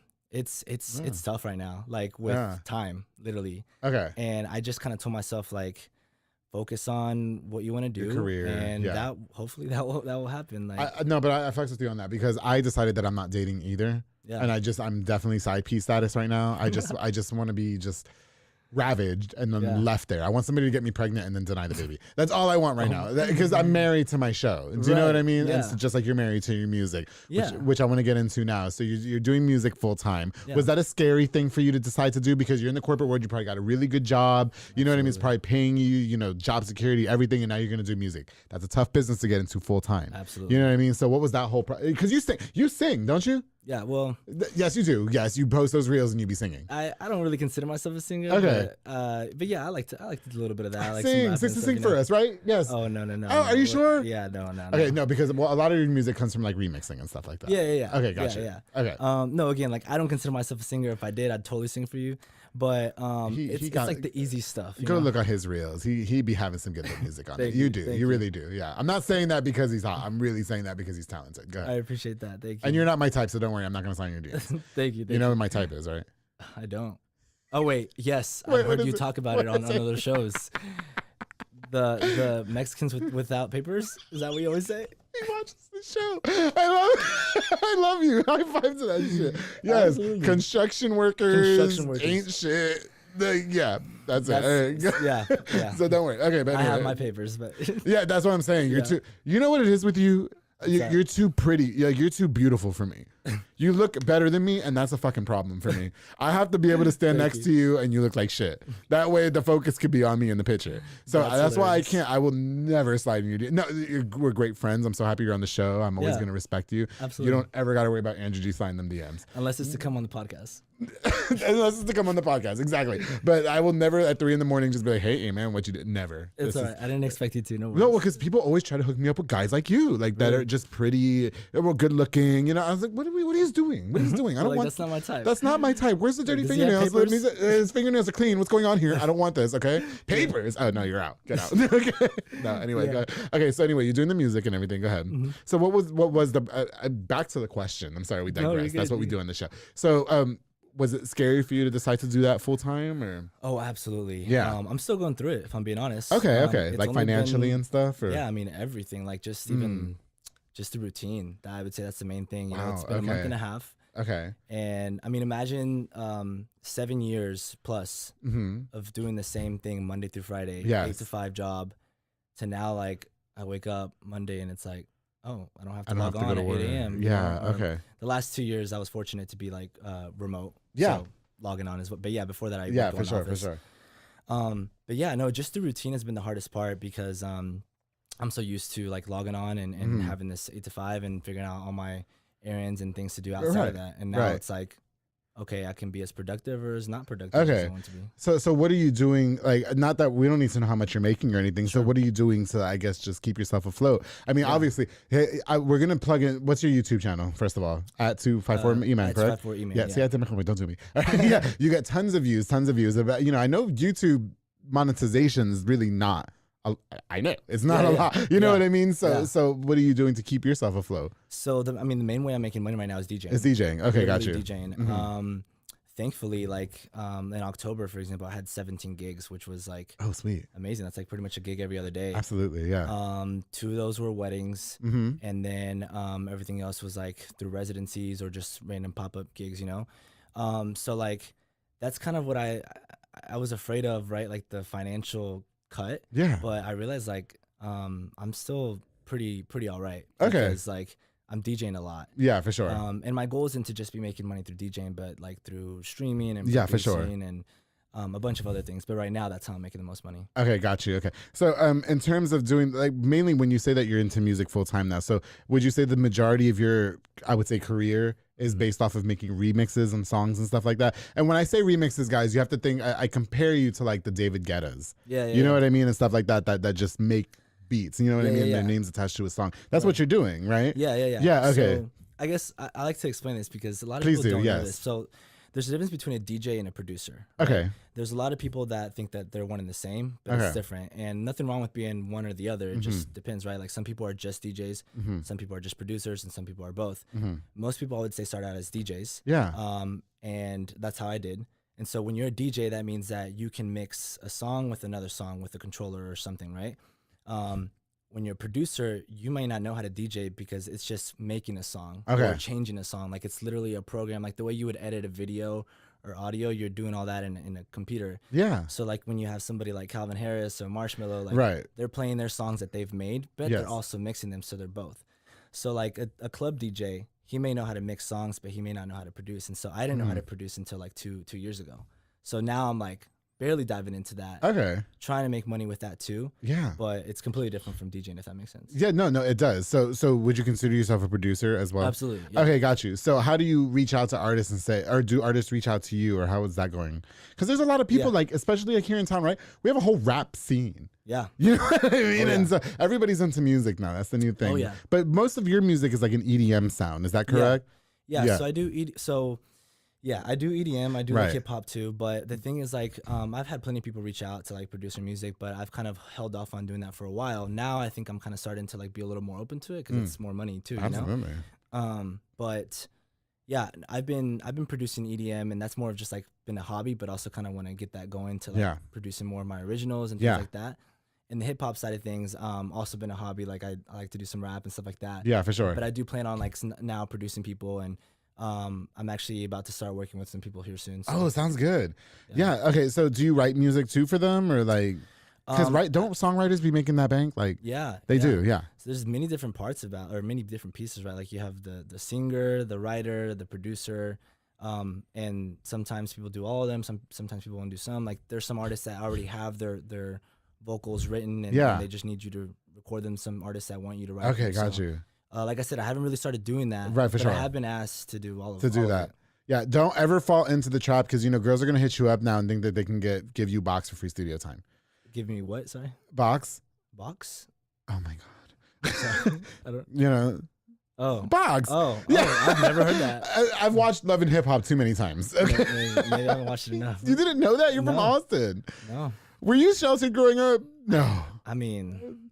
You're from you went to Waco High. Yeah, I don't think I was sheltered, but there's little things I find out here and there that I'm like, I should probably have. You don't know what box is? No. I know what box and I'm gay as hell. Come on, bro. I mean, I know like a cardboard box. No, like a woman's box. So in Love and Hip Hop, what they do is they sell themselves allegedly to get free studio time, and I don't want you to fall into that trap. No. Because you live in a city where music is like monumental. You know what I mean? Everybody's doing it, I don't want you to fall into the trap where you're selling beats for box. Definitely not. No, you don't have to worry about it. What is your favorite music to make, E-Man? It's EDM and hip hop. EDM and hip hop, but okay. like in pop, I mean, honestly, I'm not like a one. I hate the whole genre thing. Like, Okay, so you don't like being boxed. Yeah. Okay. It's a different kind of box. No, that's a different box. Yeah. Okay. That's the cardboard box. No, okay. Okay. I love. I don't really like to say that I like just do one, but if I'm have to give you a definition, it's like EDM and hip hop. But like, I kind of dabble into everything. I mean, even when I played saxophone, I was like super into jazz, and so like I like it all. The only genre I don't love is country. If I'm yeah, no, same here. I'm from New York. Yeah, okay. But like, I still have plenty of it on my computer because I DJ weddings and events where they want that, and I'm okay with it. But no, fuck that. I'm not okay with it. Don't you hate when you're doing so I host with DJs a lot, quite often. Okay, and I can't stand when we got the party bumping. Like just it's lit. You know what I mean? And then somebody's like, "Can you play a country western song?" Like, ooh, you ruined the whole vibe. I mean, don't you agree? Some people love it though. Like No, I can't. I can't stand it. I used to be like that. Yeah. And now I'm like, okay, I should probably be a little more open to it. I got you. Like, I just have so much respect for anyone that does any music. So like anything live, whether it's country or not, like I love it. That's what's up. Yeah. Is there a song that you hate being requested as a DJ? Yes. What is it? I have a list. No, I'm just kidding. Okay, the wobble. Yes. Yes, those are line dances, right? Cupid Shuffle. And they're great songs. Don't get me wrong. Wobble. Just in case the artist watches, shut up. Okay, no, for real though, like wobble, Cupid Shuffle, all those like dances that everybody only wants to do, right? Those annoying. Yeah. Yeah, I can't stand it. Especially like at weddings. I actually had a wedding once, and they're like, so I have this thing in my documents like do not play songs or like songs that you don't want me to play. Okay. And I had this wedding once say like no Cupid Shuffle, no wobble. I was like, oh my gosh. Perfect. Please, I'm gonna marry you now. Yeah. No, I just feel like those are desperation songs. Yeah. You know what I mean? If that's the only thing you're gonna go out there, like I feel like in a party atmosphere, you should just be going out there. You should be getting lit. My song, and nobody, it's just me. Okay, was a song called Reggaeton Lento by CNCO. You know that song? I feel like I do. Yeah, featuring Little Mix though, but it's the remix. Okay. I'm pretty sure if you played it, like I would know it. Yeah. No, probably for copyright purposes. I can't play it. Okay. Yeah. La noche está para un reggaeton lento. No, you never heard that song? I don't know. I'd have to hear it. Okay. Anyway, I'll play it for you. I'll send it to you. Yeah. Listen, E-Man. Oh my God, I hate that we're running out of time. But okay, so the music career is popping off. Okay, you're doing your reels. You're doing your music. What can we hit you up for? In terms of like your music career, I mean, like in terms of booking and stuff like that. So obviously you're still DJing. Yeah. Okay, we can hit you up for beats and what else? Yeah, obviously to DJ any gig, any sort of event. Yeah. If you're trying to record music, get a song produced, anything like that. Yeah, I feel like I'm still kind of figuring it out, and even just the routine and like I just feel like the one thing that's been really hard is the timing on everything. Like having enough time for everything, because like honestly having 17 gigs last month like killed me. Like, oh really? I just felt like I didn't have time for anything else. And, okay, got you. And like right now, like the reason that I've been holding off on working with other people is because I want to, like, I'm not even on Spotify or Apple Music yet. Okay, got you. That's like my next thing that I'm about to do. I have to say I was looking for you on Apple Music today and I couldn't find you. Okay. And that's like, I feel like until you're on there, you're not really legit, Okay. And part of that is because I've just been focused on making remixes, because I've been trying to focus on building a following that way, because I feel like if you just put out original music when you're no one's going to listen to it. But if you have all this following from people been listening to songs that you're remixing that are popular songs, right, they'll go over to Spotify when I get there. So that's been my goal, my strategy. For sure. But I've been wanting to focus on putting myself out before I start helping others, which not because I'm trying to be mean about it, but Right, I right. just want to have my stuff out too. No, okay. You're trying to get yourself like solidified and stuff. Exactly. Your YouTube numbers are crazy though. You know that, right? Yeah, They're thank you. great. Yeah. Thank you. Well, I aspire for those numbers, I'm which I love my 100%. numbers. I love my 5 to 1,000 views. You know what I mean? 500. 2,000 views an episode. yeah. You know what I mean? But yeah, your YouTube numbers are great. Thank and you. so I think that you are doing the right thing in establishing yourself. And, you're obviously very talented. And you should know that about yourself, okay? And anybody that wants some music done, you got to hit up my boy DJ E-Man. How can we hit you up? What's your handles and all that? Everything is at 254 E-Man. So Instagram, actually TikTok is at 254 E-Man Music because somebody took 254 E-Man. I feel like maybe it was me a long time ago. And, And then you just forgot the password. Yeah. Exactly. But everything else is at 254 E-Man. Yeah. Like YouTube. Now they're doing like the handles, right? Okay. Yeah. So yeah. You know what? One more question before I leave. I wanted to ask this really bad. How do you feel about the state of music or musicians today? Do you feel like people are doing everything that they can to brand themselves appropriately, or do you think everybody's just trying to get that one recognition off of social media so bad? That's a great question. And I feel like everyone is trying to get that one thing to go viral. Yeah. And nobody's putting in work no more. Yeah. They're and not. I've been reading and seeing and listening to a lot of things about that because we're in a society now where we're so like, oh my gosh, I have to like, this didn't get that many likes, this post didn't go viral, this sucks, but like, I mean, by being consistent, which is all I've been focused on, like eventually something will pop off. And like, I've had something pop off, like when you said I've had views, like not all of my videos have a ton of views, but some of them do. But most of them up there in the 30,000s. Don't play with him. Yeah, you're being humble. They are, okay? They're up there, yeah. But not all of them are, Not all of them are, right. It helps as you get one pop off, but like, it's all about consistency. And like, literally, like I take screenshots of my numbers all the time for myself, because I'm just like, it's inspiring to go back and be like, holy crap, like 2 years ago, I had this many subscribers or this many views, and now it's like, I think it's us because, I mean, my main platform is YouTube as well. Right. And so I tell other podcasters, you're going to have those weeks that are like, you got fucking tons of views. Right. And then you're going to have those weeks that it's like, I wasn't really messing with that one. You know what I mean? Like, I've dealt with it for 2 years. You know what I mean? I got those episodes that they'll hit close to 2,000 in 1 week, and then the next one would be like, like 2. And I'm grateful for all of them. You know what I mean? All of that's, you know what I mean? But I think people, it's easy for them to get discouraged. You know what I mean? Like when they see several thousand on one reel or video that they upload or whatever, and then the next one it's not as much, so that automatically they quit. Don't you agree? Oh yeah. I mean, I'll tell you right now, like the best remixes that like I know that I've made are not my biggest ones. It's always those ones, right? It's always like I was like, how did this one not blow up? Yes, bro. Let me Mike. No, can I just say something? Yes. We've had episodes of this show where I look at their numbers and they're astronomically high, and I'm like, no. Way. Like, you know what I mean? But and I love all my episodes, don't get me wrong. You know what I mean? But I'm always like, okay, this guest for sure will probably get like more than this guest. And then it ends up being the opposite. And like I said, no shade to any of the guests because I'm so proud of every single episode, but it's so crazy to me. Like it's weird, right? Yeah. Like, sometimes it's just the algorithm too. And like when you post it and like the timing, I hate that there's so many factors. That's annoying. That's a very annoying part. Like I can't stand that. Okay, I have to post at 8 a.m. Like get the. It is so annoying. Yeah. Nobody understands. Oh, that's a whole different conversation. We could talk about that forever. But unfortunately, we do have to go. I have to thank you so much for driving here from Austin to come onto the Public Affair. I really, really appreciate you. What can we expect more from you going forward, E-Man? More music. Okay. Like I said, I definitely plan to get on Spotify and Apple Music to like start putting out original music. Because it's just been remixes, but again, it's been my strategy, Yeah, for sure. And I'm actually now, I don't know if you saw, but I'm kind of vlogging my experience of going from the corporate world to music full time. Oh, okay. On your Instagram, right? Yeah. Okay. Yes, I have. On TikTok as well. Okay. And so. It's actually like on TikTok, some of the videos are doing way better. It's the algorithm, like on TikTok, it's weird. Like I'm kind of shocked by like a lot of strangers and their responses and reactions to it. But I'm like, oh, like, okay. Like I didn't know if I was going to keep doing it. I was just going to do a few videos and now I'm like, I think I'm going to keep going for a little bit. And, so if you're curious to hear about the journey and as I go through this, you can follow me on that stuff as well. Right. I really hope that in this, I've met a lot of people like you, and I've had a lot of guests on this show. Before we wrap up real quick, this is my little inspirational thing. A lot of guests on this show have like quit their job those corporate jobs. You know what I mean? Yep. To really follow their passion. It's worked out for a lot of them. And I really want you to stick to it. One day I'm going to too, but my full-time job, like they be fucking with me in the public affairs. So there's really no reason to quit. You know what I mean? Absolutely. Yes, but one day I'll find the courage to do so. And I really hope that you stick with the courage to do so. I really do, because you really are talented. You have the star look, you have the star quality. It's the hair for me. It's everything. You've got a very kind personality, and you've always been very humble and very kind with me. I can say that with personal experience. And so I'm just really happy to know you. And I just know that your music, your remixes, your DJing, I know you said you're not a singer, but yes, he is. Okay. I know that it's going to go very, very far. And I'm so proud of you. And I hope that in 10 years when you're big and famous, you look at the public affair and say, damn.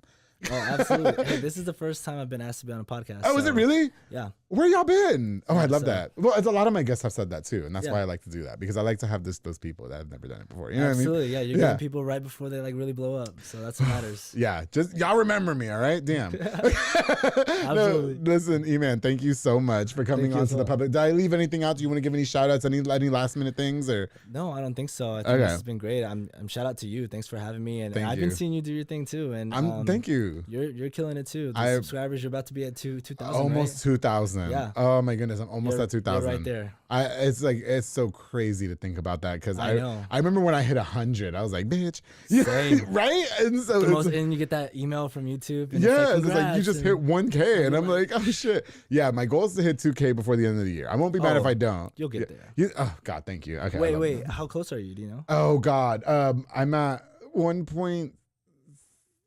Oh, I don't know. Also, we could talk about this afterwards, but Yeah. I have a strategy for you that will get you there. Okay, yeah. Let me know about the ASAP. strategy. I'm close to 2K. I'm like Yeah. this close. I can't remember off the top of my head. I want to say I'm at 1960 as of the recording of this episode, or 1961. So you're like What- 40 away. Like 40 or something away. Oh. If I'm not mistaken, I could be getting that completely wrong. You'll Please don't. definitely be there by the end of the year. Okay. Just Well, gotta speak into existence. that's it. Yeah. And if I do, you know what, guys? If I hit 2K before the end of the year, I'll do a really big giveaway. How about that? That's it. I heard him. I'm thinking about a trip to give away a trip of away to Vegas. Oh. Yeah, a trip for 2, but I don't know. We'll see. Anyway, I've been get planning that. Anyway, listen, thank you so much for coming on to the show. I Absolutely. Thanks truly for having appreciate me. you. It was so great having you. I hope that we get to work more again in the future. So if you ever need an MC, I'll drive out to Austin just for you. You gotta Okay? come out to Highland and see I'm all going the to. crew. I'm going Yeah. to. See, Cece said she was going to get me the whole VIP treatment. So Yeah. yeah, we're going to do that. I heard it on the episode. I did. With the compartments and everything? Or? Yeah. Okay. Compartments Let's go and- home and let's talk about our compartments when we get to the house. I don't know about that. I'll but- do that. Okay. Listen, thank you guys again so much for tuning into this episode of The Public Affair. To DJ E-Man, thank you so much for dropping by. Thanks for I having me. truly appreciate you. One more time where we can follow you on social media? At 254 E-Man.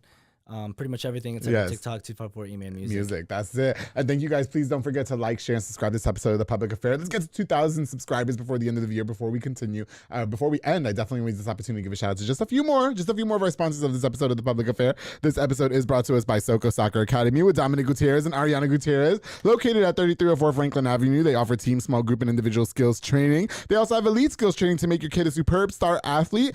Open play on Mondays and Wednesdays for ages 16 and older with Maro, aka Zilly Buns. It's only $5 to play. Follow on Facebook at Soko Soccer Academy and on Instagram at Soko Soccer 254. Dominic and Ariana, thank you so much. They also have their Winter League registration open right now, so make sure you guys go check that out. Of course, the J Pedal and Poke with Junior Fuentes, Thomas Roberts, and the entire family, which I love J Pedal. They provide delicious, savory Japanese grapes and poke bowls. They also have handcrafted Thai rolled ice cream for dessert. You can choose from a menu item or create your own, like I like to do, E-Man. I like to be in control, so that's why I like to do that. Right? Locations on University Parks Drive and Hewitt Drive, or online at jpedaltx.com. Junior Fuentes, Thomas Roberts, that whole family, they're super hot. Thank you guys so much for sponsoring this episode of The Public Affair. Of course, the Pollo Box and Audio with Jeffrey Monreal, home for all your LED needs, auto accessories, and installation of stereos, door speakers, and audio systems. He also specializes in building custom subwoofer enclosures and much more. Definitely a jack of all trade and your one-stop shop to get everything done in one roof. He's done so much to my car to make it look super snackish that dark tint has definitely come in handy, especially at nighttime.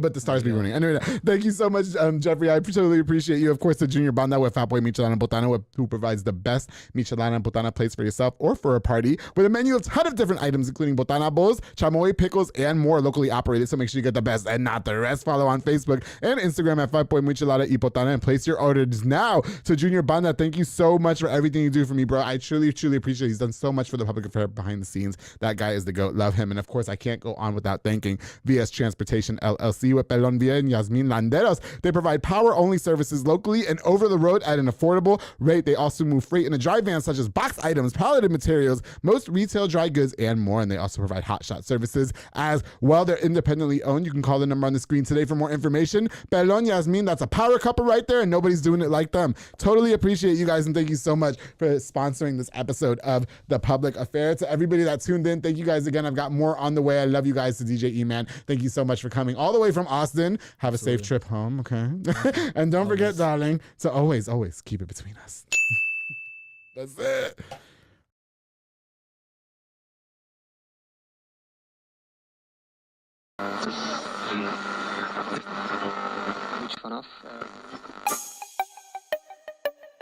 This has been a Rogue Media podcast.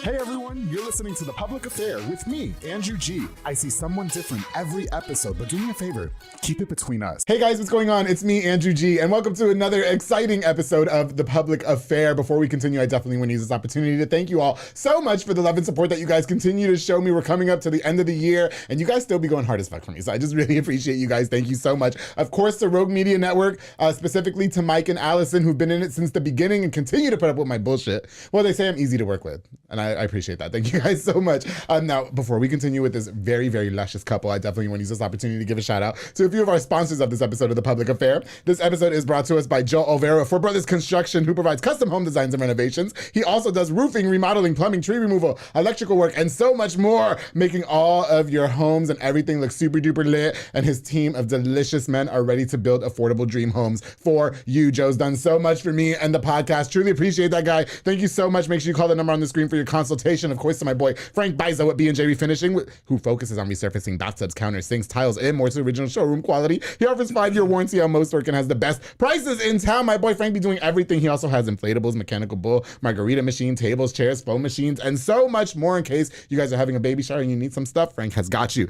With B&J Refinishing, thank you so much for sponsoring this episode of The Public Affair. Of course, oh my goodness, to my bro David Santabanez with Alinea Real Estate. Now, he's the #1 sales agent in his office, darling. He'll help you buy a home or sell your property. Make sure you follow him on Facebook at David with Alinea, or call the number on the screen, darling, for all your real estate needs. And I told him that we're going to go back and look for my chateau next year. I can't wait. I can't wait to take that super sexual picture in the grass in front of the house with my sign. David Santabanez is going to be the guy to do it. Appreciate you. Thank you so much, bro. Of course, to my girl. Oh my goodness, I'm starving. Anika Armstrong with Pee Wee's Crab Cakes of Texas, serving the most authentic Cajun cuisine with a wide selection of signature crab cakes, pasta, seafood, and more.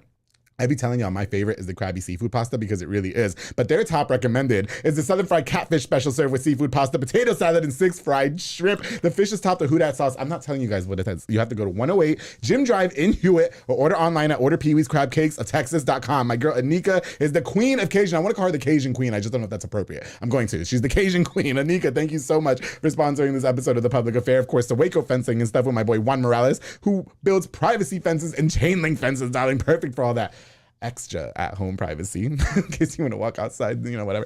He also does demolitions, builds wood decks, stone patios, and gorgeous flower beds. You can contact him with the number on the screen for your consultation. My boy Juan Morales out there doing the damn thing. I appreciate all your support, bro. Thank you, thank you, thank you. Of course, to my new sponsors, Jay Perez and Henry Flores with Waco Made Granite. They offer amazing granite, quartz countertops, backsplashes, and so much more. Perfect for rentals, flipping homes, or if you just need something like new and fresh for your house. You're tired of the same old. They got you. Also, if you mention this ad, you get the exclusive Public Affair price, which is only $37 a square foot for level 1 material. I don't know what that means, but it sounds like it's super affordable. Call the number on the screen for a consultation and follow on Facebook at Waco Made LLC. Jay, Henry, I love you guys. Thank you so much for sponsoring this episode. And I can't go on without thanking my girl, Sonia Childers with Sonia's Event Planning and Rentals. Now, she's an event planner that specializes in weddings, quinceañeras, baby showers, corporate events, and so much more. Now, she's appointments only because she be booked and busy, but you can still take the stress of planning your event off your shoulders by reaching out for a consultation at Childers1994 at yahoo.com or call the number on the screen. Sonia, thank you so much for all you be doing for me, girl. I truly appreciate you. Thank you. All right, guys. So like I said, I've been really excited to have this next couple on the show for quite a while. I've actually been low-key wanting to invite them.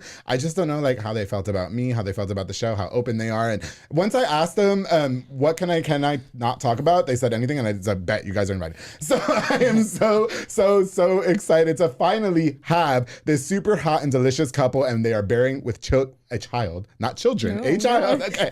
Andrew and Julia Gonzalez are here on The Public Affair. How you doing?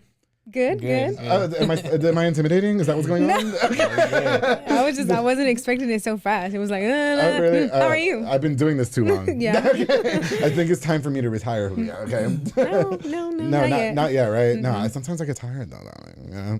No, I'm really happy that you guys are here. I really am. You know, I think we've known each other for quite a while, and you know, I just love having couples on the show because I was telling Andrew off camera, I've been single for 31 years in a side piece, so I really love having hot, nice couples, right, that are successful on the show that talk about, you know, and live vicariously through you guys and ask super awesome questions that I really need to get the answer to. You know what I'm talking about? So thank you for your time. I truly appreciate it. You guys for being here. Yeah, thank you for inviting us. Are you guys shy? Is that what's going on? No, I'm just waiting. I'm kind of like, what's he gonna ask?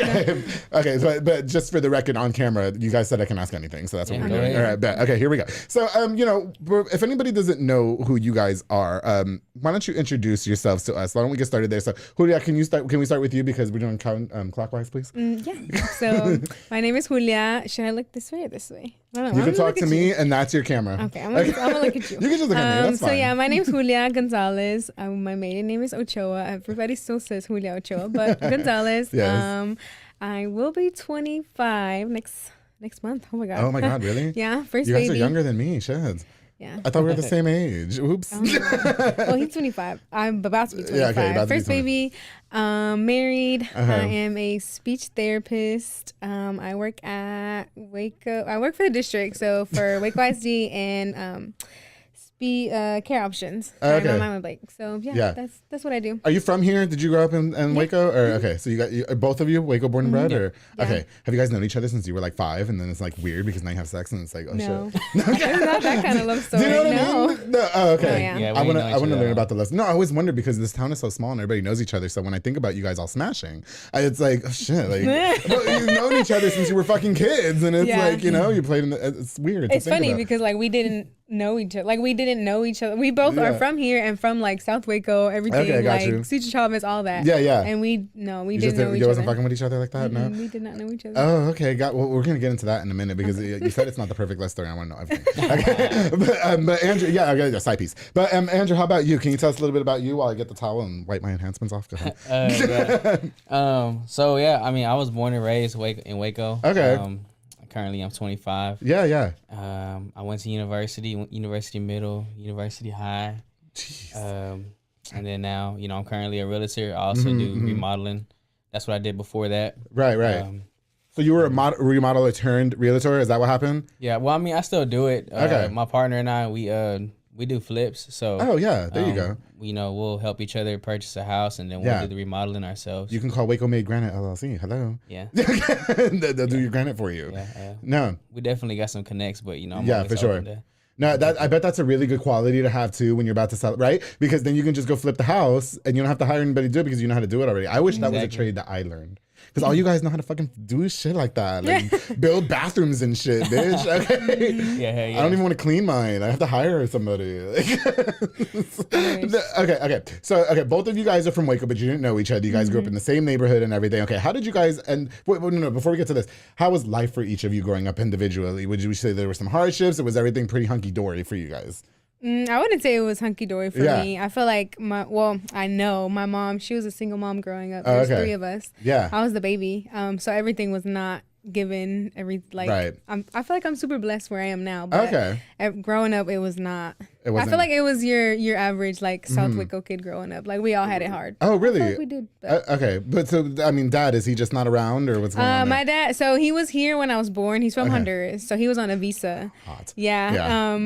So he was on a visa and he had to go back. Oh, okay. And so it's a lot for them to like come and be here. But yeah, like a little bit after I was born, he had to go back. Do you still do you guys talk or anything? Or okay, but I mean, you haven't gone to Honduras and seen him. Maybe you guys can go take a trip out there. We want to. Hopefully next year. Why you looked at her like that? Like, no, I didn't say all that. Okay? Why he saw how fast his head turned? He was like, what the fuck? I didn't agree to that shit. Of course you want to go to Honduras. Yes, they probably got hot dudes out there. Hello. Look at your wife. She's Honduran. I know. Yeah. No, so I mean, so did you just grow up without a dad, period? Or, well, my stepdad has been in my life pretty much for like since I was 2 years old. Okay, so like him and mom were like on and off, but like I still say my dad. So, okay. When I say my dad, everybody knows like my stepdad. You're talking about him. Yeah. And he's from here too. My stepdad? Yeah. No, he's from Mexico. Yeah. Well, maybe he has cousins. But he lives here. Like, he's okay, gotcha. So, but watching your mom being a single mom and raise 3 kids or whatever I mean, so how much of the values did you take from that growing up to be where you are today and, you know, have a good work ethic and stuff like that? Good. I feel like I like everything I know. Like, I've always, like, admired her. So, like, if she can do it with 3 kids, and I can do it. Like you can do it with 0 and 1 on the way. Yeah, for sure. Oh, we have to acknowledge that Julia is pregnant, by the way. She's got a little girl on the way. I'm 8 months, but I'm very pregnant. If you could just, God, you know, okay, Sarah, he was pregnant when she was here. Okay, Claudia was just here and she was pregnant. Can one of y'all please give birth on my show, please? It would do wonder for the views, right? Hello. Yeah. Just I think Claudia's done, so maybe Sarai. Okay. It's not gonna be this one, but okay, got you. Yeah. Okay. If the water can just break in the middle of the show and we won't even acknowledge it, we'll pretend it's the wine. So Andrew, how about you though? Okay, I mean, would you say the circumstances were similar? Because I mean, it's funny that you say like a typical South Waco kid. It's like you guys all go through similar situations such as that. I mean, were they the same for you as well? A single parent household and all that? Or? Yeah, I would say definitely. Pretty similar. My parents, they divorced sometime when I was young. Okay. But they were both, in my life. Yeah. We just go from house to house. Right, for sure. Every other weekend or whatever. But I mean, yeah, we definitely didn't have it handed to us. I would say, that kind of leaned into how I am now. Right. Kind of built who I am now. Like hardworking. Yeah, for sure. Builds houses or remodels houses, exactly. I should say. Julia, is that hot to watch your man remodel a house? Right? And he gets all sweaty and takes clothes off. And I feel like I wouldn't. I couldn't imagine a guy not being like. If I ask him something, like I want him to know how to do it. Right? Yeah. Why are we calling somebody to cut the fucking grass? Go out there and cut my grass. What are you talking about? Right? Yeah. I'm like, I don't like this. We need to change this. Yeah. Okay. Throw the whole thing away. I want a new bathroom. Go gut my fucking bathroom, and I want it built in 2 weeks, or you're not getting no box. Yeah. Right? Isn't that right? Yeah. No, I feel that I'm so happy that you said that because these dudes don't be doing shit like that. They don't, and I'm like, how are you okay dudes with this? Dudes do not be doing shit like that. Yeah, good for fucking you, Andrew. Damn. I think you're the first Andrew I've had on the show that's not me, and your last name's Gonzalez. Yeah. We should call him Andrew G to the second power. You like math. First or second? No. Excuse me, I'm the first. Don't do me. I'm older. Okay. Okay. So obviously the circumstances of your life growing up inspired you to be hardworking and all that. So were there any challenges that you went through growing up in not a single parent household, I should say, but with the divorce and all that? Because it affects kids differently, right?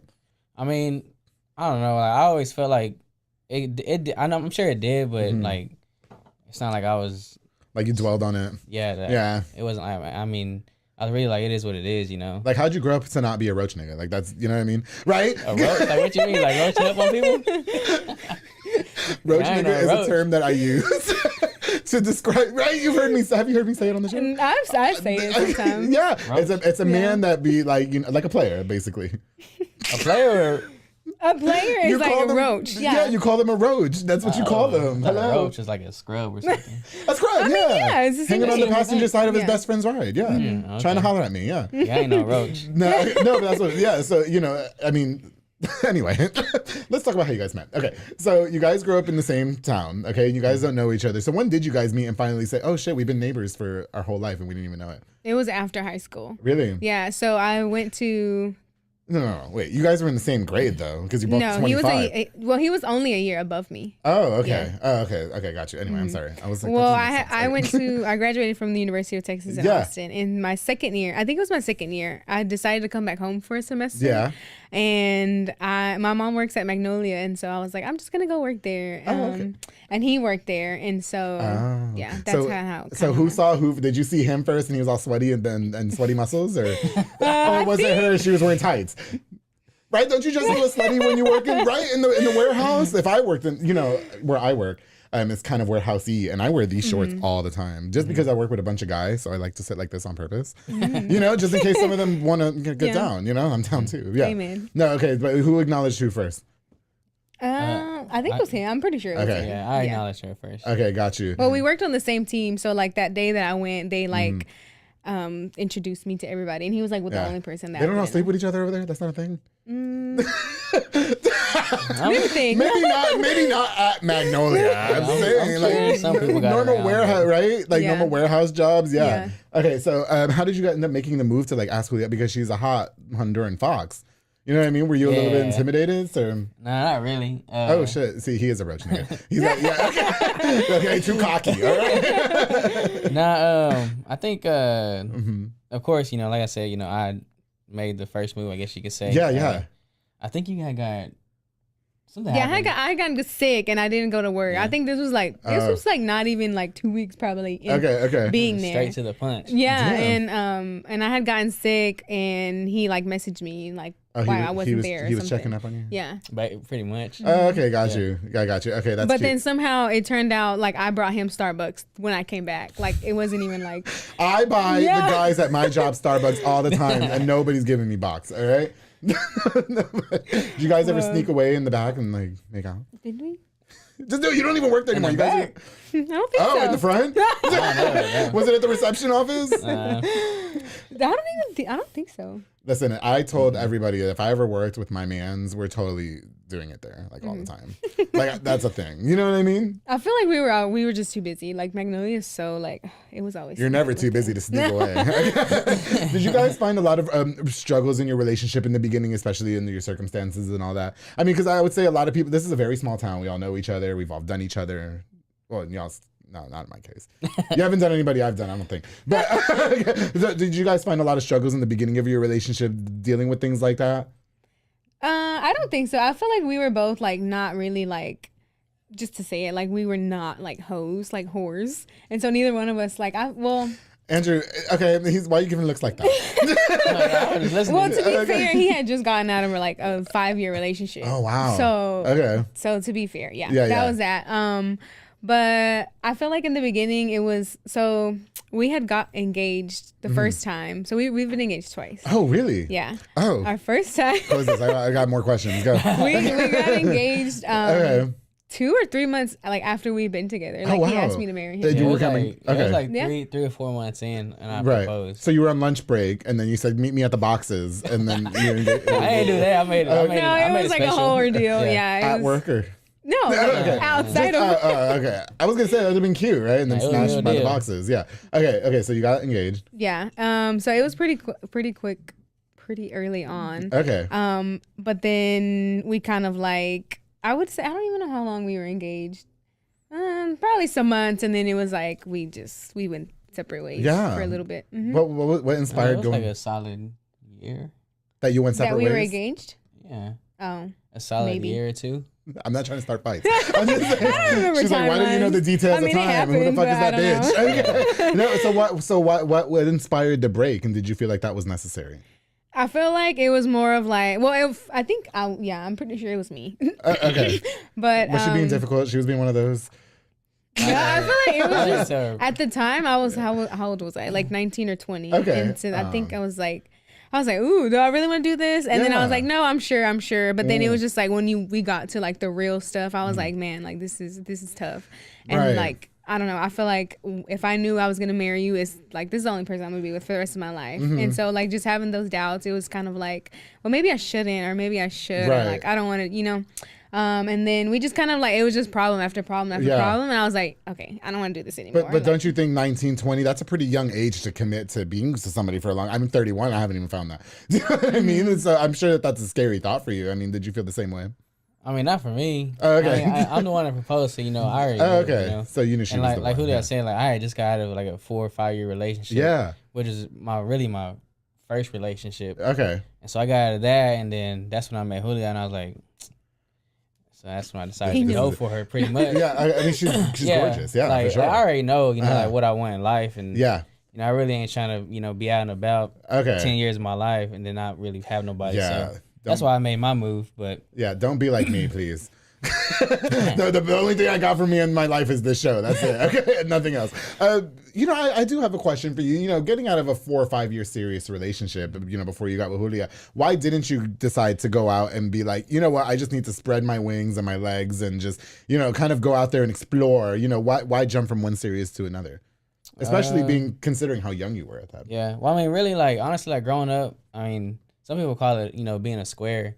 Just that's cute. I'm just like, I wasn't a nerd. I wasn't a nerd, but you know, like, I was just kind of like to myself. Okay. You know, I had my friends. I didn't really do too much, but like you weren't all extra. At the time, yeah. Okay. So I mean, when I got in a relationship, I was, you know, of course, I still am. Like, I was like that still. Yeah.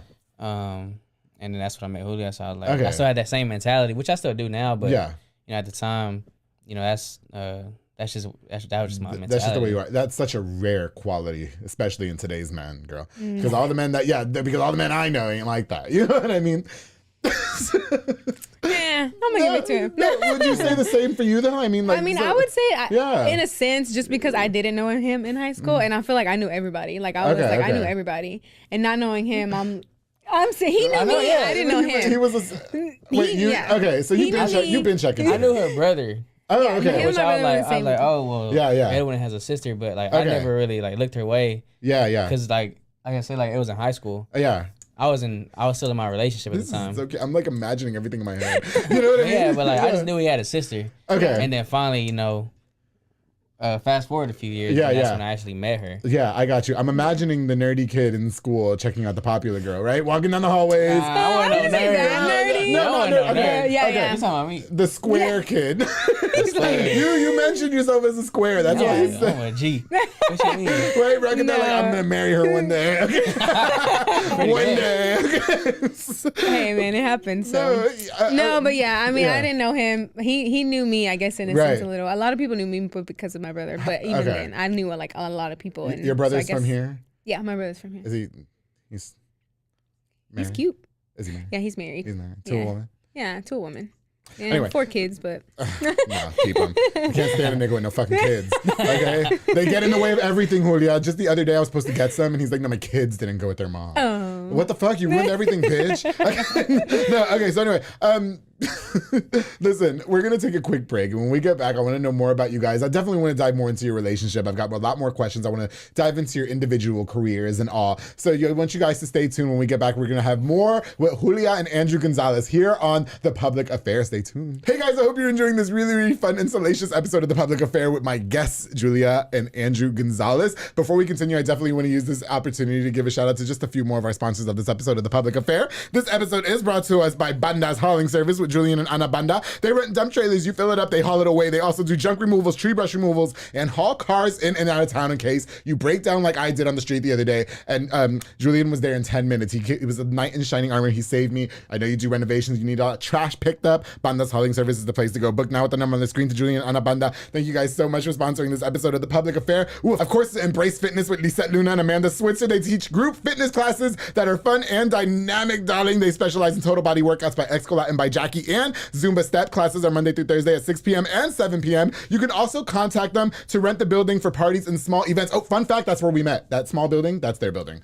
Remember the baby shower, the Franco's baby shower? Oh, yeah. Yeah, well, not where we met. I guess where I just invited myself to your table. Yeah, so make sure you hit up Lisa and Amanda. It's never too late to get snatched, and those women are going to help you out. Embrace Fitness, thank you so much for sponsoring this episode of The Public Affair. Ooh, of course, the Alley's Drive-In with Alexis and Diana Rivas. They're a convenience store located where the old Kobe's is in South Waco, 2105 Dutton Avenue. You can stop by for delicious snacks or a cold drink, or if you need a beer for a party or yourself, they have a huge freezer stocked with a wide selection of ice-cold beer. You can order from the kitchen, too, with a delicious selection of food to satisfy your appetite or to go with that ice cold beer. I went to Enchilada Friday last week. Get it with the pig's feet. I know it sounds gross. Yeah, no.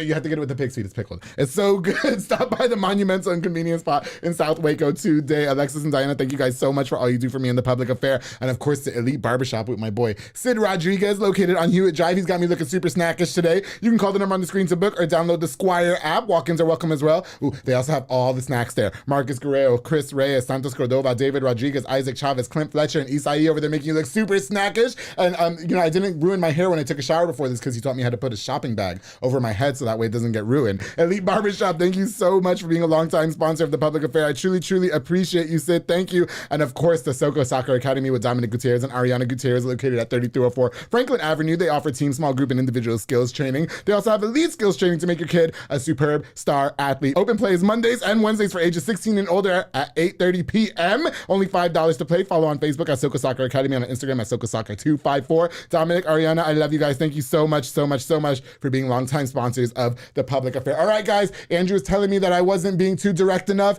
I'm going in for the jugular now. That's it. I was trying to be nice. All right. Welcome back to this episode of The Public Affair. I've never had anybody tell me that. That's so cute. All right. Welcome back. Before the break, we were just learning about Julia's and Andrew's break that they took during their relationship. And I have a question. How long did the break last before you realized that you made a horrible mistake? You need to go back to the stallion. It was probably about a year.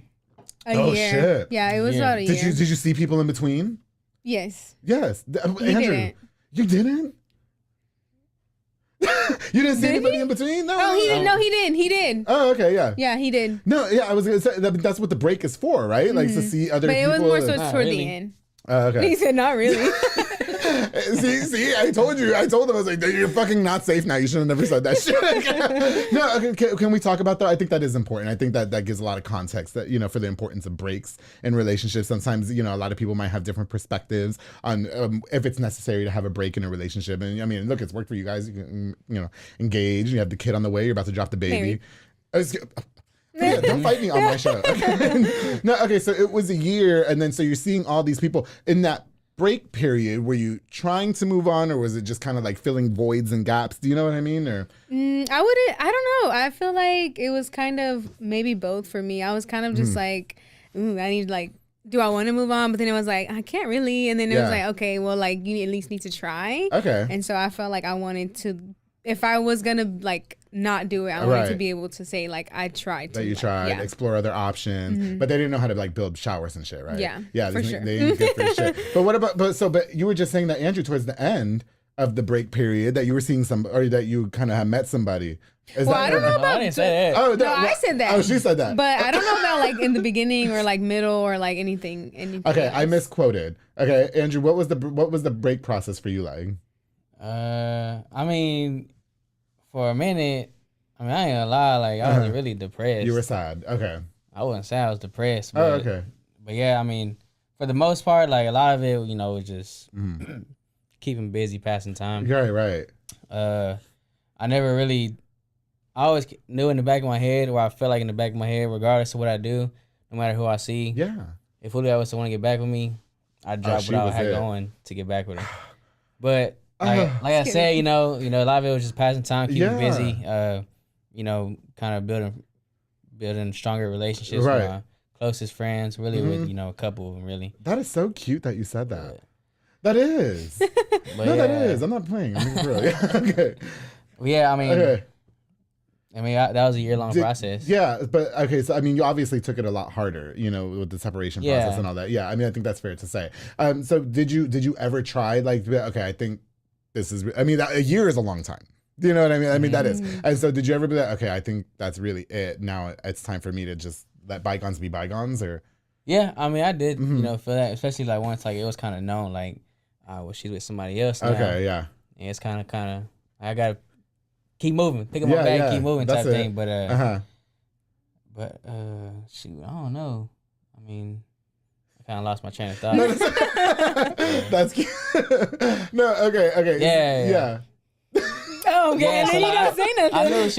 I knew she was with somebody. Right. So I was damn, Yeah. Okay. These are my cards. I gotta. That to you just kind of solidified okay, this is really over. I gotta move on. That's what I wanted to think. That's what I was thinking. Right. But breakups are tough, aren't they? That's why I don't like to date anymore. Can I just tell you that I don't date anymore? I don't fucking date anymore because that's a headache for me. I don't Julia, Andrew, I have a podcast to run. I don't have time for your shit. Do you know what I mean? Yeah. I feel that. It's true. Okay, so at what point did you, because it sounds like Andrew was in this for the long run. He knew that you were cuffed up since high school, okay? And you didn't even know. Okay. So at what point did you decide to leave what's-his-face and then say, you know what, I'm going to go to him because I asked you for the bathtub and you said no. And if I would have asked Andrew for the bathtub, he would have said yes. And that's really how it was. It was no, not necessarily a bathroom, but it was just little things. I was just no, they don't compare. Just in general, not just that person. Yeah. It just, that relationship was a weird time in my life. Yeah. But I just feel like, just in general, like I feel like people could, like, I know, like if I were like, I don't know, sick or something, like Andrew was gonna be like top tier, and like other people weren't like that, and so it was always a comparison between them, and so like I was trying to like not have that mentality because of course I was like, well, you know, that's my ex or whatever, so I feel like that's normal, but then it just like it would never go away. But girls and even guys, they don't even look at the values like that anymore. They don't. You know, my cousin Cindy in New York always told me, Andrew, you have to be with somebody that when you get a stomach virus and you're blowing up the bathroom, they're asking you if you need more toilet paper. Like that's what, and these people don't want to do shit like that anymore. Everything's about the looks and who you look good with in a fucking picture. Like I can cook. You should leave your wife for me. You know what I mean? Like she can't cook. She can't fucking cook. The bitch can't cook. You can't make scrambled eggs for your man? I would have made you tortas. Like what are you talking about? Like Lunchables. We don't do Lunchables in my house. Okay. No, okay.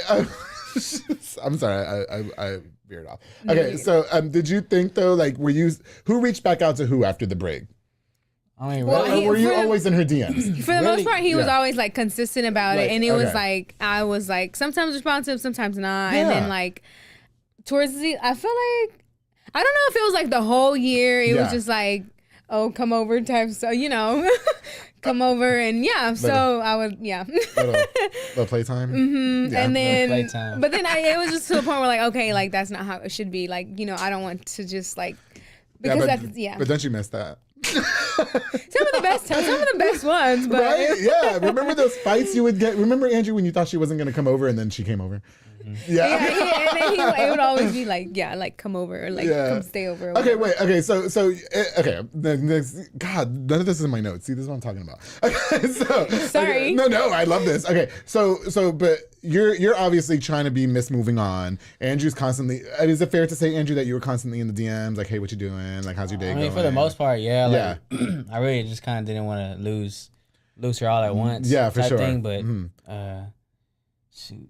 Did you feel like it was an go ahead. I'm sorry. No, go ahead. No, I was gonna say, did you feel like it was unhealthy for you to be because I would definitely say just having her over was kind of side piece-ish during the circumstances, if you will. You know what I mean? Like you guys it wasn't side pieces because I wasn't with nobody. Oh, okay. But like I knew it really wasn't good. Like it was good. It wasn't healthy. It was like a temporary like fix type of thing. Right. But like long term, I knew like no matter what anybody says, that with sex, there's always an emotional connection at some point. You know what I mean? I think that's why these guys just stop talking to me. You know what I mean? Because they start falling in love with me because I'm really like, this is a diamond mine down here. Like this is a commodity, Julia. Okay, like this is once you get this is anyway. So good deal. I mean, so for you, it's almost like you weren't even being fair to yourself in terms of moving on. You know what I mean? No, exactly. I was really kind of just always keeping that tie. I got you. That one last tie, I always kept it. And it kind of just held me back from like actually. I mean, obviously, you know, I didn't officially move on. We're married now. You know, we got a whole life. But that's so great. I always kept Julia right there. Like I always put myself in a position for her to, you know, pretty much be there when she wants to be there, type thing, and reach out to her when I want to. There's hope for us. There's hope for us single ass losers. All right, there's guys like Andrew. There's not many, but there's really not. Yeah. Okay, there's really not. But one day that man building I-35 is gonna come to my house and say, you know what, I got sick of her, and I'm gonna move in with you in your 1 bedroom, 1 bath, and I'm gonna take care of him. Okay, and just do this show. You know, I have a question for you. With you saying that, you know, you kind of left homeboy because he didn't have like the masculine qualities in a man, and like Andrew does. You know, Andrew can build you a new house from the ground up, and you know, a bathroom and shit. So would you say, in retrospect, does a girl have to have the traditional qualities, like she better cook you breakfast in the morning and you better come home to a home cooked meal and the house better be clean and shit like that? Or I mean, I would I'm not like traditional to that extent, like to the way you pretty much worded it. Yeah. But I mean, for one, like I don't really know how to cook all that much. I can make breakfast, but that's not the guy said. They said you threw down on that chicken spaghetti now. But like, we just had a Halloween party over the weekend. They said that he made the chicken spaghetti. Yeah, I made that. That shit was bomb, Andrew. Yeah, I mean, I do appreciate those, what's the word? Characteristics. Okay. You know, I love that, you know, she can cook for me. She can cook, yeah. If not, you know, I'd be eating out dang near every day. Okay, and then you'd be fine, yeah. You know, she, of course, you know, pretty much she had like all the qualities that I she got would you. want in someone. Who did you confide in when you were going? I think the word depression was such an important term that you just used. You know, because probably as a man and as the for lack of a better term, square that you described yourself to be. Who did you confide in to kind of get through the fact that you're dealing with this heartbreak? And, you know, I mean, how extent was the depression for you? Because you corrected me earlier when I said sadness, you said depression, which is a stronger term. Yeah. I mean, I had a couple friends, you know, that I got really close to. And then, of course, I had my best friend, Franco. Oh, okay. And then my other homeboy, Chilo. Yeah. You know, that's really who I spent a lot of my time with. So that's really who I confided in. Yeah. And then I think at that point, I think it was a little bit after we had split up, I had got my first apartment. So, of course, you know, I was alone there. Yeah. So, I mean, but, man, that's who I confided in, though. Okay, got you. So, but with the extent of the depression, though, it didn't get anything, like, serious, would you say? Would you? I mean, like. Nah, I mean, shoot, I lost like, you're just what, like 15, 20, like 15 pounds. Oh, shit. You know, that's the secret? We just go through a breakup? I mean, that or crack. ain't on crack. No, okay, not on drugs. Okay. You know what? Okay, so then you guys get back together. So what was that whole thing like? I mean, so finally you're just like, okay, I'm going to move on. I'm going to reach out to Andrew. How did you feel about it? Were you ecstatic? Were you treating it carefully? Were you like, oh, shit, I don't want to break this? Or well, like when we got back together? Yeah. Well, shoot, right before, it's funny because, I mean, Julia, I'm pretty sure she knows. So, like, right before we got back together, my friends would always tell me, like, of course, they would always, you know, push me to move on pretty much. Like, you got to get on with your life type thing. And, I don't know, one of my bros was like, as soon as you pretty much pop out with someone else, she didn't come back. Oh, I've heard, that's what happened. Go ahead. And so, like, right before we got back together, I kind of started talking to someone. Yeah. Which, I mean, I don't know, like. It wasn't the same. I don't know. Of course, it wasn't the same. Yeah, you're right.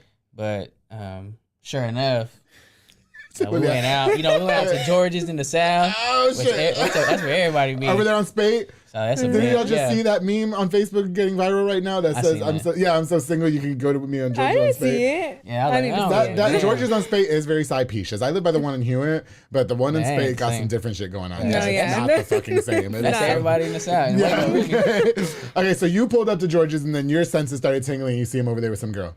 Oh no, I didn't see him. I don't know. I'm curious, like, where's the story going? I don't know. I mean, that's just what I felt like. Yeah. Because it was just kind of like coincidence. Everything was too timely. Yeah. Then that's when she kind of came back around. Yeah. So I was talking to this girl, and you know, I kind of went out with her. Yeah. Which was kind of like a tactic. Okay. Type thing. That was this your coup de grace? Like was this your last like thing? Like, okay, this He's like, I'm gonna go all in. This is all I have. That's it. I'm gonna send her the sex tape of me and this other bitch. Yes. Well, yeah. So like, we went out, and then I don't know I don't know the timeline specifically, but you know, sure enough, soon after, I got you. I mean, Julia came right back. It's kind of like more serious, like she said, you know, throughout the whole year we're kind of like like seeing each other still somewhat. Yeah. But you know, towards this moment in time, that's it. It was kind of like get back together. Let's do this. Okay, I got you. Would you guys say getting back together now, especially with taking the break and everything? Do you guys battle with a lot of trust issues or anything, or did you think that at the ultimately, did you think that break strengthened your relationship to what it is now? I definitely think it strengthened it. Like for me, being the one who was kind of like on edge, I think it was like it did it for me. Like I knew, and of course, like he always knew, so it was just like okay. That's it. And like to answer your question that you asked earlier that we didn't answer, like we went back, like we got back in our relationship, and we weren't like too careful. It was like we're either gonna do this or not. And so not long after we got back together, we got engaged again, and then I thought you were gonna say not after we got done smashing. I was hoping you'd say that. I was but we were pretty serious again. Like it wasn't like we were like boyfriend and girlfriend. We were like okay, like I moved in, and Andrew, do you think it's necessary to have to be going through Julia's phone all the time? Do you get nervous? I don't look through her phone. Oh, not like not like I don't want to see nothing type thing. Yeah, but you just don't feel like it's necessary. Yeah, like I mean, shoot, I'm committing my life to, you know, like what am I gonna do that for? Andrew, do you have like uncles or something or cousins or? I got a couple uncles. like for me, like not for you. Not for me. Are you sure? Yeah, they're all married. Are they in Mexico? Are they Mexican? Are they Mexico? Are they in Mexico? No. I don't know no people in Mexico. Oh, okay. I want people out here. Andrew's just one of those dimes a dozens that you just have to. I'm a diamond in the rough. What you mean? No, Julia, did you ever feel like you have to go through Andrew's phone too? No, I feel like we've never given each other the reason to be like crazy or like on edge or like trust issues. It's never. You guys have Snapchat? Mm-hmm. You got okay, so is that a thing? Because I know somebody that he made Snapchat and his girlfriend texted him and told him to get the fuck out of her house when he got home. Oh damn! It was crazy. You know, side piece. Yeah, that's the ultimate side piece app. And you know, when I had to go, Cameron and Claudia on here, they said they don't have Snapchat. No, I mean, I feel like it's like just social media in general can be tricky because that's just how people like they get curious and they like things and then. But I feel like we're not like that. Like out of respect, like I'm not liking like. You know, certain pictures. I think for the most part, he doesn't either. Yeah. So I feel like it's just like a mutual thing. And if I got you. I don't know. Like if you can't come to an agreement to like not be that, then don't even address it. What's off limits to you, Andrew? Off limits? Yeah, you seem like you're a little bit more open-minded with things. Like she can have the Snapchat. Maybe would you get mad if she liked like my picture and I'm looking super hot on it? Like, you know what I mean? No. I probably like it too. Whoa. No, wait, this goes somewhere. Just to show support. Give him some more wine here. No, I'm kidding. Nah. Why you got mad, Andrew? Don't be funny. No, okay. So what I guess in this stage of the marriage, I should say, you know, you guys went through that little spiel, whatever. Are there any things that are off limits to you guys this deep in the game now? I mean, I don't know if you would say off limits. I mean, in a sense, like off limits, but we definitely have boundaries that we respect. Okay. I mean, like with any marriage, really. Yeah. I feel like it's just like if I wouldn't like him to do it, I'm not gonna do it. Like I don't like. I feel like I don't really like just to say this like guys' pictures. Like I don't for what am I like your picture? Like I see it. Okay, move on. Let's move on. Okay. Or like what others? I don't know. I feel like I don't Snapchat anybody else other than my friends. Okay. But I feel like for the most part, people have been respectful. I mean, there are some they will like creep in the DMs. I was gonna say. I was gonna say that was my next question. Who's creeping in the? Who's got? You guys still got people creeping in the DMs? Surely. Listen, they're both hot. They're both spicy. They're Honduran and Latino. Like surely that's what's going on, right? I mean, would you? I mean, that's. I mean, I would say yes, but I really just don't pay no mind. Or it's like, ooh, look, babe, look who's like, Does that bother you though, Andrew? Like if guys are sliding in her DMs, or do you think that's like compliment? Like, yeah, but she's mine, so it's whatever. You know what I mean? I think like kind of like before, I kind of be like why is he messaging you type thing? But I'm like, but then again, you know, kind of put it in a different perspective. I'm like, well, for one, you can't control that too, right? You know, we're already married. You know, I don't have a reason to not trust you as. You know, for sure. If he shoots, he shoots. But how are you gonna react? So that's what's more important, and that's what people don't understand. You know what I mean? Because I'm in all kinds of DMs all the time. You know what I mean? So, but I don't feel like that has anyway. Like if it was someone close to me, like a friend of mine, then I'd be like, okay. I don't know about that, but I mean, we never ran into that shit. Okay, I'm just gonna go on one of your pictures on Instagram and say you're hot, and I just want to see how Andrew reacts. Like if he's gonna come kick my ass. You know what I mean? No, you can't block me. Damn. You're gonna be on the show. I gotta use you for promotions. Once you post it. But so I mean, do you still? I mean, are girls trying to creep in them DMs too, and will Julio fight them? I mean, I will fight somebody. No, don't nobody try to shoot at me. Pretty much. Yeah. I mean, I hope not because I will. Like, I don't act crazy, but if I have to, I will. So you'll fight a bitch over your man? I will. You will? Mm-hmm. I can't say the same thing about mine. That's why I'm single. I can't fight. Like because I know who he is, and I know he's not the one like intriguing it. So I'm gonna be like, okay, sis, like what's the problem? Like, you know, Andrew's loyal. I can just tell by his aura. Yeah, no, he is. Andrew's. But I think that's in our name because as side pieces that I am very loyal too. You know what I mean? Like I don't give out names. Well, you don't have nobody to be loyal to, so you can do whatever. Like you know. You're loyal to the game. I'm loyal to the game. Thank you. Okay, Julia, why you gotta blast me like that? And my friends, I'm a very loyal friend. You know what I mean? Yeah. I'm just a loyal person at the end of the day. And these hoes be mad and I don't give a fuck. Anyway, listen, I loved getting to know about y'all and your relationship. Obviously, you guys are very happy. We got the little girl on the way.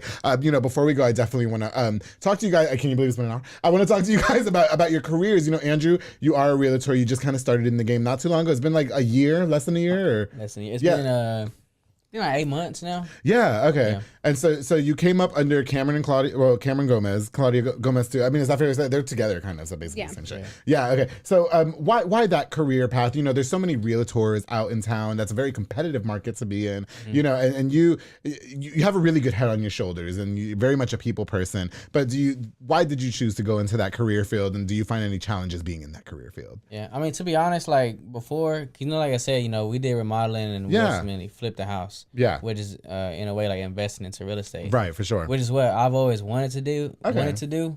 So when we were doing that, you know, I always had the mindset like I don't need to be an agent to be able to be in real estate and make money. But then like before, like I never really truly invested on my own. Okay. You know, of course, you know, in order to do that, you need money. Right, for sure. And so I kind of came to the point where like, well, shoot, like I really ain't making enough money to be able to put some aside and try to invest it. So that's why I was like, I'm gonna become an agent. Oh, there you go. And then, and like me, like I've always been, you know, I want to know what can make me a lot of money, and me, you know, be pretty much like financially free and like free on my time type thing. So I went to that because I knew, you know, of course, you know, it's commission based. Yeah, you get what you put in. My wine, I'm sorry, I broke. Okay. But like, I mean, you know, if I can do good in real estate, then you know, I can make enough money to kind of put it up, you know, for myself. For yourself, you know, just kind of invest into a few things on my own, or for us at least.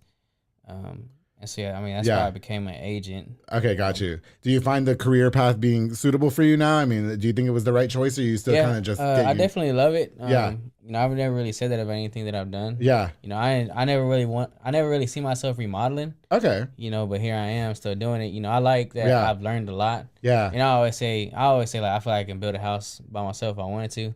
It may take me a little while, but I can probably do it with time. That's kind of hard to think about, isn't it? Yeah. But, it is. I saw y'all's little remodeling journey on Instagram. I thought that was so cute. Yeah, it's cool. Oh, like for the nursery? I don't know what it was for. Yeah, it was just for the nursery. It's fun, though, especially like being with cool people, you know? Yeah, for sure. But yeah, I mean, I forgot the question you asked me. No, you're doing good. About realty. Andrew. Why'd I do it? Do I like it? You answered both. Listen, yeah, you answered both. I think you're doing a really good job, like in terms of marketing yourself as well. You're always constantly, you know, posting and everything, and that's what you need to do and everything. Do you feel like there's a lot of people your age that don't follow the same work ethic as you do? I think a lot of people your age, it's fair to say that they don't grow up with the same. You know what I mean? They want everything handed to them, and you're not like that. Yeah, I mean, I feel like, you know, considering like where I came from, not like I came from, you know, the slums or nothing like that. No, but the circumstances. I definitely, you know, came up knowing that I needed to work for what I wanted. And so, like, pretty much, you know, of course, considering the area that I grew up in, we're all kind of like that. Of course, there's going to be, you know, bums or there's going to be some... Everybody your best friend now? Stuck up people. Oh, okay. But, I mean, I don't really associate with no bums or stuck up people. But, I have to say that because I just recently went somewhere and I was having to hang out with like these people. They were a little bit more uppity for my taste, if you will, and I was just kind of like, not my crowd. We're you know, we're the hood niggas. I gotta hang out with them. You know, we're the ratchets. You know, who got the fucking Patron, and then you know they should. Yeah, you know, give a fuck about what you do. Anyway, and so for you, I mean, obviously you take a different direction in your career field. You know, you're not a realtor. You said you were just mentioning you're a speech therapist. You work for is it education basically, or how for special? Well, it's special education department. Why'd you get into all that? What was the inspiration behind that? Well, when I was in college, I was kind of like, I don't know what I wanted to do. I went in for something else, and it was just kind of like a mix. I was like, all right, I'm wasting my money at this point.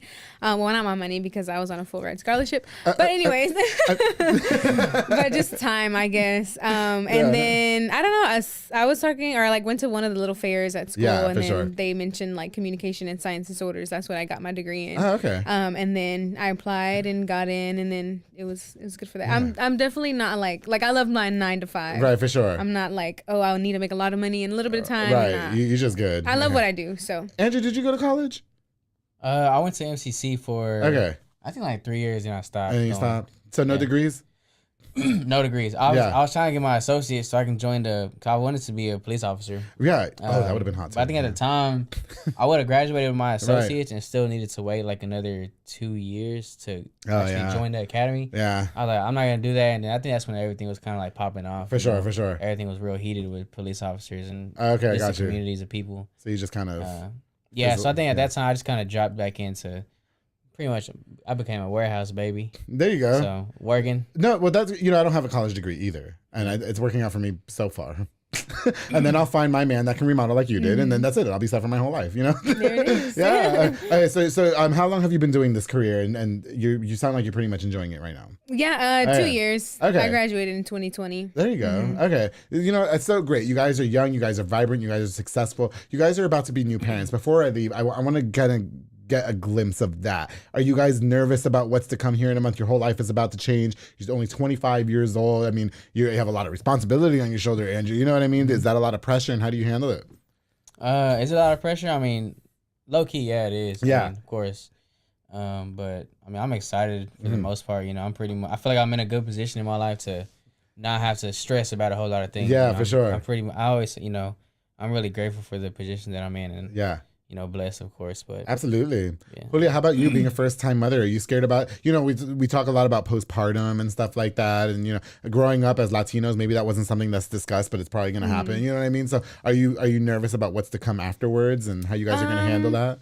I don't think so. I feel like I do well. Like I know postpartum depression is real and it happens to a lot of people. But yeah, for sure. I feel like if I wasn't more susceptible to it before, because I feel like I handle my feelings very well. I'm very talkative. I love to talk. Okay. I don't hold things in. Yeah. You're gonna know how I'm feeling. That's it. So, I didn't need a therapist because my friends were my therapists. So I feel like I'm good. I'm ready. Okay. I feel like it's definitely gonna be something new, and it's exciting and nervous all at the same time. But do you guys ever wonder about how you're gonna raise a kid to be a formidable citizen? Do you know what I mean? Because you don't want them to grow up and be a piece a shithead. You know what I mean? Or a serial killer or something. Jeffrey Dahmer. Yeah. Exactly. Your daughter's eating people. What the fuck, bitch? Yeah, I think I mentioned that to him. I don't know. I was talking to one of my friends. I'm I don't know. We have to raise a whole human. I guess when I say the pressure's on you, because as the man of the family, you're probably being looked at to make sure you're providing all the time for the household and stuff like that. And then, as the woman, you have to be a mother. Yeah. You know what I mean? And nobody knows what's going on in your body right now except you, because you have the whole thing in your body. Yeah. You know what I mean? And so when it comes out and you guys have to actually raise a child, and you'll probably have more in the future, do you guys ever, is there a pressure as new parents to be damn, I hope my kid does good in life? Do you know what I mean? No, I don't think there's I feel like we're very especially right now, we're in a time in our life where we're very fortunate, and if we can't, I feel like we will have resources that we didn't have access to as kids, and so I feel like we're gonna bring they're gonna be successful, something a little better than y'all circumstances. Listen, Julia and Andrew aren't going anywhere. You guys are a couple that's gonna be along for a lifetime. I'm so excited for you guys. I'm so happy for you guys. Is there anything that I'm leaving out? Unfortunately, I hate that we're running out of time, but we are running out of time. Is there anything that I'm leaving out? Do you guys want to give any shout outs, any messages, what's coming up next for you guys or anything like that? Andrew, I know you just started the career and everything, so that's pretty much popping off for you and everything. I feel like a lot has happened for us this year. It's been new house, new cars, new this, new jobs, new baby. So I don't know. You guys did just buy a new house, right? That shit was cute. We bought our house earlier this year. That was cute. But yeah. What was the first room? Our room? I'm sure. The porch? Was it the porch? Yes, it was. Has it been the porch, Andrew? There's nothing out there. He's going to see Memorial. I'm going to be on Memorial Drive. Hey, I fucked a guy on Memorial one time. Oh, damn. Yeah, that was hot. I'm sorry. Okay, that turned left. I'm really sorry, you guys. No, okay, so everything's going great for you guys this year. And so is the realtor thing, is that going to be a full-time, or is that going to be a long-term thing for you think? Yeah, so that's definitely a long-term. Okay. I mean, I don't really see me doing any career changes anytime soon. I think that's really, like I say, I love what I do. I enjoy what I do. Yeah. And shout out to my boy Cameron. Oh yeah, we love Cameron. Yeah. We love Claudia. Yeah. Have you guys been in their house? Yeah. Yeah. Did you see their shower? The shower? You see no. Why were you in the shower? No. He gave me a tour of the house. Oh. And they have that. Did we get a tour? You didn't get the tour? Cameron, you didn't give him the tour? I got the tour. We went in there. Hey, that's what we did. We've been there quite a bit of times. Listen, next time you go back, say Andrew said that we should look at your... Can I get the Andrew G tour? The master bathroom. They have a fucking shower, bitch, with 3 shower heads. Oh, damn. And it's this fucking big, and I just want to have sex in it so bad. I'm not even gonna lie. Not with Cameron, though. Cameron's not my type, but maybe one of his remodelers or something. You know what I mean? Gotcha. Listen, you guys, I enjoyed this. The objective of this episode for me was completed. I just love having a nice young couple beautiful, successful, hot, good looking. You guys have went through your own adversities in your relationship. You guys are very open with us about it. And you guys, there's hope for us. You know what I mean? So if you're a couple watching this and you guys are being roach niggas to each other, or you guys are going, through a breakup, you might end up being together. If not, move on. So I'm so grateful that you guys I honestly didn't think you would ever come on the show. And I really just appreciate that you guys took the time to come on. So thank you so much. Are you sure I didn't leave anything out? Was there anything you guys wanted to talk about before we go? Or no, we're good. That's man. good. You got anything? No, did you have a good time? It was. Yeah. No, okay. It was fun. I don't have. I was gonna ask. Time went by so fast. It went by so fast. Listen, best of luck to you guys. If you guys need anything, just let me know. Okay. And I'm going to send you guys a basket for the baby, all right? Yes. You guys, thank you so much for tuning into this really awesome episode of The Public Affair. Julia, Andrew, I appreciate you guys coming on so much. Thank you so much for giving us some insight on your life as a couple and your relationship, your careers, and everything. You guys truly deserve everything that comes to you. Honestly, you do. You do. They do. They fucking shit. And take that wine home. You deserve the relationship and the man to build everything for you. One day. Sending it to you. I am going. Thank you, please. Thank you. And it has to be one of these men that are just tired of just the nagging and the not cooking. Got you. Hey, I met a girl who can't cook. Anyway, okay, so okay, thank you guys so much for tuning into this episode of The Public Affair. Before we go, I definitely want to use this opportunity to give a shout out to just a few more of our sponsors of this episode. This episode was brought to us by Belon Villa and Yasmin Landeros with Villa's Transportation LLC. They provide power-only services locally and over the road at an affordable rate, darling. They also move freight in a dry van such as box items, palleted materials, most retail dry goods, and more. Oh, and Yasmin's also doing hot shot services. Let me tell you something. She's a queen. She's doing hot shot services. She says she loves it. If you guys need a hot shot service, Villa's Transportation LLC is definitely the place to call. They're independently owned, and that couple, if you haven't seen their episode, go watch it. It's so cute. It is. I love that couple, so they're a power couple as well. You guys will love it, I promise. Villa's Transportation LLC, thank you guys so much for sponsoring this episode of The Public Affair. Ooh, this sounds good for dinner. Jay Petal and Poke, Junior Fuentes, Thomas Roberts, and the entire family. They provide delicious savory Japanese crepes and poke bowls. They also have handcrafted Thai rolled ice cream for dessert. Choose from a menu item or create your own like I like to do because I like to be in control, Julia. Okay. Locations at University Park Drive and Hewitt Drive. You can also order online at jpetaltx.com to Jay Petal and Poke. Thank you guys so much for sponsoring this episode of The Public Affair. Side notes, Thomas Roberts, that bowl that you made me today was the best thing I put in my mouth, especially as compared to last night. Thank you so much for sponsoring this episode of The Public Affair. Of course, the Pollo Box and Audio with Jeffrey Monreal, help from all your LED needs and auto accessories, installation of stereo door speakers and audio systems. He also specializes in building custom subwoofer enclosures and much more. That guy is definitely a jack of all trades. He put the dark tint in my car. He put the stars in my car. He put the Apple Play car stereo in my car. He put the auto start in my car. The other day I was doing some nasty shit in my car and nobody could see us because I had the dark tint. And that was all because of Pollo Box and Audio. Thank you so much for sponsoring. Why does Andrew look so gross now? To Pollo Box and Audio, thank you so much for sponsoring this episode of The Public Affair. Oh, and of course, you guys, we can't go on without thanking Fatboy Michelada and Botana, my boy Junior Banda. He's like one of the biggest supporters of The Public Affair. He provides the best micheladas and botana plates for yourself or for a party with a menu of a ton of different items, including botana bowls, chamois, pickles, and more.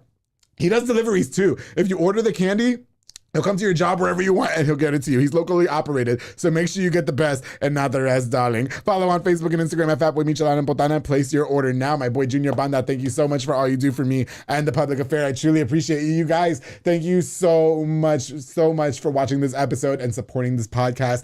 Don't forget to like, share, and subscribe. I've definitely got more on the way. Again, to Julia and Andrew. By the time this episode comes out, the baby will probably be here. And don't forget, darling, to always keep it between us.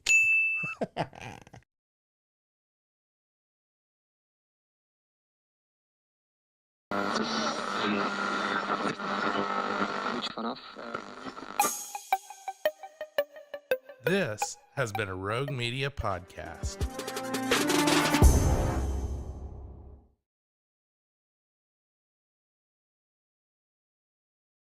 Hey everyone, you're listening to The Public Affair with me, Andrew G. I see someone different every episode, but do me a favor, keep it between us.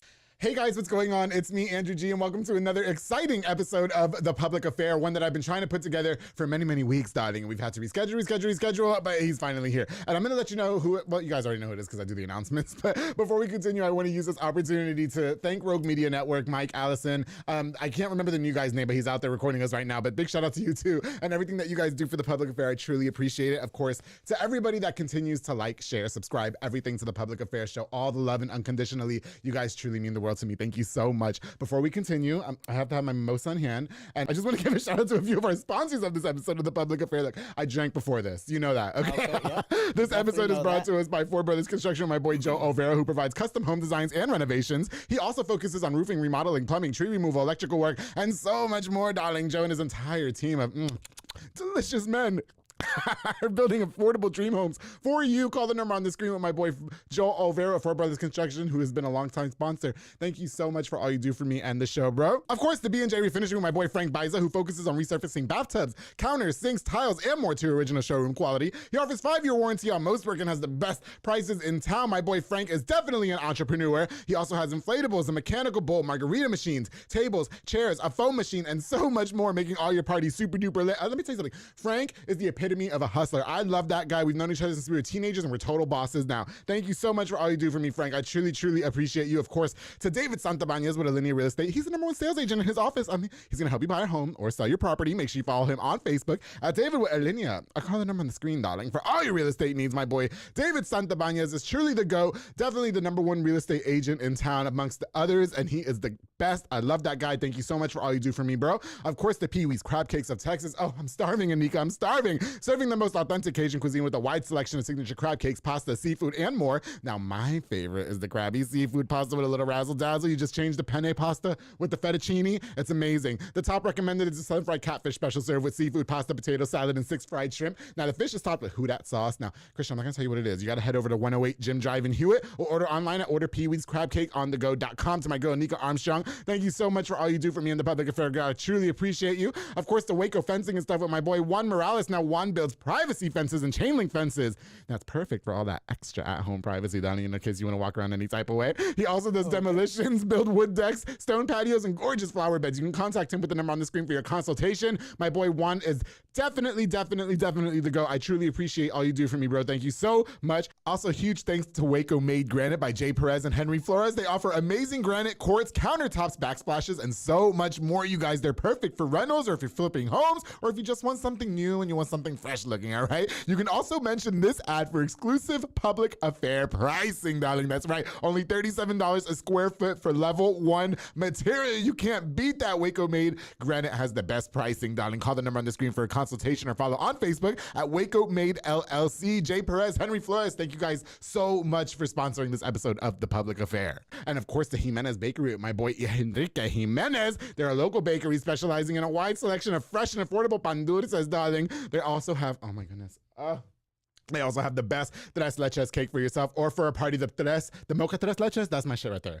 I'm a whore for the mocha tres leches cake. Now, if you have a different type of craving, you can also get a cup of fresh elote. You get their locations are at 1915 Dutton in Waco and 302 West Elm Street in Hillsborough. To my boy Enrique Jimenez, thank you so much for all you do for me and the public affair, bro. I truly, truly appreciate you. Thank you. All right, guys. Now, like I said, I've been really excited about having this next guest onto the show for quite a while. We had to reschedule once or twice. I got to take a sip for this one. Cheers. Reason why we're drinking mimosas is to pay homage from our first meeting. We had a business meeting, yes, a few weeks ago. No, probably like a month or two ago. Yes, and it turned into a very drunk, slutty time. And he is here to talk to us about his negative experience in the military, amongst other things, and how his life is going post since then. I am so excited to welcome Mr. Christian Lugo, Waco native, here on The Public Affair. How you doing, Christian, darling? I'm doing good. Yes. How about yourself, man? I'm feeling loosey-goosey right now. I feel like the first time we met, and then I found out you were married, so I had to close my legs. Well, I mean, I'm glad you did. I'm really glad you did. So like Andrew said, for sure, when we first met, I met him, and it was more of a business. It was supposed to be a business. It was supposed to be a business meeting. But let me explain how overdressed I was and how underdressed he was, and then I was trying to backtrack because I was like, it was a business meeting, but then it turned into lunch and then brunch. It was a brunch business meeting. Right. Because I like to do my business meetings over brunch now. Okay. Because I feel like that's how you get the real, like in a setting. I love brunch. If you guys don't know, brunch is like my thing. If you take me to brunch, I'm always down. I'm a brunch whore. And so when we met, Yes, it turned into something else. Right. We didn't sleep with each other.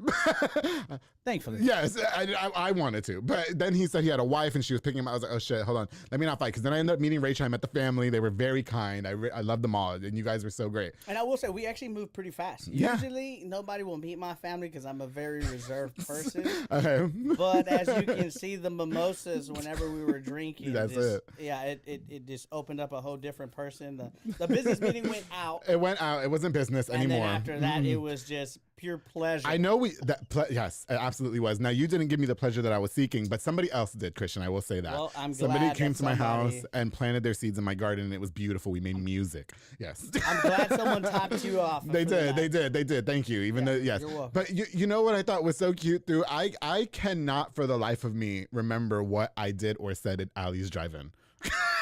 We made a stop at Allie's Drive-In. I can't remember why we did that. I don't know what I was doing in there. I apologize for everybody that worked at Allie's because that was just they're one of my sponsors. Well, yes, I know that's your sponsor. So again, just want to apologize for whoever was at Allie's on this random particular day. Yeah. You have someone like Andrew and someone like me, just like on this path, not even a path of destruction. They're not in a negative way. We were just out of there, and thankfully, we were very safe. Listen, Allie's is one of my driving. They fucks with me. They know that. Let me tell you something. Alexis has watched this show from episode 1. He's a fan. You know what I mean? Now, I don't think he was there. I just can't remember if I said anything that was. They're still sponsoring, so I didn't do anything too bad. That's good. Right. No, and that was awesome. I mean, obviously, they're one of the sponsors, so getting there, it was like, okay, what happened? Them. I don't know what happened. What happened in the conversation? Yes. All I know was that the conversation got super slutty very quick. Anyway, so Christian, I'm really glad that you're happy. I'm really happy that you're here. We've kind of changed the direction on how I wanted to take this episode just last night because you were a financial advisor, which you just stopped, but there was so much more that I wanted to talk to you amongst all of that, because I know you spent some time in the military. I know it wasn't the best experience, and we're mostly sold for it to be the best experience, and that's how, like, one of the easiest ways to turn our lives around and stuff like that, which we're going to get into in a minute. But, for people who may not know who you are, Christian, can you please explain to us a little bit about you and your life growing up? First of all, and shout out to your parents, because I love them. They were so kind to me in their house. Yes, for sure. So first off, obviously, my name is Christian Lugo, born and raised here in Waco, Texas. You can talk to me. Wait, I'm sorry. I'm just looking at the camera. You're looking at the camera. You can talk to them if you want to, too, but look, I wore these jeans just for you. Really? Well, I expected more holes. Oh, you were? Did you want me to wear the shorts that go up to here for everybody? Just like we did in our meeting, Stop, I got to change. I got to go home and change. Yeah, please let him go home and change. No, but like I was saying, Andrew, so I'm born here in Waco, Waco native, went to university, graduated in 2009. Oh, okay. High school itself was just, high school was fun for me. Yeah. Were you slutty? It's okay. We love tough. Rachel. Shout out Rachel. Yeah. Well, no, it's not even that, dude. Like, honestly, like, I love my wife. She knows how honest I am. She knows my whole truth. So, like, not worried about that at all. But high school was kind of difficult for me, man. Because when you're like the face, I'm not gonna say face of the soccer team because I'm not gonna take away from everybody. Because in 2009 we had some good players. Okay, you had Wormy in there. He's pro. Right, exactly. So, yeah. Wormy. I think Wormy was like a sophomore, maybe junior at that time. Okay. We only had like 4 or 5 seniors, and it was like It was kind of difficult because you have 5 seniors who want to win state. Yeah. And then you have junior sophomores, a couple of freshmen. And so, like, that becomes a little bit more difficult, right? To make the goal, the state championship, if 5 of us won it, but then the others don't. Okay. You sound like you still hold some resentment. It's been 15 years, Christian. I graduated in 2009. If there's anybody that went to university and played soccer and they did not go far in playoffs, I promise you that probably still bothers them till this day. So it was like, soccer was like a religion at university. Soccer was my escape. Soccer was my religion. Soccer, I breathed it, eat it. Yeah. Everything, man. Soccer was it because. Did you have sex with soccer? Yeah, there was a ball. My soccer bag was unprotected beside me sex with soccer. Okay, got you. You know how high school years are totally unprotected. I got you. But no, like I said, it was difficult, man, because people saw a face, right, and all they saw was like a smile, and I was happy. But those were actually some of the darkest times. Really, what was going on, Christian? Well, I mean, so, dude, I was struggling, man. Yeah. I was mentally? I was struggling mentally to like just perform at a top level because I also ran cross country in high school. Yes. Okay. So Coach Chapman, R.I.P. Coach Chapman, like he played a huge impact in my life. Yeah. And I'm pretty sure he played an impact in a lot of people's lives. Okay.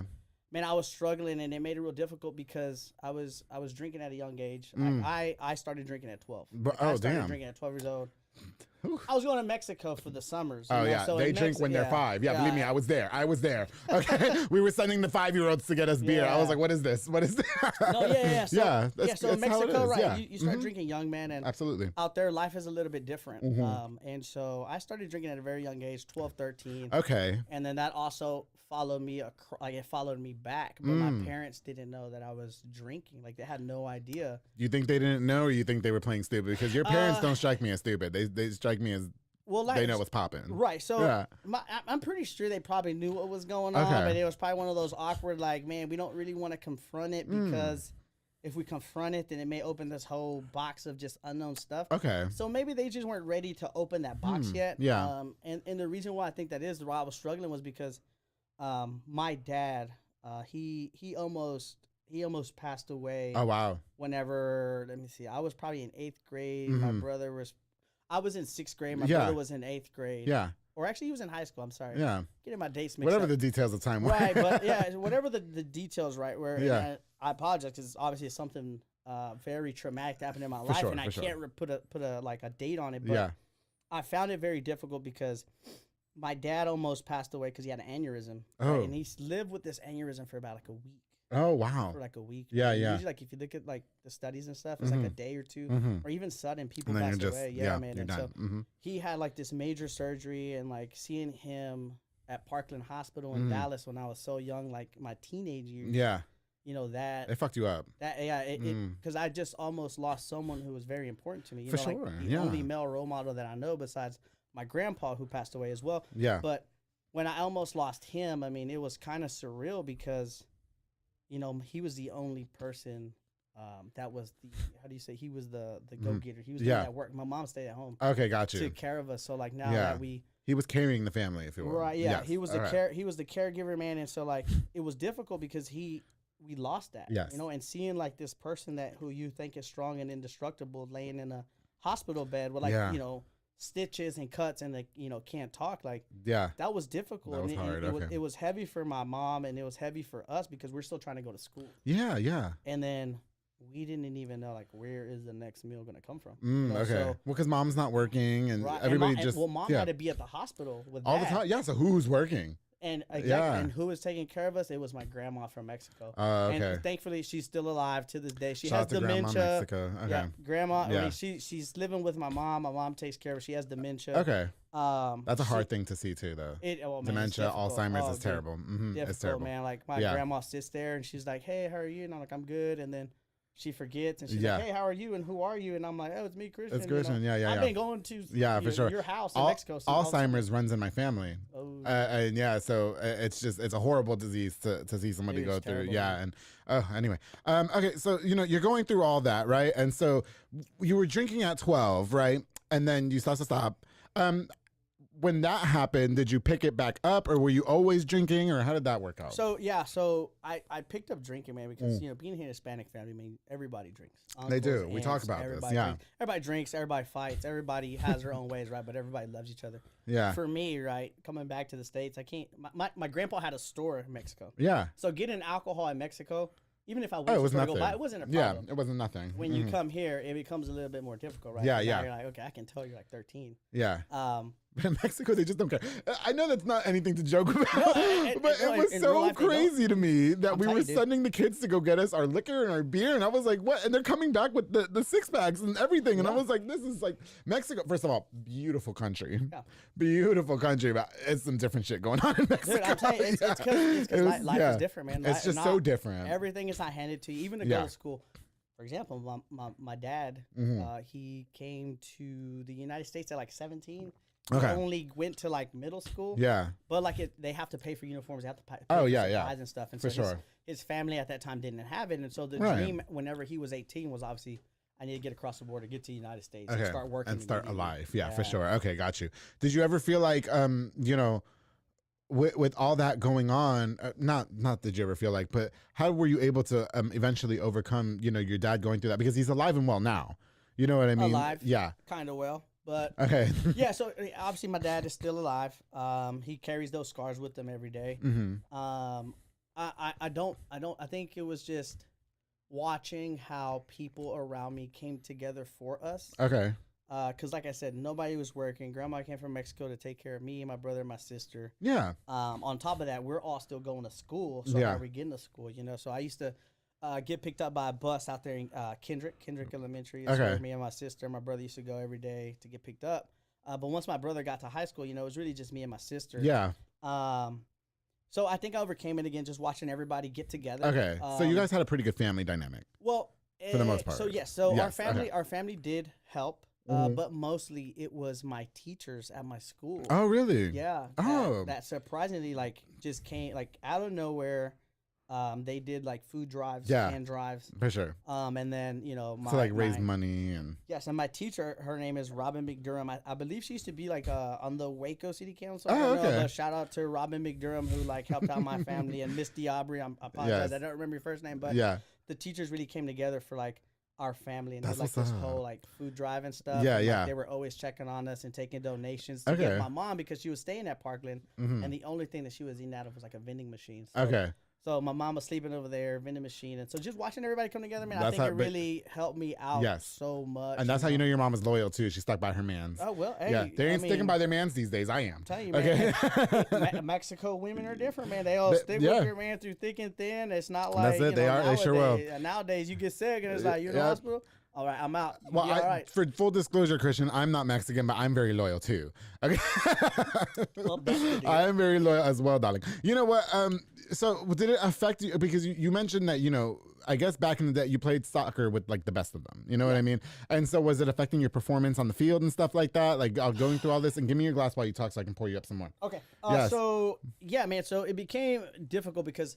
So when my dad had this aneurysm, my brother, he had to be in high school, and I think I was in middle school. Yeah. But I would hang out with my brother a lot and his friends, and then one of my cousins. Yes. He's a coach at university. What's his name? Ricky Perez. Oh, shout out Ricky Perez. Yeah, Coach Perez is a family cousin of ours, and so like he knew that I was going to go to the school coming into ninth grade.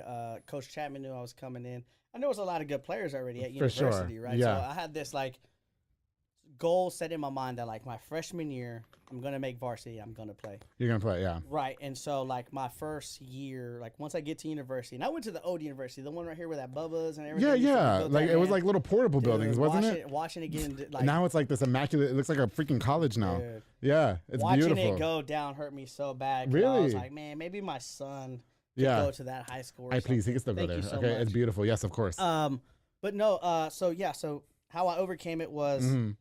Putting in all my effort into just everything, right? Like I couldn't, I guess you could put your anger into like punching a wall or something like that. But I just really put it all in that the game. into the game. Okay. And then in cross country, and the thing about me, bro, is I'm very like I don't like to lose, right? And so like this was the secret to winning in cross country because I never ran distance before. I never ran cross country. I never did track, never did anything like that. But Coach Chapman was like, okay, well, everybody who plays soccer has to run cross country. So that way you get your cardio and you do the cross country season. I see what's going on. And then right after cross country starts soccer season. No days off. Yeah. Yeah. So it was kind of one of those deals. So like, I don't know Coach Chapman. Is this the gentleman, the older gentleman that passed away some years ago? Yeah, older white gentleman. Bald. He passed away. Like, a lot of people, had a lot of respect for. I see. Yeah. Okay.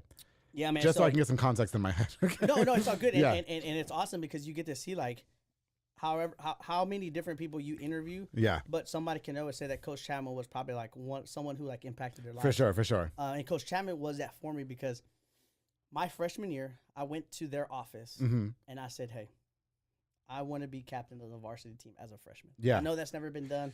I know that's not. Shit. But like I believed in myself so much because at this time I'm playing select soccer. I've been coached by, his name is Steve Firth. Shout out to Steve Firth. He came from the UK, started coaching our team. Was he hot?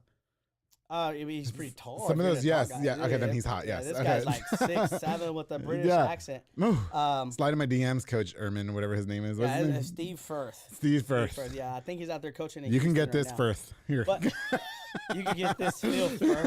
It's not like filth. Don't you ever say that. This is not filth down here, Christian. Okay, this is a diamond mine. How dare you? Okay. No, okay, so Coach Firth. So like I said, I went into them and I was like, hey, I want to be captain, blah, blah, blah, blah, blah. I knew that wasn't going to happen, but I really wanted to set the tone with the coaches. Yeah. Like, so they knew that, like, okay, this guy means business. Like, for sure. hopefully they don't treat. I was like, hopefully they don't treat me like every other freshman, because it was like, if you're a freshman, you're gonna be on JV. That's it. That's it. Okay. Right. And so, lo and behold, I ended up on JV. Yeah. And so like I'm pissed because I'm like, man, I'm so much better than this. Okay. So much better than this. But actually, I think it helped me out because I believed in myself so much that I think it took away from believing in the team. Right. So like, you know, that like there's no I in team. Well, yeah, I was going to say, it sounded like you were very kind of full of yourself back in the day. Right, Did it teach you humility? Right. Well, so yeah, Do you think that was their goal? Like, don't come in here trying to act like you hot shit. Yeah. 100%. Yeah. That was their goal because they know, looking at me, right? I'm at, what am I, like 15, 16 at this time? Yes. And I'm like, I'm trying to make a statement to these grown men. But Yes. they also know that he's trying to make a statement. We need to make a statement back. Okay. And put him in his place by not Yes. letting him be it. Because if we let him be on varsity, then from then on, I win that battle every day with the coach. Well, and it may have been a test of wills too. Like, let's teach him at a very young age that, you know, you have to work for something like that. Right. You don't get to come in here and say, you make demands. You know what I mean? And people don't learn that in life. They don't. People don't. want everything handed to them. Right. People don't. But my grandpa, who again played a very important role in my life as well. My grandpa, his name is Samuel Zuniga. For sure. Like I spent a lot of time with him in Mexico. I spent a lot of time when he came to the United States. Okay. So he brought me up on humility, but it was also just believing in yourself. Gotcha. Because some people confuse confidence with what's that word? Arrogance. Yes. Or cockiness. Cockiness. People, people will say, well, you're cocky, but it's like, well, I'm cocky because I believe in myself. Right, for sure. You can take it that way, but I really do believe in myself that I can really do it. Yeah, for sure. So the coaches, they shut that down immediately. Yeah. On JV, but what I learned on JV, I always try and take everything like, okay, I'm gonna learn something from this experience, right? And so what can I take out? And it was more like, okay, let me focus on being a good captain to the guys on JV. To you know, I want them to be better. I want us to be good, and it was kind of taking myself out of that mentality of, it's not just about me; it's about making others better as well. For sure. And so come my sophomore year, now I'm on varsity. Okay. Sophomore, junior, so you were a pretty lit soccer player. Yeah. I mean, that's everything. Okay. I mean, I was pretty good. You were pretty good. It sucks because everybody will say, well, I was pretty good, but I was pretty good. Yeah. I would say that I was pretty good, man. I had an opportunity to try and make it out, but everybody has that story of trying to make it out, and then they don't. I don't know why with this podcast I've become so involved in the soccer world. Dude. I don't know what happened. Because you work with soccer guys. I guess I do. And let me tell you something. I love sometimes going to the soccer games because they be fine as fuck. Not the guys. I'm talking about the other guys. Oh, I was gonna say the girls, but okay. No. I don't go watch no girls play no damn soccer. I thought girls. Yeah, no. Anyway, you know what, Christian? I want to fast forward. So I want to get right into the Navy. Okay, so you went to the Navy. Okay, and when we were talking on the phone, I didn't want you to give me. I don't like it when they give me the answers to everything because I like to get everything on the show.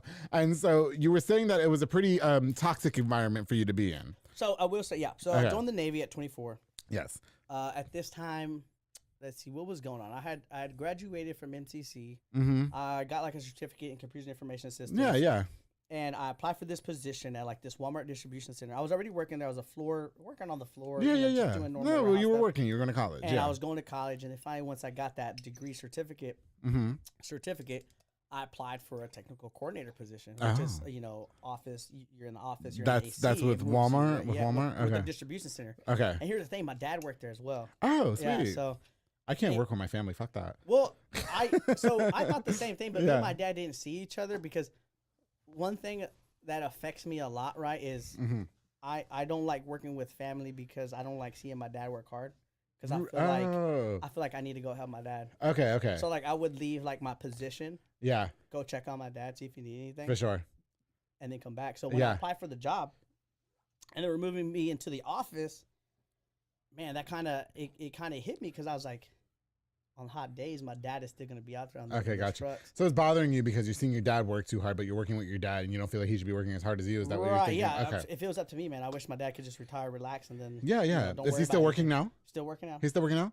Maybe that's just installed in him, though. Well, it is. Yeah. He's always worked when he got here. He immediately started working at Fleetwood. Fleetwood in the early '90s, what my dad used to say, Fleetwood, I don't even know. I don't even know what it is now, but it was hard work. Yeah, for sure. I don't know what they do, frame a house, build a house, or build trailer homes, whatever. But something difficult. Yeah, dude. But these guys, my dad loved working with his hands, and for sure. Man, I would work with him like at home doing home projects, but like, dude, I was never good with like grabbing a drill and like, I'm not for the tools. I work with a bunch of technicians as well at my full-time job, and I'm very much like best dressed at my full-time. You know, I work with a lot of the soccer guys, but okay, so you're doing that, and then military. Right. Yeah. And then after that, I'm sitting there at my desk, man, and this thought just comes to my mind. Like I've always wanted to serve. Okay. I always felt like I owed. Man, this still sounds so weird. But so in World War II, right? I was so interested in World War II. Okay. And I seen how many people lost their lives at so young. Okay. And so they like knowing about that, like so young, and then reading about it, and it's like, man, these people went to war. They gave their life for their country. Like that's something bigger than them. So you wanted to follow suit. So I've always carried that. And then finally, when I graduated, and I was sitting there at my computer, I was sending like an email. Yeah. And then something just was like, "This is it, man. This is your life. Working Tuesday through Friday, getting paid pretty good. Yeah. And you sit in the office and you chill all day." Wait, I need that job. Hold on a second. That sounds better than going to war. Well, trust. But you wanted more. But I thought there was more to life because I'm 24 and I've always had this thought that like when I'm 75, when I'm 75 and I'm old and I'm sitting on the couch, I want to look back on my life and say, did I do everything that I wanted to do? Okay, gotcha. Right, yes. And then I never wanted to have regrets. For sure. So I'd ask myself, like, when I sit on that couch, am I gonna say, I should have joined the Navy? Am I going to carry that regret? Well, and you know what? That's great too, because we all begging for that Tuesday to Friday schedule. Bro, you know what I mean? With the weekends off and Monday, bitch. You know what I mean? Hold on, sorry. I'm telling you, man, we're applying to Walmart right now. Okay. Yeah, Walmart distribution. We're going to Walmart distribution center. We're going to work Tuesday to Friday, and I'm going to be slutty Saturday to Monday. Okay. So you end up joining the Navy. Is that correct? Yep. Okay. I was a recruiter's dream, man. Nobody had to come search me out. I actually searched them out.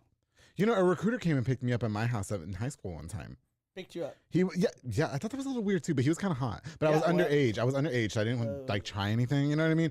But like he was kind of cute, and he picked me up from my house to recruit me into the military. I'm sure it happened to a lot of us, and they were mad at me for not like taking the test serious. The ASVAB?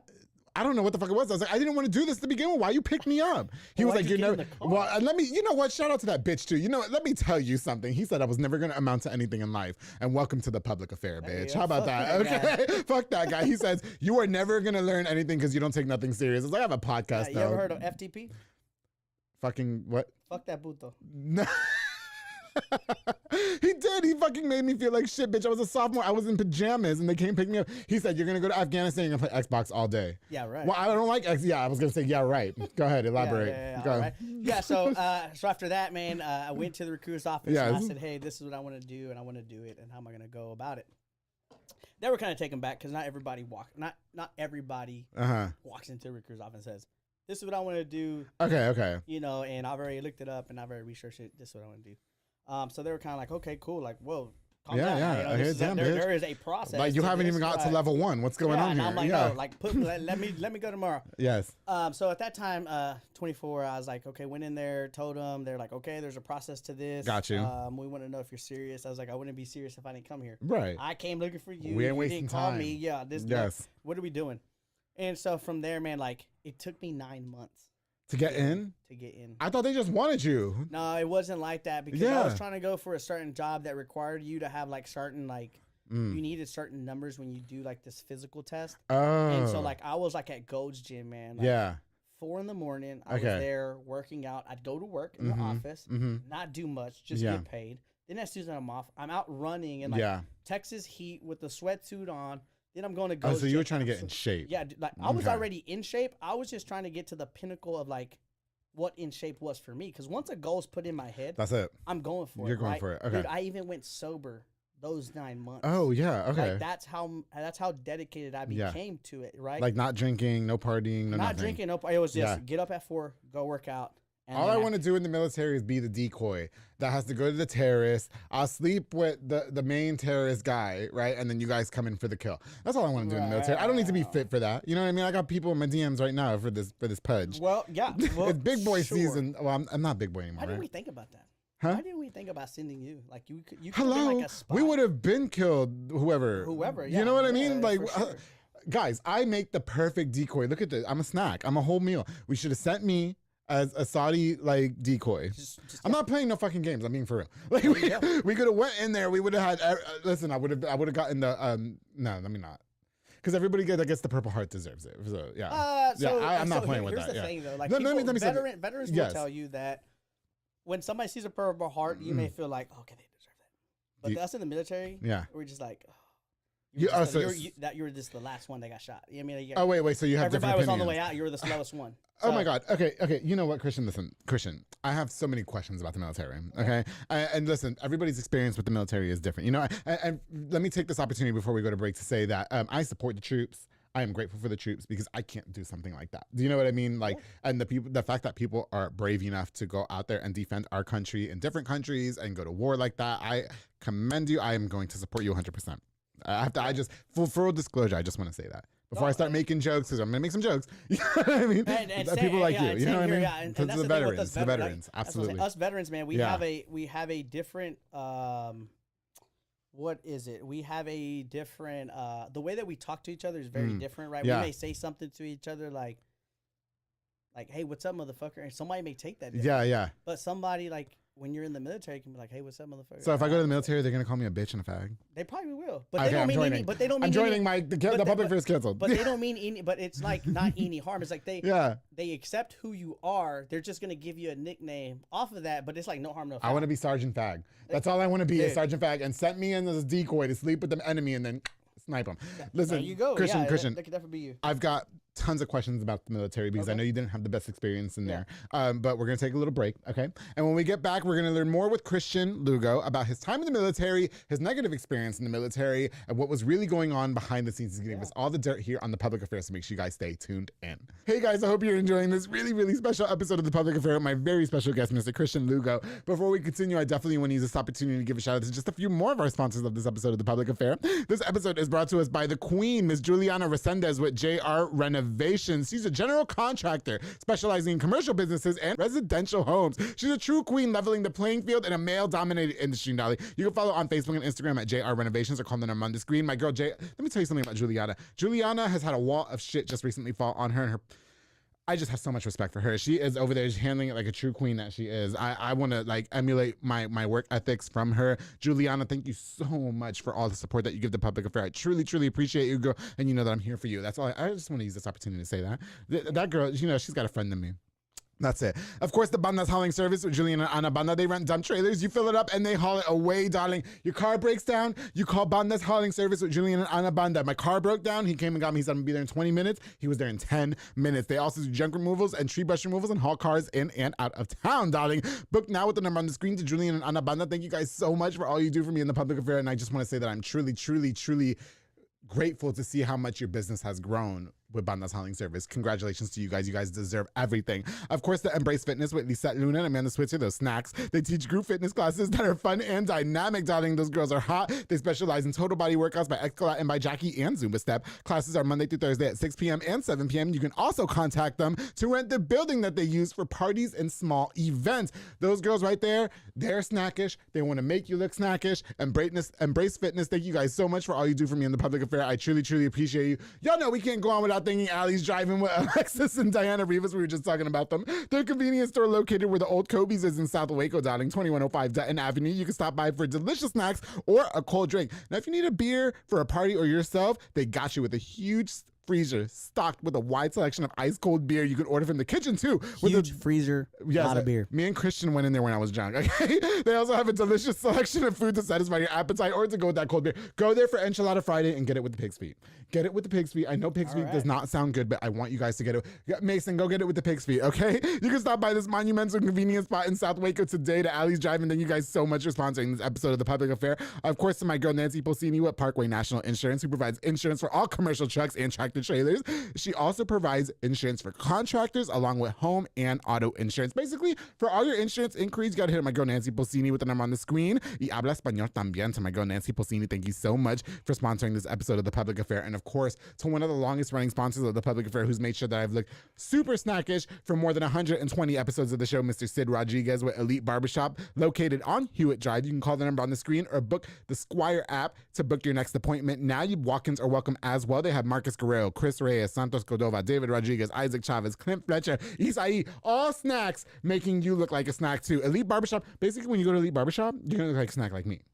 And then like you should go there because Clint cut my hair and then I got laid the next day. I'm just gonna say that. Yes, I did. Okay, Clint cut my hair and Sid too. Sid, when he cuts my hair, I get laid all the time. So thank Elite Barbershop. Thank you guys so much for sponsoring this episode of The Public Affair. All right, guys, we're gonna get right back into it with my very special guest, Mr. Christian Lugo, here on The Public Affair. Finally, I'm so excited that he's here. Here we go, guys. Christian, darling. Yes, sir. Before the break, we were just talking about your military experience. Yes, sir. Okay, and we were talking about me being a decoy, blah, blah, blah.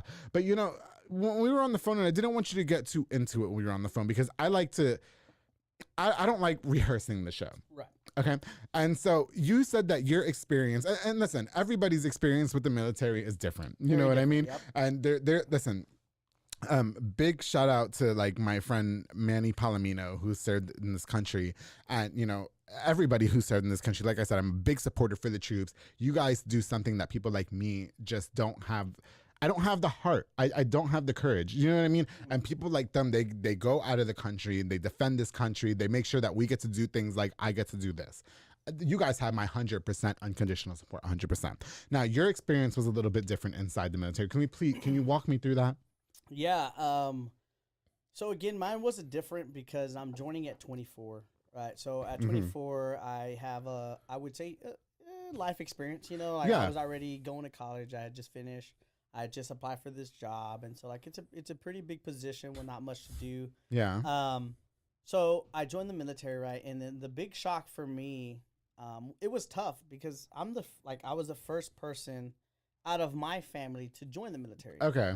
And Hispanics, man, like I don't know if you've ever been in the world of Hispanics and military. It's kind of it was a difficult conversation to have with my parents, but it was kind of one of those where it's like they knew me to where he's gonna do this. Yeah. So we either have to get on board with it, or we say we don't support you, and Christian is still gonna do it. Regardless. Got you. Was your family supportive, like your parents? So at first it was difficult. Okay.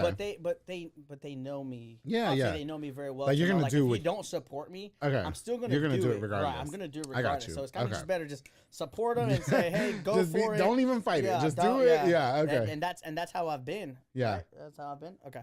So, who's next to you? What's going on there? I can't tell you who's next to me. If you can't see him, then sorry, man. Is that your imaginary friend? Yeah, it is right here. Is he cute? Sitting close to me, she is. She's cute, nice, bitch. Sorry, I'm over here like I'm just touching the air, man, dude. Looking ass. What is in the mimosas, dude? It's Andrew G's special recipe. Right, you know what's cute? He's talking about it's like a Jeffrey Dahmer moment because we watched the Dahmer documentary. Yeah. Listen, I'll do everything except kill you. Okay, or I'm not gonna drug you or kill you, but absolutely, when you come to my house and we're drinking, we're fucking.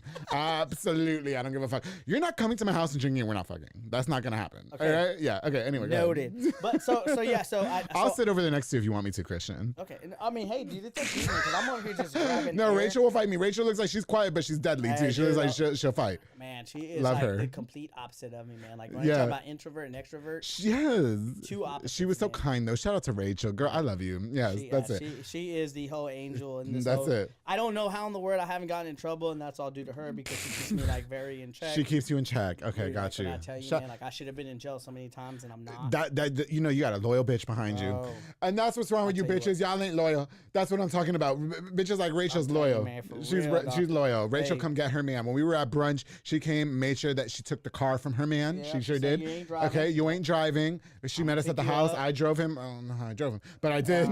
Anyway, we're getting off topic. Okay. So you're 24 years old. You joined the military. Right. Okay. And so you're thinking, you know, a lot of people are not that they're supporting you, but they're like defaultly supporting you. They're just like, you know, this is what's going on. We're going to have to accept it. It was difficult because them being immigrants coming into a country, it was difficult because they're like, hey, the country doesn't even want us in here. You know, they don't even like us. Oh, that's their view. Okay. Right. And it was like, they don't, you know, the country doesn't like us. They want to kick us back to Mexico. Okay. But you're telling me that you want to go die for this country that doesn't want us. Okay. So that was the dilemma with my family. And I told them, I was like, look, I've always had this sense of purpose to like just serve. Yes. And I've always wanted to do the military. Now, I didn't do it at 18. I never was in ROTC, never was in ROTC or anything like that. And so I think once they heard like what it was about, I think they were kind of like, okay, this isn't just, you know, he doesn't know what's going on in life and he's going to go do it. It was more like, this is something that has been thought about. This has been something on his mind. Yeah. And I told you, for me, man, that vision of like being so old and sitting on the couch and looking back on my life and like saying,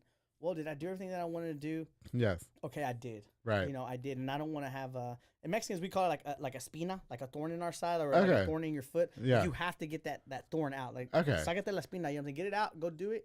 If it works, it so works. You just felt like you had to go do it. Yeah. For me, it was like, if I don't do it, I'm gonna regret it for the rest of my life. I got you. So is it a positive experience at first though? Because here's the thing: we're all sold that when you get into the military, life for you is going to be easy after that. We're going to pay for everything. You guys are never going to have a financial worry in the world. Blah blah blah. Obviously, you have to go defend your country, which means going to war. And again, big shout out to everybody that's done that. I support the troops 100%. I want to make sure that if you guys don't know anything from this episode, that I am disclosing that I support the troops 100%. Y'all need anything from me? 1,000%. That's it. Y'all need anything from me, whether it be some money, a place to stay, this ass, I got you. All right. But no. Like, so for you, you're sold on the dream, like, okay, I'm not going to have a financial worry in the world. I'm going to defend the country. Everything's going to be good. What's going on in the military, Okay, so for me, it was, once I got there, I finished boot camp. Boot camp was okay. It was tough for many people, but for me, it was like, okay, getting yelled at, working out, listening to people. Okay, I'm 24 years old. I'm with like 18, 19, for 21, sure. 22. Like kids. Rarely will you have like a 27, 28, 30 year old. It's very rare. Well, at that point in our life, we ain't trying to do that shit. Right. Bro, trust me, I met a guy who was 35, ended up in the military. 35? Yeah, at 35. Is that cutoff age? That's like right cutoff. So he got in at 35, cut off, because just life wasn't going right for him. Okay, nice. So he got in. So hey, no harm, no foul. Good That's guy. it. Okay. So for me, it was like I got there, and then I think the biggest shock for me was having someone who was younger than me be in charge of me. Okay. Because I'm 24 years old. I'm a grown man. But you're telling me this 22-year-old who has higher rank, right? I'm an E3. This guy's like an E5. And he's like, hey, you know what I'm saying? Like, you need to do X, Y, and Z, and you need to be home. You need to be back in the room by 8 p.m. That is your curfew. And I'm like, 8 p.m. I'm like, whoa, hold on. Like, that's when the side piece is coming over 8 p.m. What are you talking about? And trust me, the military knows that we like to drink, so they put bars on base. We had a bar on that base. So for me, I'm trying to go to that base. Dude, Pensacola. In Florida? In Florida? Yeah, go to Pensacola. Oh, here I come. Stop the cameras. I'm going to Pensacola right now. That's where my man's is. Okay.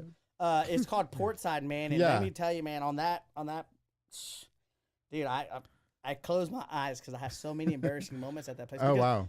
You got people who were just in boot camp. Okay. Right? You haven't touched alcohol. You haven't got wild in a month and a half.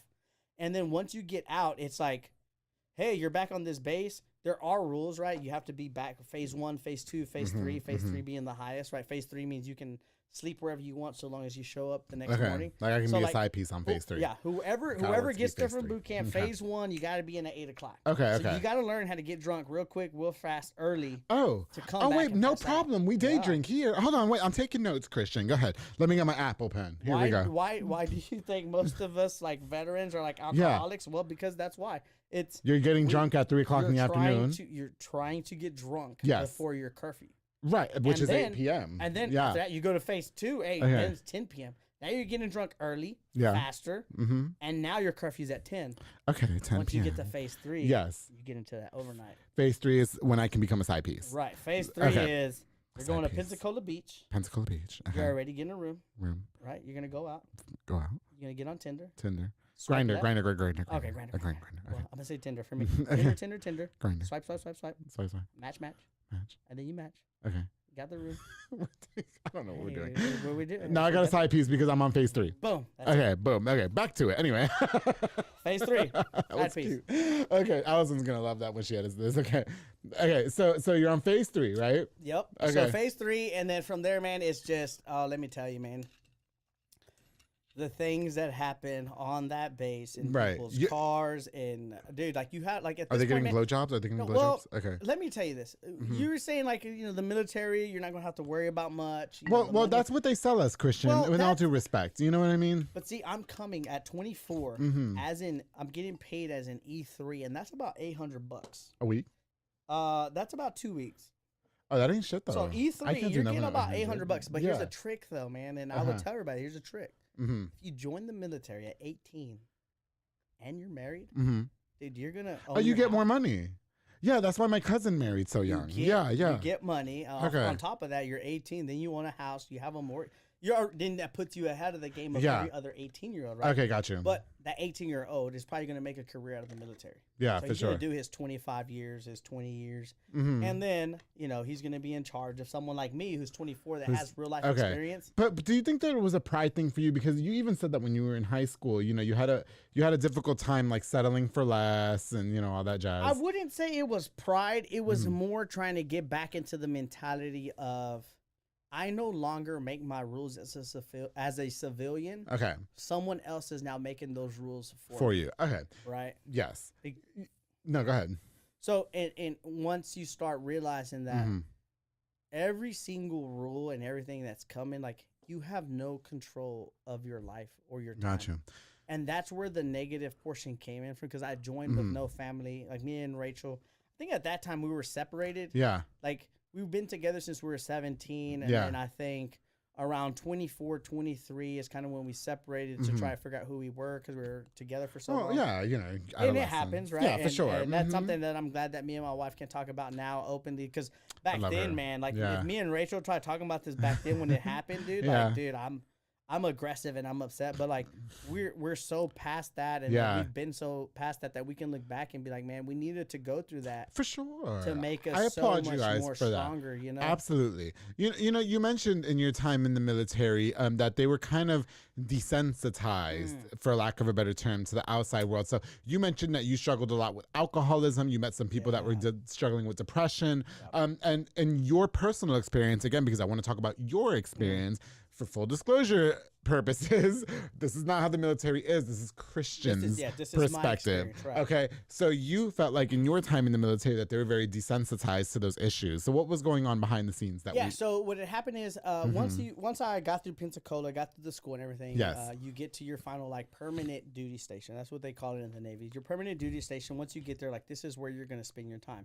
For mine, it was a school, and in that school, man, like. It's exactly like college. Like, you have a whole bunch of, like, you put all these like young kids, right? And I say young, I'm 24. Yes. I ended up meeting somebody who's a little bit older than me, but like, you put all these people in this group. Yes. And then what do you expect, right? We're supposed to, we drink, we party. Yeah, like, you guys we are show young. up. We show up on time. We still show up on time. Hungover. Oh, the kids ain't doing that these days, Christian. Right. They're not doing that these days, bitch. I'll go to work at the time I'm supposed to be there, drunk as fuck. Mason, take notes, because I know you're young. Okay.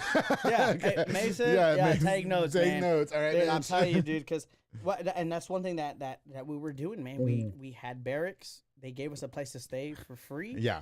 Nobody was checking on us in this barracks, and like, we have 2 rooms, and I'm talking about like me and my buddy. Shout out to Anthony Harper. We both struggled with alcoholism together, though. Okay. But like, we were just bad for each other, because as soon as we got off on Friday, it was like, you buy a 24-pack, I buy a 24-pack. So y'all were influencing each other. Yes. And I feel bad because now we're gonna get into your alcoholism in the military, and we're drinking mimosas. Are you an alcoholic today? So I would always I tell my wife this, and I accept it. It's like, well, I would say that I'm an alcoholic, because I can drink socially, I can drink to get crazy, I can drink to forget everything. But I would tell you, man, surprisingly, like now, I would say that I'm not an alcoholic, because now I've moved into like the CBD. Okay. Like the THC. Like the gummies. You were mentioning the gummies. Dude, are you on gummies right now? No, not at all. You said you were going to bring the gummies. Well, I said I was, but I wasn't. I wanted to have respect for you, for your show. To do this. Like, I had Giovanni the King. Kind of sober. Bro, I had Giovanni the King on the show. He was eating his THC cookies. Like, get out of here. Yes. Oh, okay. I don't. Shout out to Giovanni the King. You're doing such great things, but I don't know what the fuck was going on. well, like I said, for me, I just, for respect for your show, respect out of you. I appreciate that. I was like, even though I'm a drunk, slutty mess right now. No, but see, and the thing about me is I would never turn down a drink. Like, if you offer a drink, I take that more as like, like that's a respecting, right? Like, somebody's offering you a drink, you take it. You take it. And then you drink it. Yeah, I'm and just pouring him up the most. But in your time in the military, like, you mentioned that you told him that you were an alcoholic. So what was the response that you got? Oh man, like that was like my darkest days, because I moved on from that school, and then I got to my actual command, and so my mom, man, this is so sad, dude. So my mom, she had cirrhosis. cirrhosis of the liver. Of the liver, okay. Yeah, and so when I left for the Navy, I think my mom was just like barely getting checked for cirrhosis. And then once she got wind of cirrhosis, then she started her sobriety process. Okay. But then, so she was drinking. She was. Yeah, she was drinking. Okay. So after my dad had the aneurysm, then my mom picked up drinking heavy, and my dad no longer. My dad used to be the drinker, right? And then she became the drinker. He became. It was like coping for her though. Yeah. Right. Shout out to the mom though, because she was so kind to me. Yeah, and so very strong woman. And I will shout out to my mom. Her name is Rosie Lugo Zuniga. She wants you. She knows that she would want everybody to know that she is a Zuniga, because apparently back in the 80s, that was like Zuniga was like. Yeah. You know, y'all can't tell Rosie nothing though. I met Rosie. I love that woman. Yeah, Rosie will throw hands. Rosie will throw hands. Rosie will throw hands at you. I know she is older, for her grandkids, for her kids. Okay, but she was thinking of drinking. So you're in the military. She's got cirrhosis of the liver. She got cirrhosis of the liver. I'm getting this news while I'm in the Navy. And again, right, your time is no longer your time. Somebody controls your time. For sure. So once my mom started getting sick, that's whenever like I didn't know who to reach out to. I didn't know who to talk to. Like, and I'm not gonna say that was like on my command, the place that I was at. I didn't know these resources because they gave us these resources, but it was almost like the people that were in those positions, I felt like I could not go talk to, because in the military, in the Navy, like if you don't have collateral duties, which is some of these positions are just a secondary job to their primary job, like they won't pick up rank. So some people are doing this just for the points to pick up rank, to move up and you know, in their career and get higher pay, which I get that, right? But like if you're in that position, you also have to be empathetic to people who come to you and say I have issues. Absolutely. Instead of being like, you have issues. Well, I have issues too, buddy. So but like get over it. Get over it and move on. And so is that what happened to you? I would say it was like that, but on it was like times 10, because I can deal with my own issues. Absolutely. I can deal with my own feelings, right? Yeah. But I didn't know how to deal with like my mom almost losing her life, because my mom got put in a breathing tube. She was in the hospital. And it was like, what am I doing in Norfolk, Virginia right now when my mom is like going through this, when I should be in Waco, Texas? And so I can't just be like, hey, I bought a plane ticket to Waco, Texas to go see my mom. You have to like ask for permission. You have to ask for permission. Okay. But the military would tell you that the mission comes first. So if we have exercises, we have something going on, and you need to be on that, because you still have to get qualified in your job. You have a job, you have to get qualified in your job. And so I started falling behind in qualifications because I started drinking. I didn't know how to cope with my mom. I didn't know how to talk about it, because coming from a Mexican family, you don't talk about issues. For sure. You kind of walk away, you deal with it on your own. That goes back into mental health. Like we talked about on the show. Like, dude, as Hispanics, we're not allowed to talk about that. We're not allowed health, man. Yes. Like we're definitely going to touch on that subject, because I think mental health is not talked about as much as it should. Okay. And I see myself doing that with my kids, right? Like even right now, and like Jeremiah's about to be 4 in November. Junior's he's already 6, about to turn 7 in July. And I try to talk to them as grown adults. I try to understand their feelings. For sure. And so for me, man, like once my mom was going through that, I didn't know how to cope with it. I didn't know where to go. And so like the first thing I did was I reached out to somebody that I work with. I'm not going to say his name, because they're still in the military. They're still doing things. Yeah. And I reached out to someone who I thought was like, they were above me. And I was like, you know what? At this time, I'm in E5 now. So I'm a second class in the Navy. I reached out to a first class, and I'm like, hey, man, because they teach you, right? Go to the next person above you. And I was like, hey, I've been drinking like 4 days straight. By this time, I have a cast on my right arm. I've been drinking for 4 days.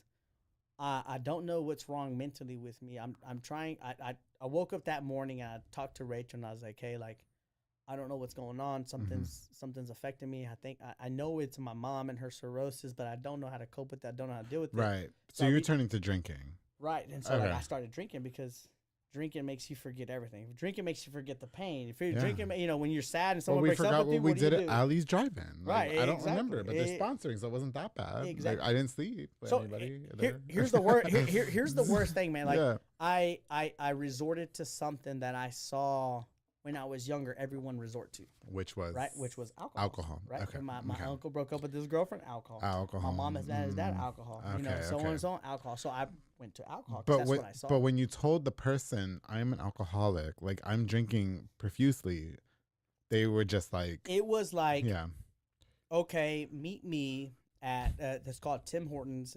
We call it Timmy Ho's. Meet me at Tim Hortons on Norfolk Base. Yes. We're gonna talk about it. And I'm like, okay, good.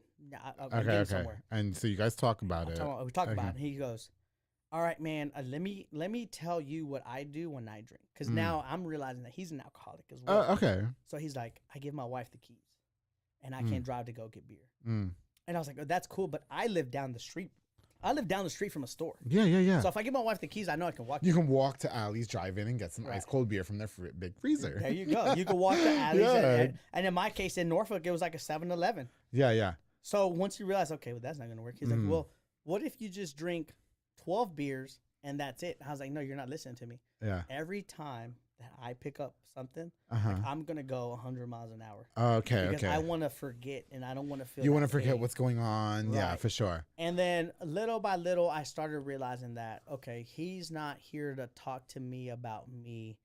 He's here to talk to me about how I can continue to be productive for the military, for the Navy, for our job, for our aspect. Yes. And once I started picking up on that, then I was like, okay, this isn't. And in respect, he was being desensitized to your personal issue. Right. And so for me, it was like, okay, well, once I caught wind of that, once I catch wind of somebody not wanting to, not listening to me in my most vulnerable moment, you're done. I'm like, okay, that's it. You're done. And I tell him, I was like, you know what? That's cool. That's it. You know, this conversation didn't go where I thought. He's like, okay, that's cool. But I let our chief, everybody in the Navy is going to know, like, the chief mess is like a E7 and above. So I'm an E5, and there's E6s, which are first classes. And then once you get into the E7, E8, and E9, they become chiefs, senior chiefs, and master chiefs. And, like, even at that level, man, like, it was so toxic because the people that were in those positions for me to seek help were also in my job, and they were my leadership. Okay.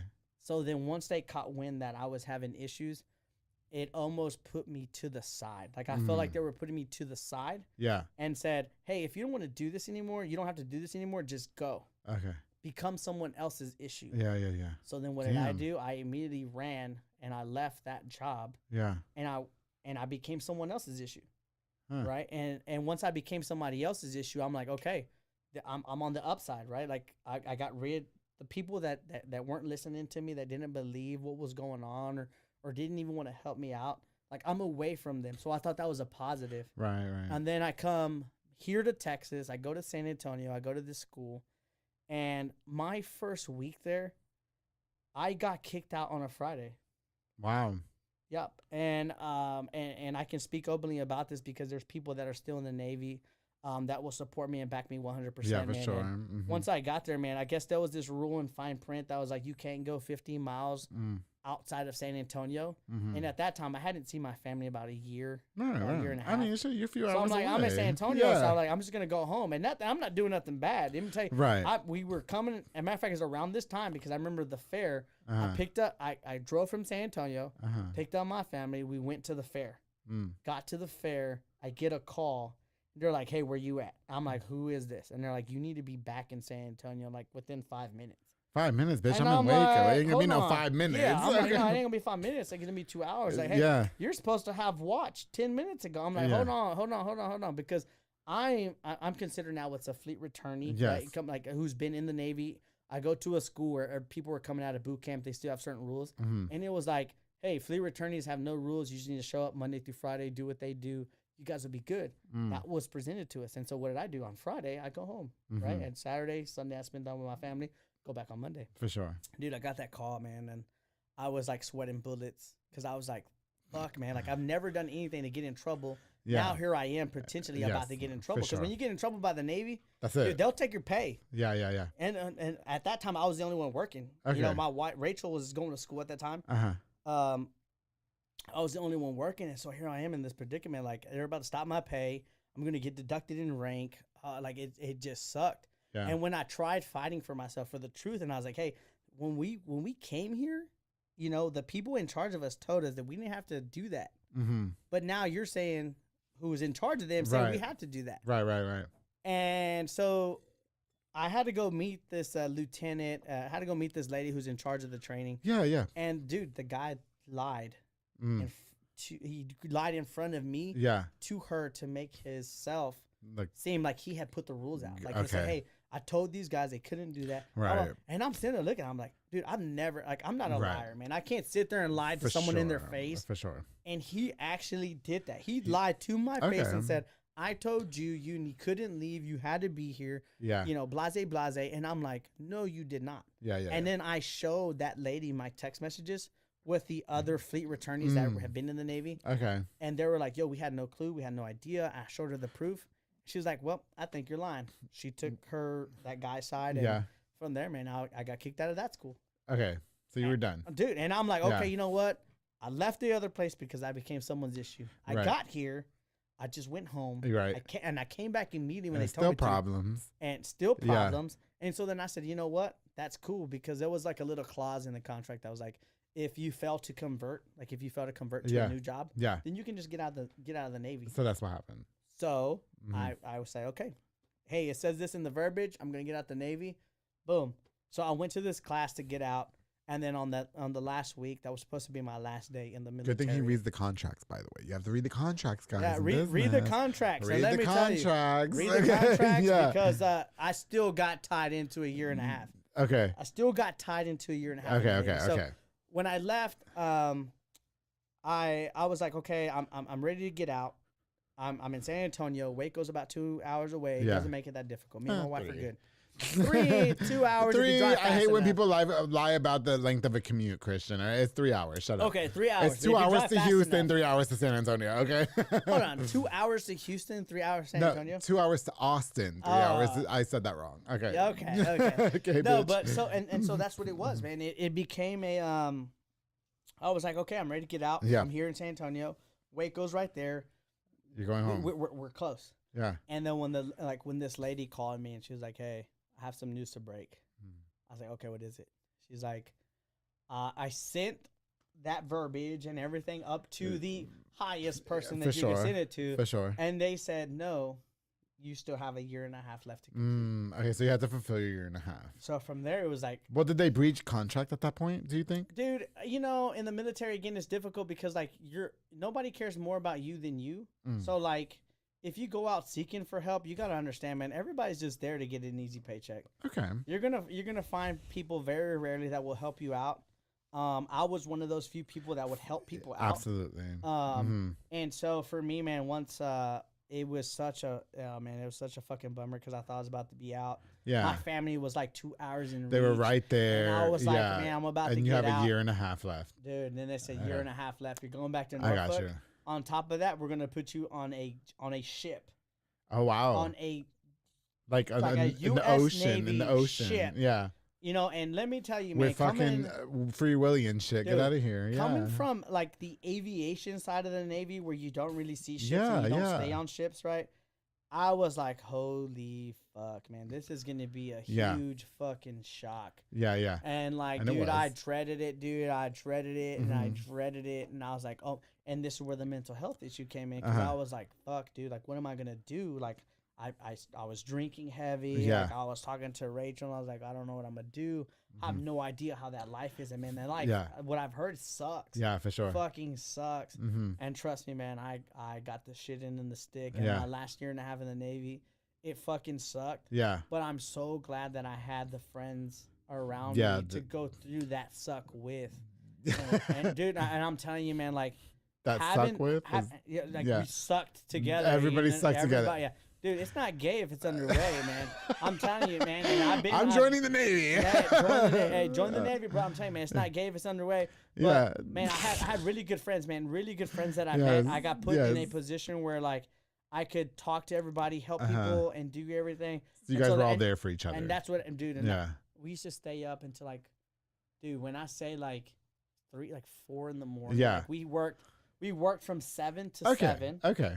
On top of that, we stayed up late to just talk about our own goals and what we wanted because we knew that we had like about a year in the Navy left. So y'all were all each other's support system. Dude, like, man, when I say that, like in the military, you like your battle buddy. I know that sounds gay as fuck for like all the vets, but like your battle buddy, like the friends that you make, and like everybody that's going through the suck with you. Yeah. Like you appreciate them so much more because you're like, man, like when I leave my wife and my kids. Yeah. I'm gonna see this guy and that guy longer than I have seen my wife this month. Got you. And so, man, like shout out to Michael Manzo and Ian Epping, man. Those guys are my best friends, and also Anthony Harper. Like we plan so much, man, and we dream so much. So that was like your Klingon to battle with the issues that you were dealing with. Right, exactly. Was them. Okay. Right, exactly. And I moved. I was still drinking. Yeah. But I became a functional alcoholic. Okay. Right? Like I can drink all day long, and then I can still wake up at like 4 o'clock. Yeah. Go to work, show up on time, be there before everybody else. Do your thing. Do my thing. Do my work thing. And then when I go home from work, I'm like, hey, hon, I'm going to stop at the store and buy a 12-pack. Do you need anything? Yeah. Let me get some Cheetos and some Skittles. Yeah, okay, cool. From Ali's John. And then from there, dude, I grab my 12-pack. That's it. Crushing. Yeah. Crushing. And then I wake up again 4 a.m. and I was like, okay, cool. And you're doing your thing. Doing my own thing, man. Functional alcoholic in the military. Never got in trouble except for I got kicked out that school. Yeah. Never showed up late. Never done anything. Right. And then you ultimately get discharged. Right. Honorably discharged. So honorably discharged. So July 4th could not have came any sooner this year. Me and my wife had been dreaming about. My birthday's July 3rd. We can celebrate. Damn. Yeah. That's dope. That's fucking dope. I know it is. I'm dope too. That's the day that like I fucking left. And like I got dude, I'm telling you, whenever they assign my leave to say, hey, you can use the days that you've earned. Yeah. And they've said, hey, you can. The days that I've earned. Yeah. You can use that. I was like, holy fuck, man. Like so much weight was lifted on my shoulders. That's it. Like, dude, we had a hotel from like, was it July maybe 2nd to like the 5th? Yeah. Because we weren't sure. But once they said, hey, you can leave, you're good, go. That's it.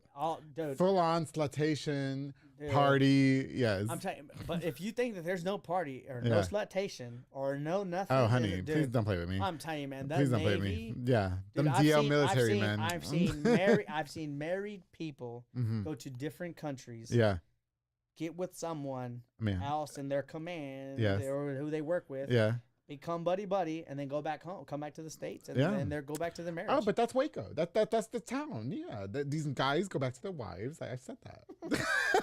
I said that. You know, I'm a big secret keeper. You know what, Christian? God, I hate that we're running out of time. But you know, I did want to talk to you about a couple of more things. You know, gays in the military. You know what I mean? I know that was a controversial subject back in the day. Did you meet any gays in the military? I will say that I've met gay individuals that were in the Navy with me. And did they try to sleep with you? No. Okay. But I will tell you that I've known gay people in the military. Yeah. But I've worked with someone. His name is Jordan Wright. Shout out Sky Jordan. Wright. Shout out to Jordan. He was the first gay individual that I had to work with, like sitting next to each other. Yeah. I'm telling you, like we're out underway. We're out to sea for about 3 weeks. And so I'm seeing this guy for 3 weeks. Sign me up. but the crazy thing was like he taught me what I was like what I was just I guess what I was blinded to. Okay. Like what gay individuals go through. Yeah. He told me his life story. Okay. And I was like, man, like dude, that's tough. You know what I mean? Like that sucks. But yeah, like, for sure. You're here. You're doing stuff that like. You know, not every person can do. And you're still struggling because, like, he's gay, right? Yeah, He was sleeping with individuals and everything, and it becomes a little difficult. But he taught me a lot about himself. He taught me a lot about myself. And so that was the first person I ever worked with. And, like, to this day, I still have Jordan's back, and I will forever have his back. He worked with me, and like, dude, did you have a different perspective on gays after meeting Jordan? No, because I've had gay friends before. I think when we had our meeting, I had mentioned like I think the first gay person I don't remember. He don't remember. I don't remember. But I think the first gay person that I met was Cece. Oh, Cece, we love Cece. She was on the show, Cece was the first person. Was the first person that I met. And then Cece, Cece bartended at bars, and so like I'd go to these bars, and Cece would be, hey Cece, how are you doing? I've always treated everyone with respect. You know, I don't care where you come from because the military has made me so like, just like I don't care where you come from because I can work with anybody. Got you. But I think Cece for me was like the first person that I met. Yes. And then from there, man, it was just like I don't care what anybody does. Like, even still to this day, like, I don't care what you do. You're doing man. you, yeah. You do you, enjoy life, That's live life, because you only got one to live, man. As long as we ain't trying to get in them jeans. Dude, I can guarantee you 2 things. I can guarantee you the day that you were born, and I can guarantee you that you're going to die. And if you enjoy life in between those times, man. For sure. Dude, life becomes a lot better. Yes. Well, Christian, goddamn, I wish that we had 5 hours, but we are running out of time. You know, I will end with this. Do you have regrets joining the military? Oh, no, man. I don't have regrets for doing anything that I did. I'm glad I did it. I got the thorn out. I will say that, again, the Navy is not a bad thing. This is just my experience. This is just what I experienced. I try to tell individuals that, like, if you're thinking about joining the military, please hit me up, man. Okay. Like, I am an So you would encourage it? Dude, I would encourage it with the truth. Yeah. I will give you my truth. Yes. Because if somebody would have gave me my truth when I was going, I probably would have thought about it twice. And I would never stop anybody from serving, man. Right. Like, you learn a lot about yourself, and then you learn to work with others. Like, there's a lot more to it. But I will say that if you have any questions about joining, if something is on your mind about it, please reach out to me, man. Like, I'm an open. I try and tell people reach out to me all the time, but I think people are afraid to just ask the question. They're like, "Hey, man, I'm nervous of being yelled at. How do I deal with that?" Yeah. Okay, that's a normal thing. But you want to promote a sense of advocacy to join the military, because at the end of the day, these people that join the military, they do a service for us. You know what I mean? For this country, to defend this country and everything. So even with your negative experience with them being desensitized to your alcoholism, your depression, you know, there was a story of suicide that went on. Which I, for the respect of the family, I just. Yeah. You know what I mean? But you know, with all that going on, you would still encourage somebody to do so, but this is what goes on behind the scenes? Yeah, I would definitely give everybody, like, just my experience, like the positive and the negatives. I would never make the negatives more than the positive just to stop someone. I would give someone the absolute truth, just so that way they go in there knowing that, like, you know, this is what happens. But I also don't want to ruin it for someone. For sure. And then the one thing that you talk about, the suicide, man, like that was tough, because you know, saving someone from suicide, like, I've never dealt with that. Right, for sure. And so knowing that, like, I was put in that position and I dealt with it, and, like, it was okay. I was like, you know, till this day, man, homeboy is okay. He's doing good. He's good. He got out, thankfully. For sure. That's just touchy for me. Yeah, man, no, I definitely get that. But But I would, again, I say big shout out to him now. though. I'm glad you did that. Yeah, for sure. You know, and he was in the military too. So he was, yeah. Yeah, okay. So with all being said, with your negative experience and everything going on, so you would still encourage somebody to do so. You would just tell them about your story. You know, you want to promote advocacy within joining the military and everything. You know, what's going on with your life now, Christian? So you were a financial advisor. Now you're not doing that anymore. You just got, you were discharged honorably from the military. So what are we doing now, Christian? What's going on before we wrap up? So me and Rachel, like, our finances and generational wealth became very important to us. For sure. And so I wanted to pursue that career in being a financial advisor, because I thought, like, you know, I was so I'm naive. Pull the mic to you closer. There you go.